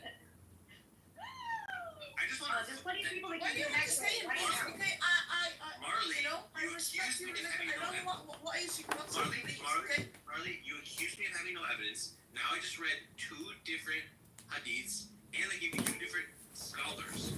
Tell me what are the hadiths. And now you should now say, Sam, I apologize. I thought you had no evidence, but I was wrong. Please tell me, okay, where is this hadith? This is what in the link? No, it's not in the link. This is not in the link, and that's what I'm trying to look up, and I don't see it either. So, hey, Phoenix. If this link is written by somebody and just it just had as an It's Sam's mouthpiece. Why don't you explain why Sam's coming up with this I response? can write something and just send you a link for it. Exactly, yeah. So what do you want? Yeah, we can just write whatever we want. Stick it in So the I chat. can just go right now to Sunnah.com. Alright, so if I want to, first of all, I said it was in Tabari, and I gave you my source right there, so you can actually see it. But if you go to Sunnah.com right here, and then go press in the search bar, say Sauda, like the word Sauda, right? And then look what it's, there are many ones about Sauda. The first thing that comes up, Sunan Ibn Majah, 1972. Narrated from Aisha that when Sauda bint Zam'a grew old, she gave her day to Aisha, and the messenger of Allah went to Aisha on Sauda's day. What else does it say here? Bulugh al-Maram, 755. Aisha narrated Sauda, the wife of the Prophet, asked his permission on the night of al-Muzdalifah to leave earlier to Mina. She was a heavy and slow woman, meaning fat, huge lady, in other words. The Prophet gave her permission agreed upon. And the list just keeps going on and on. Sunan Abu Dawood, 2138. Aisha's wife of the Prophet reported when the Allah's apostle intended to go on a journey, he cast lots amongst his wives, and the one who was chosen by lot went on in it with him. He divided his time, day and night, and for each his wife, except that Sauda, daughter of Zam'a, gave her day to Aisha. We know where the story comes from. So it just keeps going. Sunnah Abi Dawood, 3715. I can just keep reading this over and over. And which one is yours, Sam? I posted I don't know. I posted in the link on top of the chat. So I pinned the link to my Gemini conversation, and you can just follow all of the fucking links that it gives you multiple different citations. You can just follow them all up. Thanks, Sam. Can you click the link that Phoenix put in the chat? Because I just clicked it and I looked at this very, I would say, expose that's like an investigative journalism. If you look at the context that comes with this that he put in there, this is very, very, I would say, Islamophobic. And I am a Christian. I am a super Christian. That definitely not Muslim, right? All right, click on that link and look at where the authors of that link come from. Katie, I want to say something. Sam, let's say, okay, what you are telling happened, okay, which I 100% don't believe. What's your problem? But this will never happen, okay? But what's your problem? Why are you talking for something you have never seen? What's my problem? Strong. There's nothing said. Okay, Marley. let's say I'm just You giving haven't you seen an it either, example Molly. of How a did real it happen? How life do you know now. it's happened with Molly? How do you know it didn't happen? You can see it. Marley, do you have a brain? Yeah, I have a brain How do I know you have a brain since I haven't seen it? because I'm human.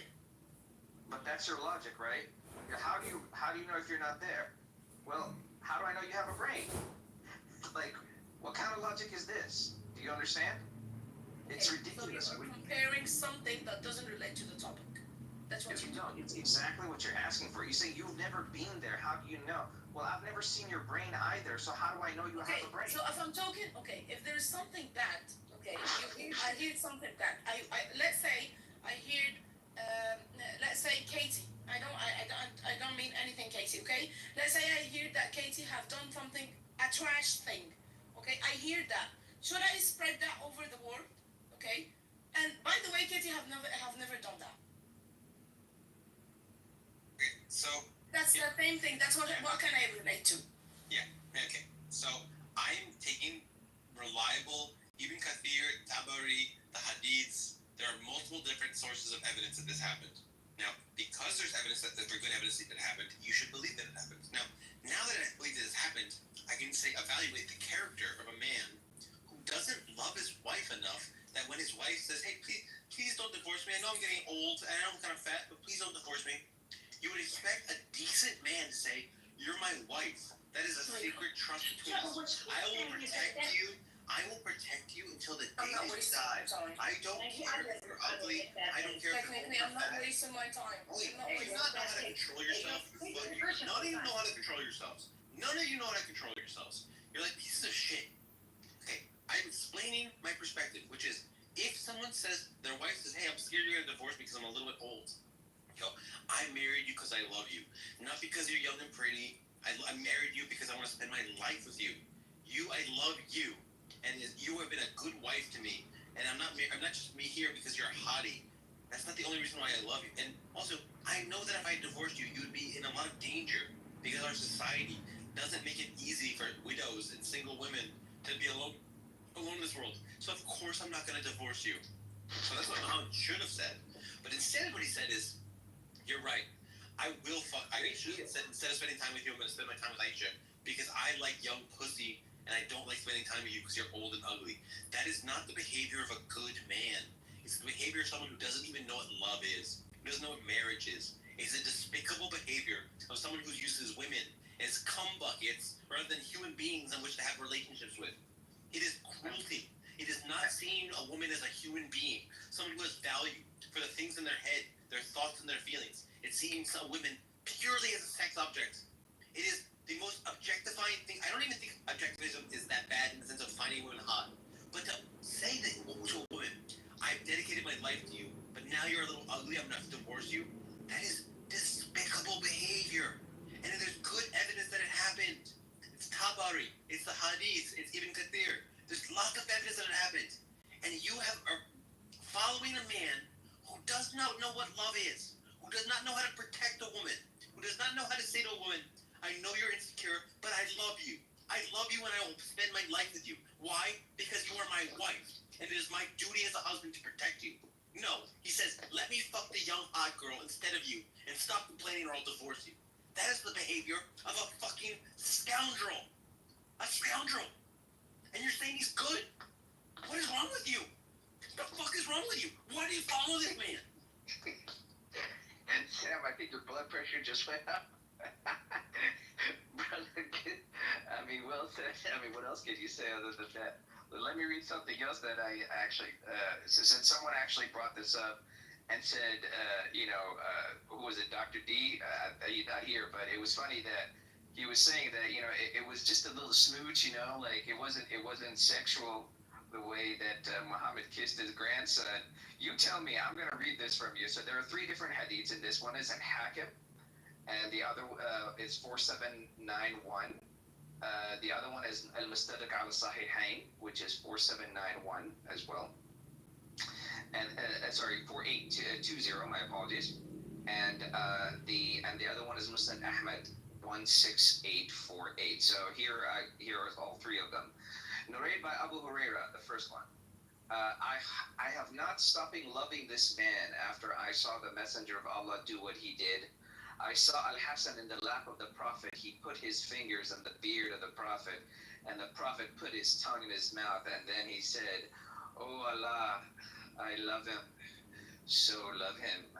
And the other one goes, the second hadith goes, narrated by Ya'la al-Amri, he put one hand under the back of his neck and the other under his chin. Then he placed his mouth on his mouth, kissing him. Yes, the third one. This one's the most graphic one out of all of them. Narrated by Muawiyah, which is, by the way, one of the caliphs. I saw the Messenger of Allah suck his tongue, or he said his lip, meaning that Al-Hassan ibn Ali, peace be upon him, and no tongue or lip that have been sucked by the Messenger of Allah will be tormented in hell. You tell me that's not sexual. That's pretty darn sexual. Yeah, it seems pretty sexual. As I said, I'm not particularly bothered by the gay stuff that Muhammad does. Like, I'm happy to grant that Muhammad did some gay stuff, but like that, I mean, maybe the Muslims don't want to grant it, but I don't care. What I care about is silly stuff and evil stuff, not gay stuff. Yeah, but you know what really gets me is I can contextualize this. You know, I can find a reason to say that at that time and in that place, that wasn't so out of place. But the question is, you know, what is this supposed to show? What sort of, you know, value or teaching through the ages should be derived from that? Because it's something that happened during the lifetime of Muhammad, and it was between him and his grandson, and it would not affect believers like hundreds of years down. I don't see why such a hadith are actually in there. I really don't see the reason why.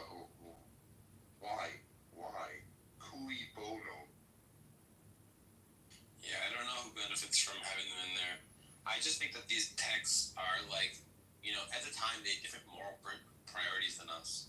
So they didn't realize how offensive it would seem. Just like in the future, when everyone's eating lab-grown food, and they're like, wait, hold on, what did you do to animals? Like, we just don't see it as bad. They didn't see, like, all this stuff about, like, oh yeah, of course you divorce a woman because she's ugly, or of course you crucify someone for doing mischief in the land. And they didn't realize that, like, oh yeah, maybe in the future people will think different about this. But, yeah. I don't know. Muhammad's character, he's not a nice man. Muhammad is not a nice man. The thing about Sauda offends me more than a lot of these other stories, because yeah, but that's a story. That's what I'm trying to get to. No, but I mean, just 1 minute before I have to say, and I really apologize in advance if I offend anyone in the audience or throughout the world by saying this, but I'm not really sure how reliable a source Aisha is when she talks about stuff that concerns her. Yeah. And I certainly don't consider Muawiyah ibn Abi Sufyan a reliable source. No matter how clean the narration chain below them is, I'm not sure how valuable they are as witnesses to these things. okay, so I just want to say something. What's the actual hadith source that is authentic that says something like that? I never, ever heard of anything like this. And even if you bring, like, I want to actually go and read a source from sunnah.com. Like, bro, I clicked the link you sent, right? It doesn't say that. It's talking about Adam and Eve. Okay, so I'm just gonna be really clear right now. Bring me the source, and it must be a hadith that is authentic. Because otherwise, I will call you a liar if you say Islam says so. Click on the Gemini, look at the pinned link. Do you not see the pinned link? No. I don't care about the Gemini. Give me the No, go to it tells you all the citations are there. Okay, but why can someone just send? I already have the information. It's right there, man. Just click on it. Okay, let's go into. It's weird that it comes from you and not the one who said it, but okay. Well, I'm talking about the Sauda story. I'm not talking about the kissing of the boy story. I don't know. Oh, you want the source of the kissing of the boy story? I can give that to you tomorrow.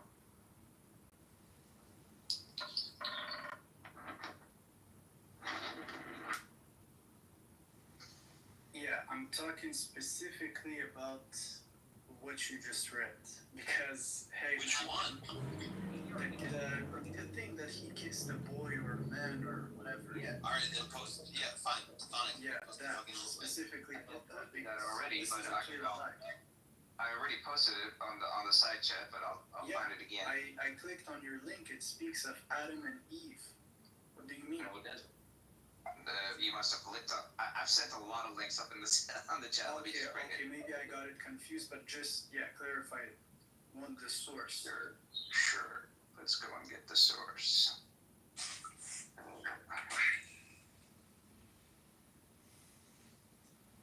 From an authentic hadith. An authentic hadith for you? Yeah, I never heard anything like this within Sahih al-Bukhari, Muslim, never. What are you talking about? So, we got Musnad Ahmad here, so let me just bring it up. Nadir.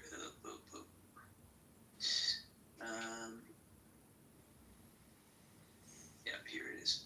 So, this is from. So, I'm just putting it again on the side chat for you guys. There you go. Alright, let's check this out.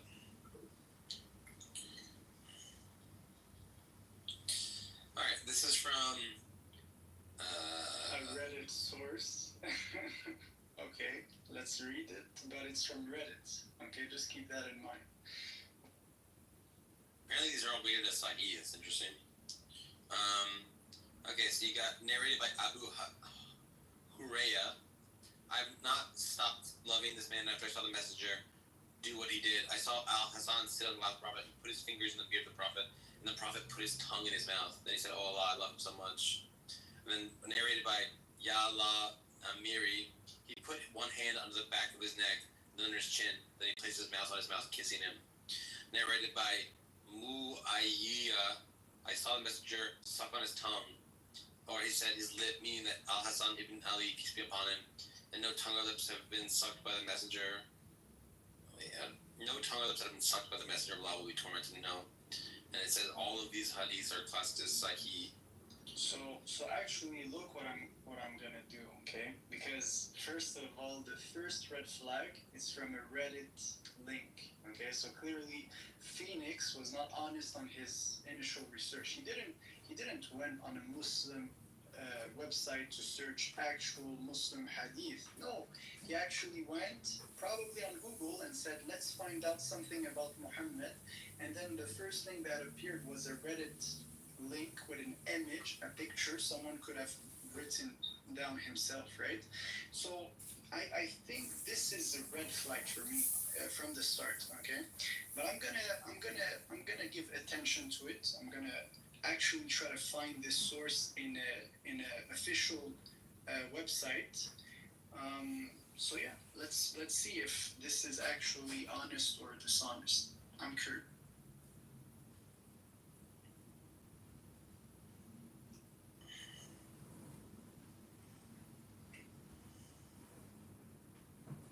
Plus, I'm gonna read this in Arabic, obviously, because we want to see what it says in the original. Anyone could, that's the point. Anyone could take any text, switch it up and just twist the meaning out of it and try to make it a. Cool. So I'm now on hadithunlocked.com, and it says, "I still love the man after seeing him kiss the boy on the tongue or whatever," and it is rated as Dahabi, which is rated as sound. Okay. So it's a sound hadith. Okay, so that's one there. Here it says by the way, I just want to say this. The first search I did, Qaboos is labeled not to be taken as a proof or weak memory. This is the first search. Simple search. That's the first thing I see. And the Reddit source says it's an authentic hadith. This is obviously, there's an obvious contradiction. That's first. So yeah, you could. I'm on hadithunlock.com, and this one says it's a sound chain. It says it's Arnaut. I don't know what that means exactly. Arnaut. Could you do you mind send me the reference? Yeah. Well, here's the thing. Let's see what Arnaut means. Oh, he's a scholar, and that scholar said that it's a sound chain.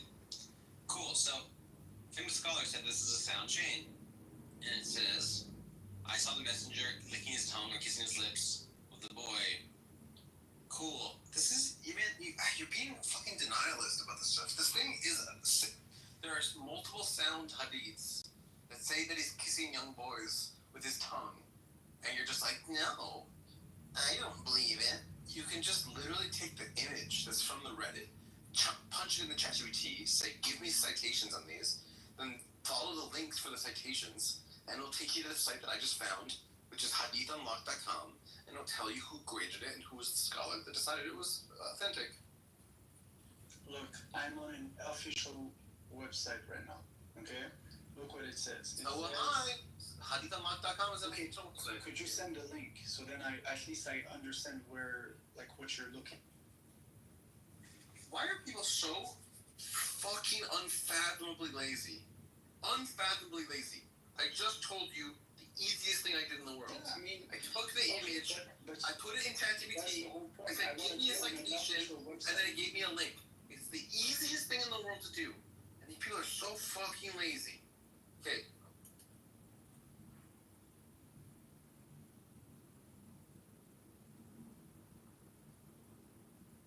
Or even pin it above, I don't know. Alright, there. hadithunlock.com 4791.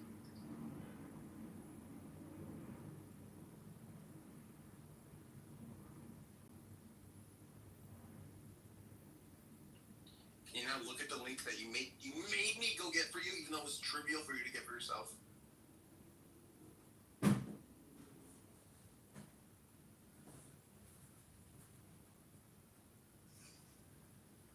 It's the fucking gall of some people. Oh, I don't believe it until you give me the link, even though the link is trivial to find. And then I fucking find the link, you don't even click it.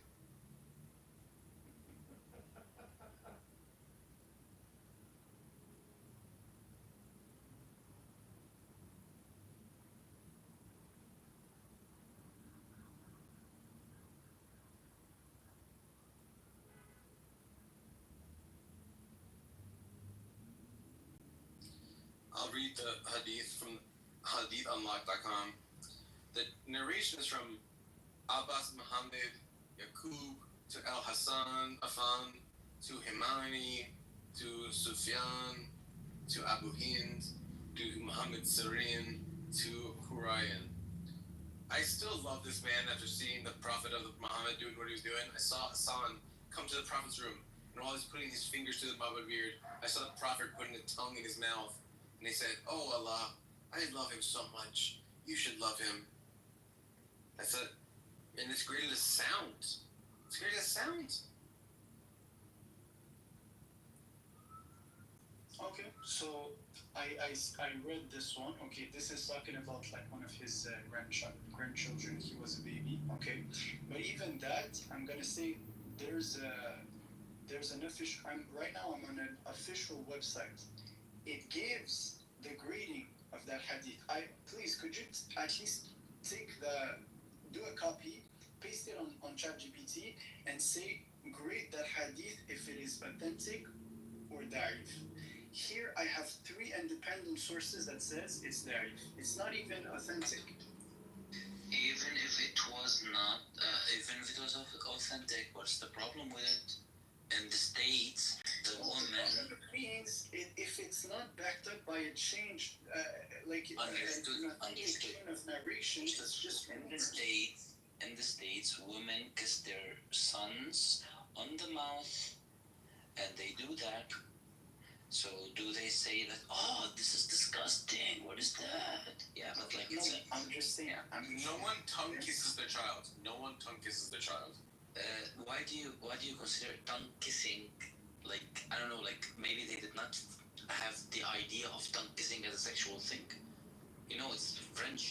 French So it says the prophet put his tongue. This is a Shia report. When the prophet says put his tongue in his mouth, when it says that the prophet put his tongue in his mouth, I shouldn't interpret that to mean he put his tongue in his mouth.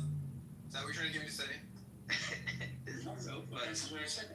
I said that it was not interpreted as sexual thing. No. Listen. I'm just saying. This is a source. You're laughing. Give me your answer. Would you allow me to put tongue in your son's mouth? Because now. Let's establish this. Second of all, if you look at what they themselves say, there's 3 independent sources. Look, I could quote it to you. Ibn al-Khattan, Ibn al-Salah also graded this report as da'if. Okay, first one. Here another one. Yaman bin Sa'id al-Masisi, who is ranked as da'if. Another one. Like, all the sources, it doesn't take much. You take it, you look if there is a break in the chain. If there is a break in the chain, it's just a rumor. It's not authentic. And people is going to go specifically in our graded narrations that are weak in order to kind of bring a claim. It doesn't work like this. You have to take from authentic sources. Now, the Reddit claim or the Reddit polemy could say, yeah, oh look, this is authentic, but yeah, he could lie. He could just take something from our weak sources and say it's authentic, and then everyone believes it.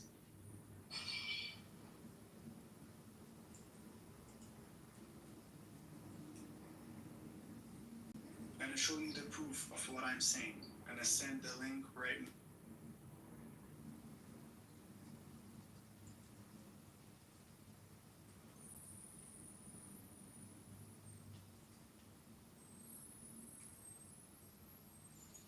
Yeah, for me. So I'm reading it right now. It shows as Sahih. I'm showing that it shows as Sahih.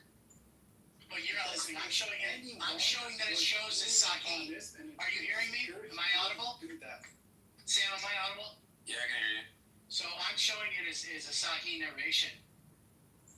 Grading by Al-Hakim. Al-Hakim graded as hadith as authentic according to the conditions of Sahih Muslim. Grading by Al-Dahabi. Agreed with Al-Hakim's grading in his Taqis al-Mustadrak. Confirmed it as Sahih. So there you go. So I'm not showing what you're saying. I'm showing that it's being graded as Sahih. Okay, go to the link I sent you right now. Yeah. Well, I'm just saying there's going to be competing gradings, right? On one hand, some people say it is Sahih and other people say it is Da'if. So now you've got competing problems because there's some people that say it's not. I mean, you're trying to say that it's 100% Da'if. Yeah, I mean, with all due respect, that's not according to you do some certain. No, it is. You took that source from a Shia tradition, and from the Shia tradition, you went out and you took it from the weakest source they have. Bro, they say, look at the link I sent you. They themselves will say to you, it's a weak source. It's not authentic. Look it up. Yeah, So no, I just did look it up, and this is not a Shia source. So no, I asked, is this a Shia source? And it says no. Al Mustadrak, al Sikhayan by Al Hakim. Yeah, it is a Hadith collection. So you're not lying. So here's another one here from Al-Adab al-Mufrad. Same hadith, by the way, Al-Adab al-Mufrad 1183, and it's been graded by Sahih by Albani himself. Sorry, Hassan by Albani himself. So this has actually been graded as Hassan by Albani himself. And you know, Albani is probably one of the greatest muhaddiths there is. So if you're going to go against Albani in this regards, then go ahead, try doing that. Okay, so you know what? I'm gonna do it like that. If you present a claim like this, you wanna claim it's sahih, you have first to quote me the musnad. I want to hear the musnad actually. So then we will make sure you're actually going to the sources. So cite me the musnad. I want the verified chain one by one. All the names. Present them to me right now with with who said it, like who reported, who said it was authentic. Go ahead. If you're not able to do this, you're the liar because I'm gonna do it. Shut the fuck up. You don't know what you're talking about. You don't stand here and say every time we have to just give you the whole chain of narration. It's like do that every time you say it. Now notice the standard. You're just coming and notice the lies and rumors. That's it. Guys, now notice the standard here. Now, first of all, these are muhaddithin. This is literally their job to actually grade hadiths. Now, he wants to be a muhaddith. He wants to be like those guys who have actually sat down and have gone through isnad chains and have actually did their work and have come to a conclusion and say, now I'm the one who's going to come to a conclusion. Give me the isnad chain for that. See the standard? No, that's not true. He's now giving himself an ijaza to say that I can say whatever hadith is right, Hasan or Sahih. Did you see the crazy standard here, guys? Okay, no, that's not actually what I'm saying. What I'm saying is the following. I just showed you a source, direct source, where you could read it. There's 3 independent scholars that will tell you why it is da'if. And then... I quoted to Albani. No, this is Albani. Listen, this guy is saying the opposite. So therefore, this is Albani. Investigate. Hold on, Who's Albani? You're gonna have to recite your proofs. If you can do so, you're a liar. This is Albani giving his rating. You made a mistake. You sent a link to a different hadith that is graded. You sent the one where he's allegedly kissing the genitals, not to the one where he's sucking on his tongue. That's the one we're talking about. No. If you go further up, they were talking about a different one. You mixed them up.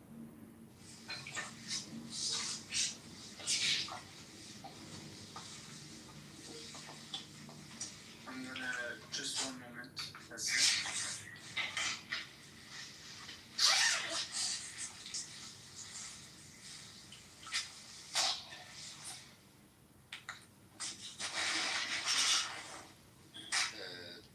Doctor, could you mute yourself since the funny noise is coming from your face? Sorry.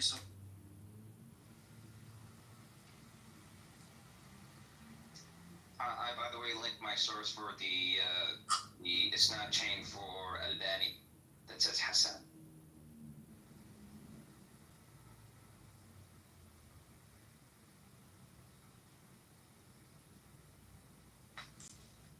Yeah, basically like you're saying that the Prophet sat with his grandson and molested his mouth in a mosque where people could go in.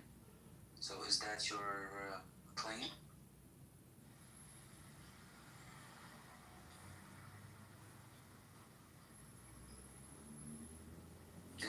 Does anyone claim that the Prophet went into a mosque with his grandson, who was like literally a baby, and started doing something sexual to him, and it was not okay at the time?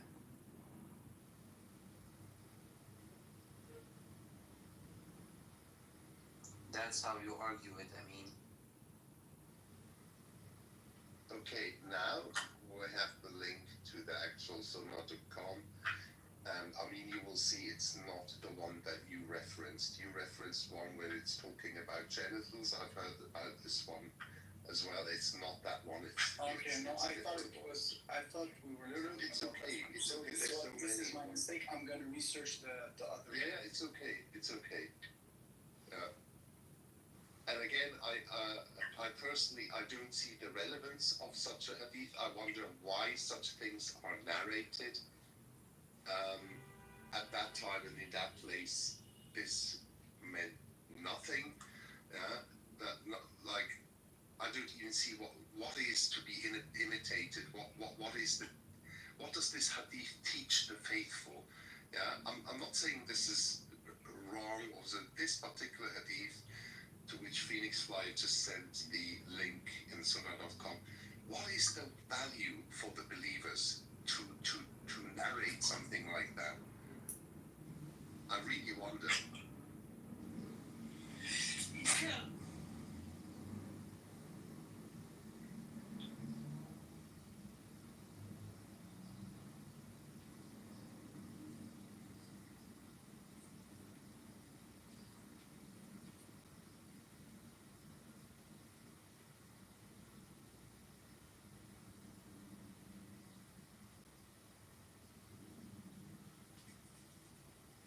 So what are we doing now? Yeah, I'm literally saying now. I'm trying to find who reported that. What's the chain? Is it authentic? So now this is a research I'm doing. So yeah, I'm gonna tell you if this is truly authentic or not. That's basic.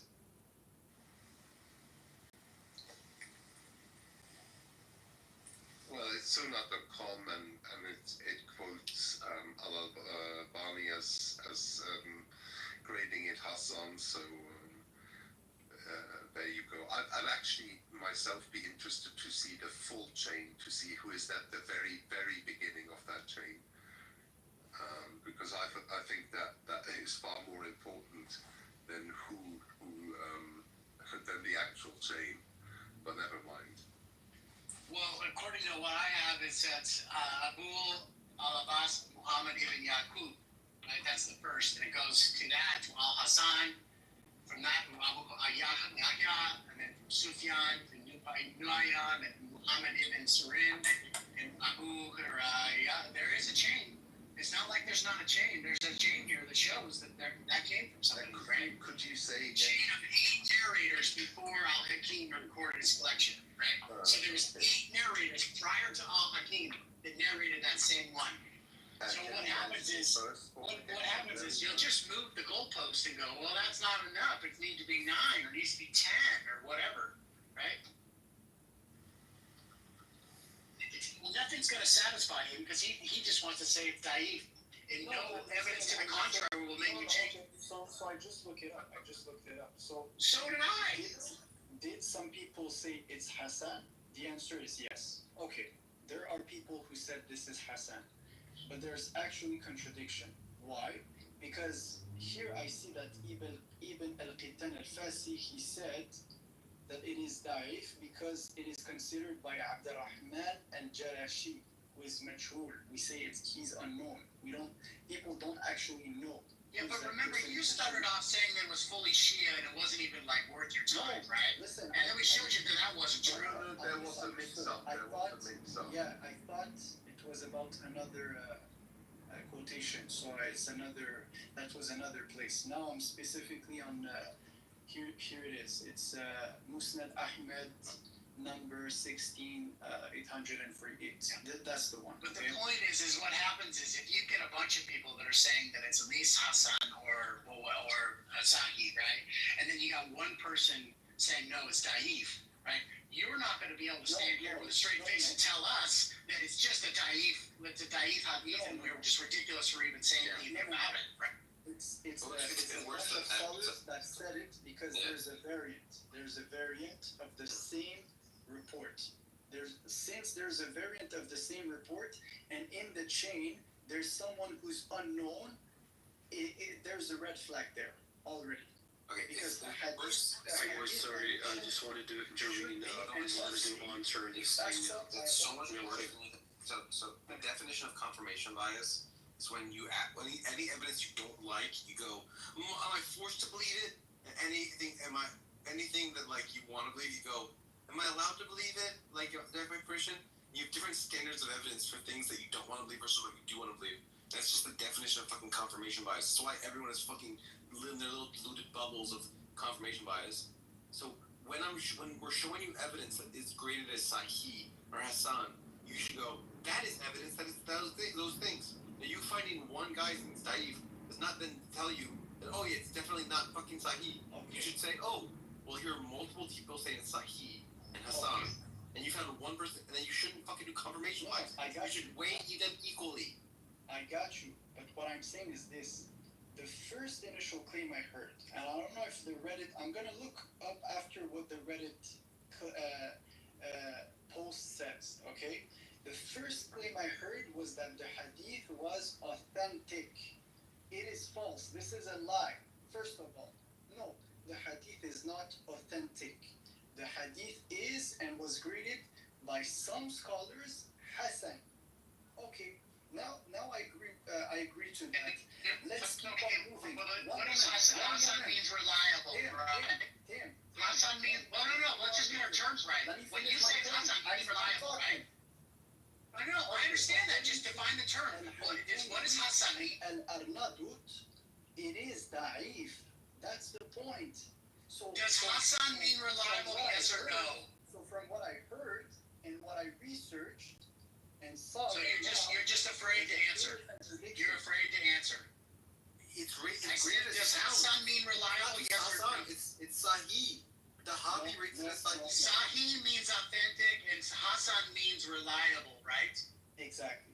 Yeah. And exactly. So when if there's multiple people and there's a clear chain showing that it's either Hassan or Sahih, you can't just because of one person saying it's Da'if, you can't throw that out. Your own Sunni, your own Sunnah would not allow you to do that, right? Those are authentic chains from reliable. Here's the full claim. The full claim is it's not even just Hassan. It's Hassan and Da'if. You know why? Because that's what the scholars have reported about that saying. So to come off first and say, no, it's a hadith that is sahih, authentic, as if everyone's going to say, oh, it's authentic for them. Perfect, we got them. No. Actually, it's not just Hassan, it's Hassan and Da'if. You need to understand that. So, I don't even know what any of that means, but I'll just say this, like, it shows, well, hold on, you talked. I said, Al-Hakim labeled the Isnad as Sahih, meaning it means the conditions of authenticity of Bukhari or Muslim. And Al-Dahabi affirmed this status as well, right?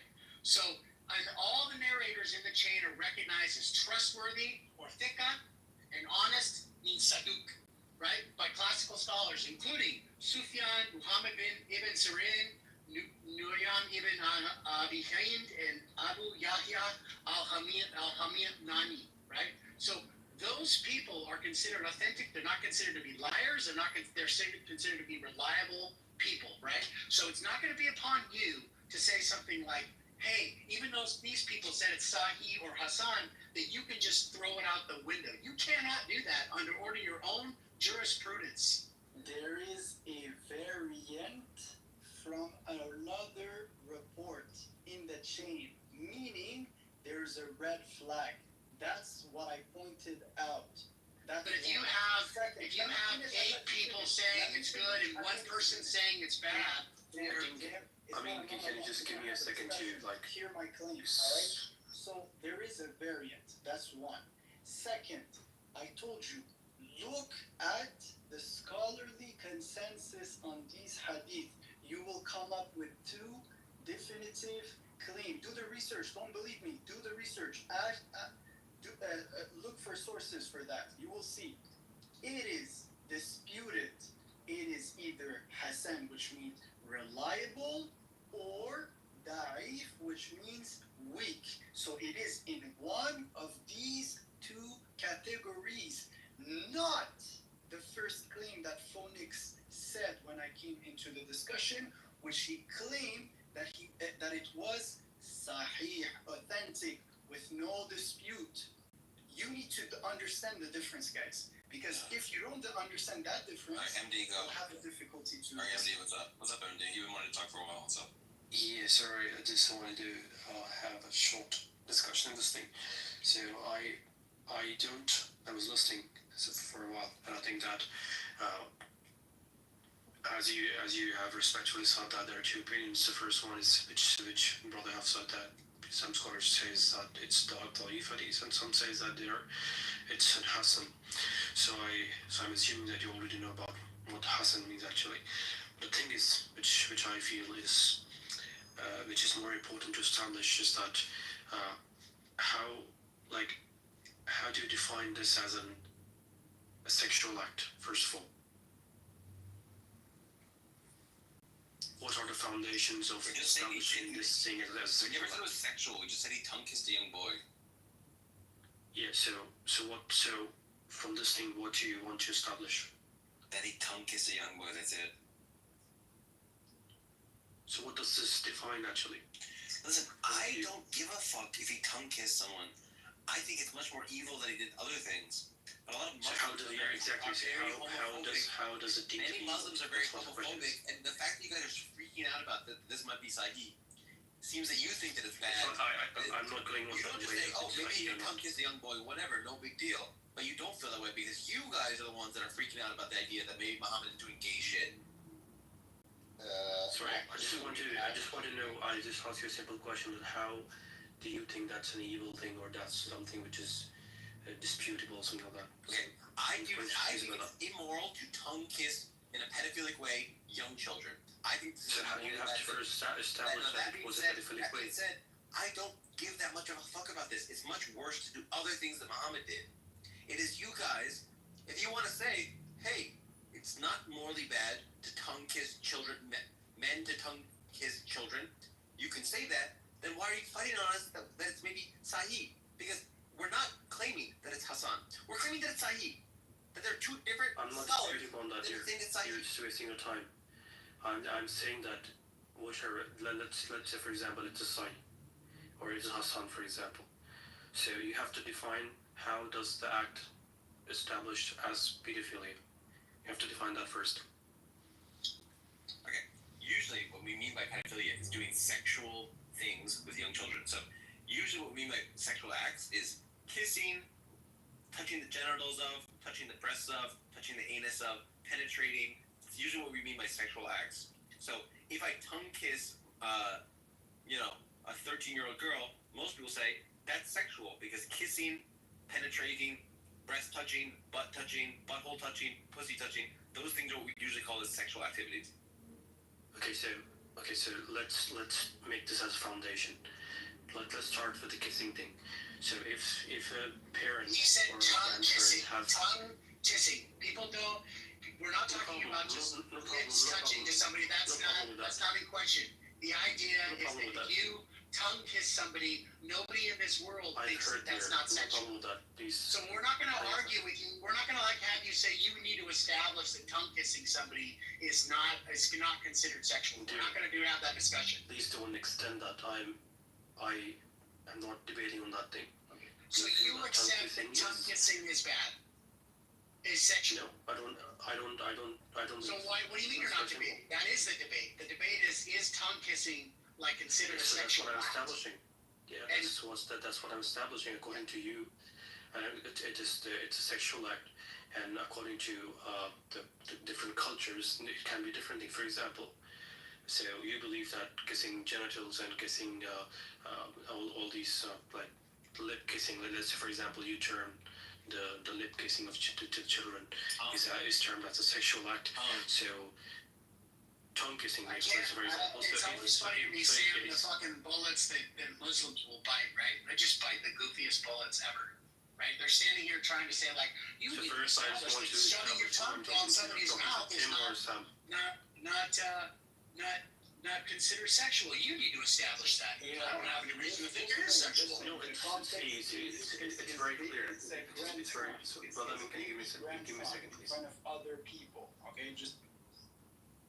So you asked me to look. You asked me to look up.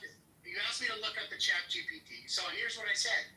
I said, are there any scholars that rated it as weak, and if so, why? It's this great question. While Hadith 4791 was graded Sahih and affirmed by Al-Dahabi, and some later Sunni scholars questioned the reliability of certain narratives in its change. Here's what the scholar was like. No, I'm not. We're not. This was a discussion before, right? Some scholars of Hadith criticism didn't necessarily reject the text, but they raised concern about the specific narrators of the Isnad. Here's the key figures in question, right? And so it says some early critics like Ibn Ma'in and Ibn Hibban considered him weak, Others, like Al-Masai and Al-Daraqi, noted errors in his hadith. The defense is, however, others like Ibn Adi thought his narrations were acceptable in non-legal contexts, especially if supported by other chains. Right? So the conclusion, the majority of classical scholars accepted the hadith due to its strong emotional and spiritual content and the general reliability of most narrators. A few scholars noted potential weakness in the isnad, mainly due to Ibn Yahya al-Hamani, but not enough to fully dismiss the hadith, especially the category of virtues, where standards are slightly more lenient. So there you go. You asked me to do the research, I did it for you. So there you go. You just proved it's not an offense. So no, thank you very much. What do you mean? It didn't prove it at all. You just I didn't fucking. Bro, what are you talking about? It said that most people thought it was authentic. There was a handful of people that did it. Yeah, but that is enough doubt. You have just said there is enough doubt for somebody like Amin to come and say he doesn't accept it. I totally accept Amin's logic on this one. I have to say that. I don't know what the fuck you're talking about, right? The point is the Sunni, in Sunni jurisprudence, you are not allowed to just outright reject hadiths that are considered Sahih or Hasan, right? Now you could say, well, there was one or two people that thought they weren't, but most of the people do.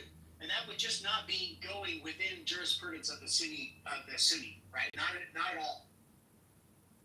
In the context of the Sunnah, that's not going to work. If you want to convince a Muslim, and then there is this little slither of a doubt on a hadith like this, do you think they're not going to take it? I would take it.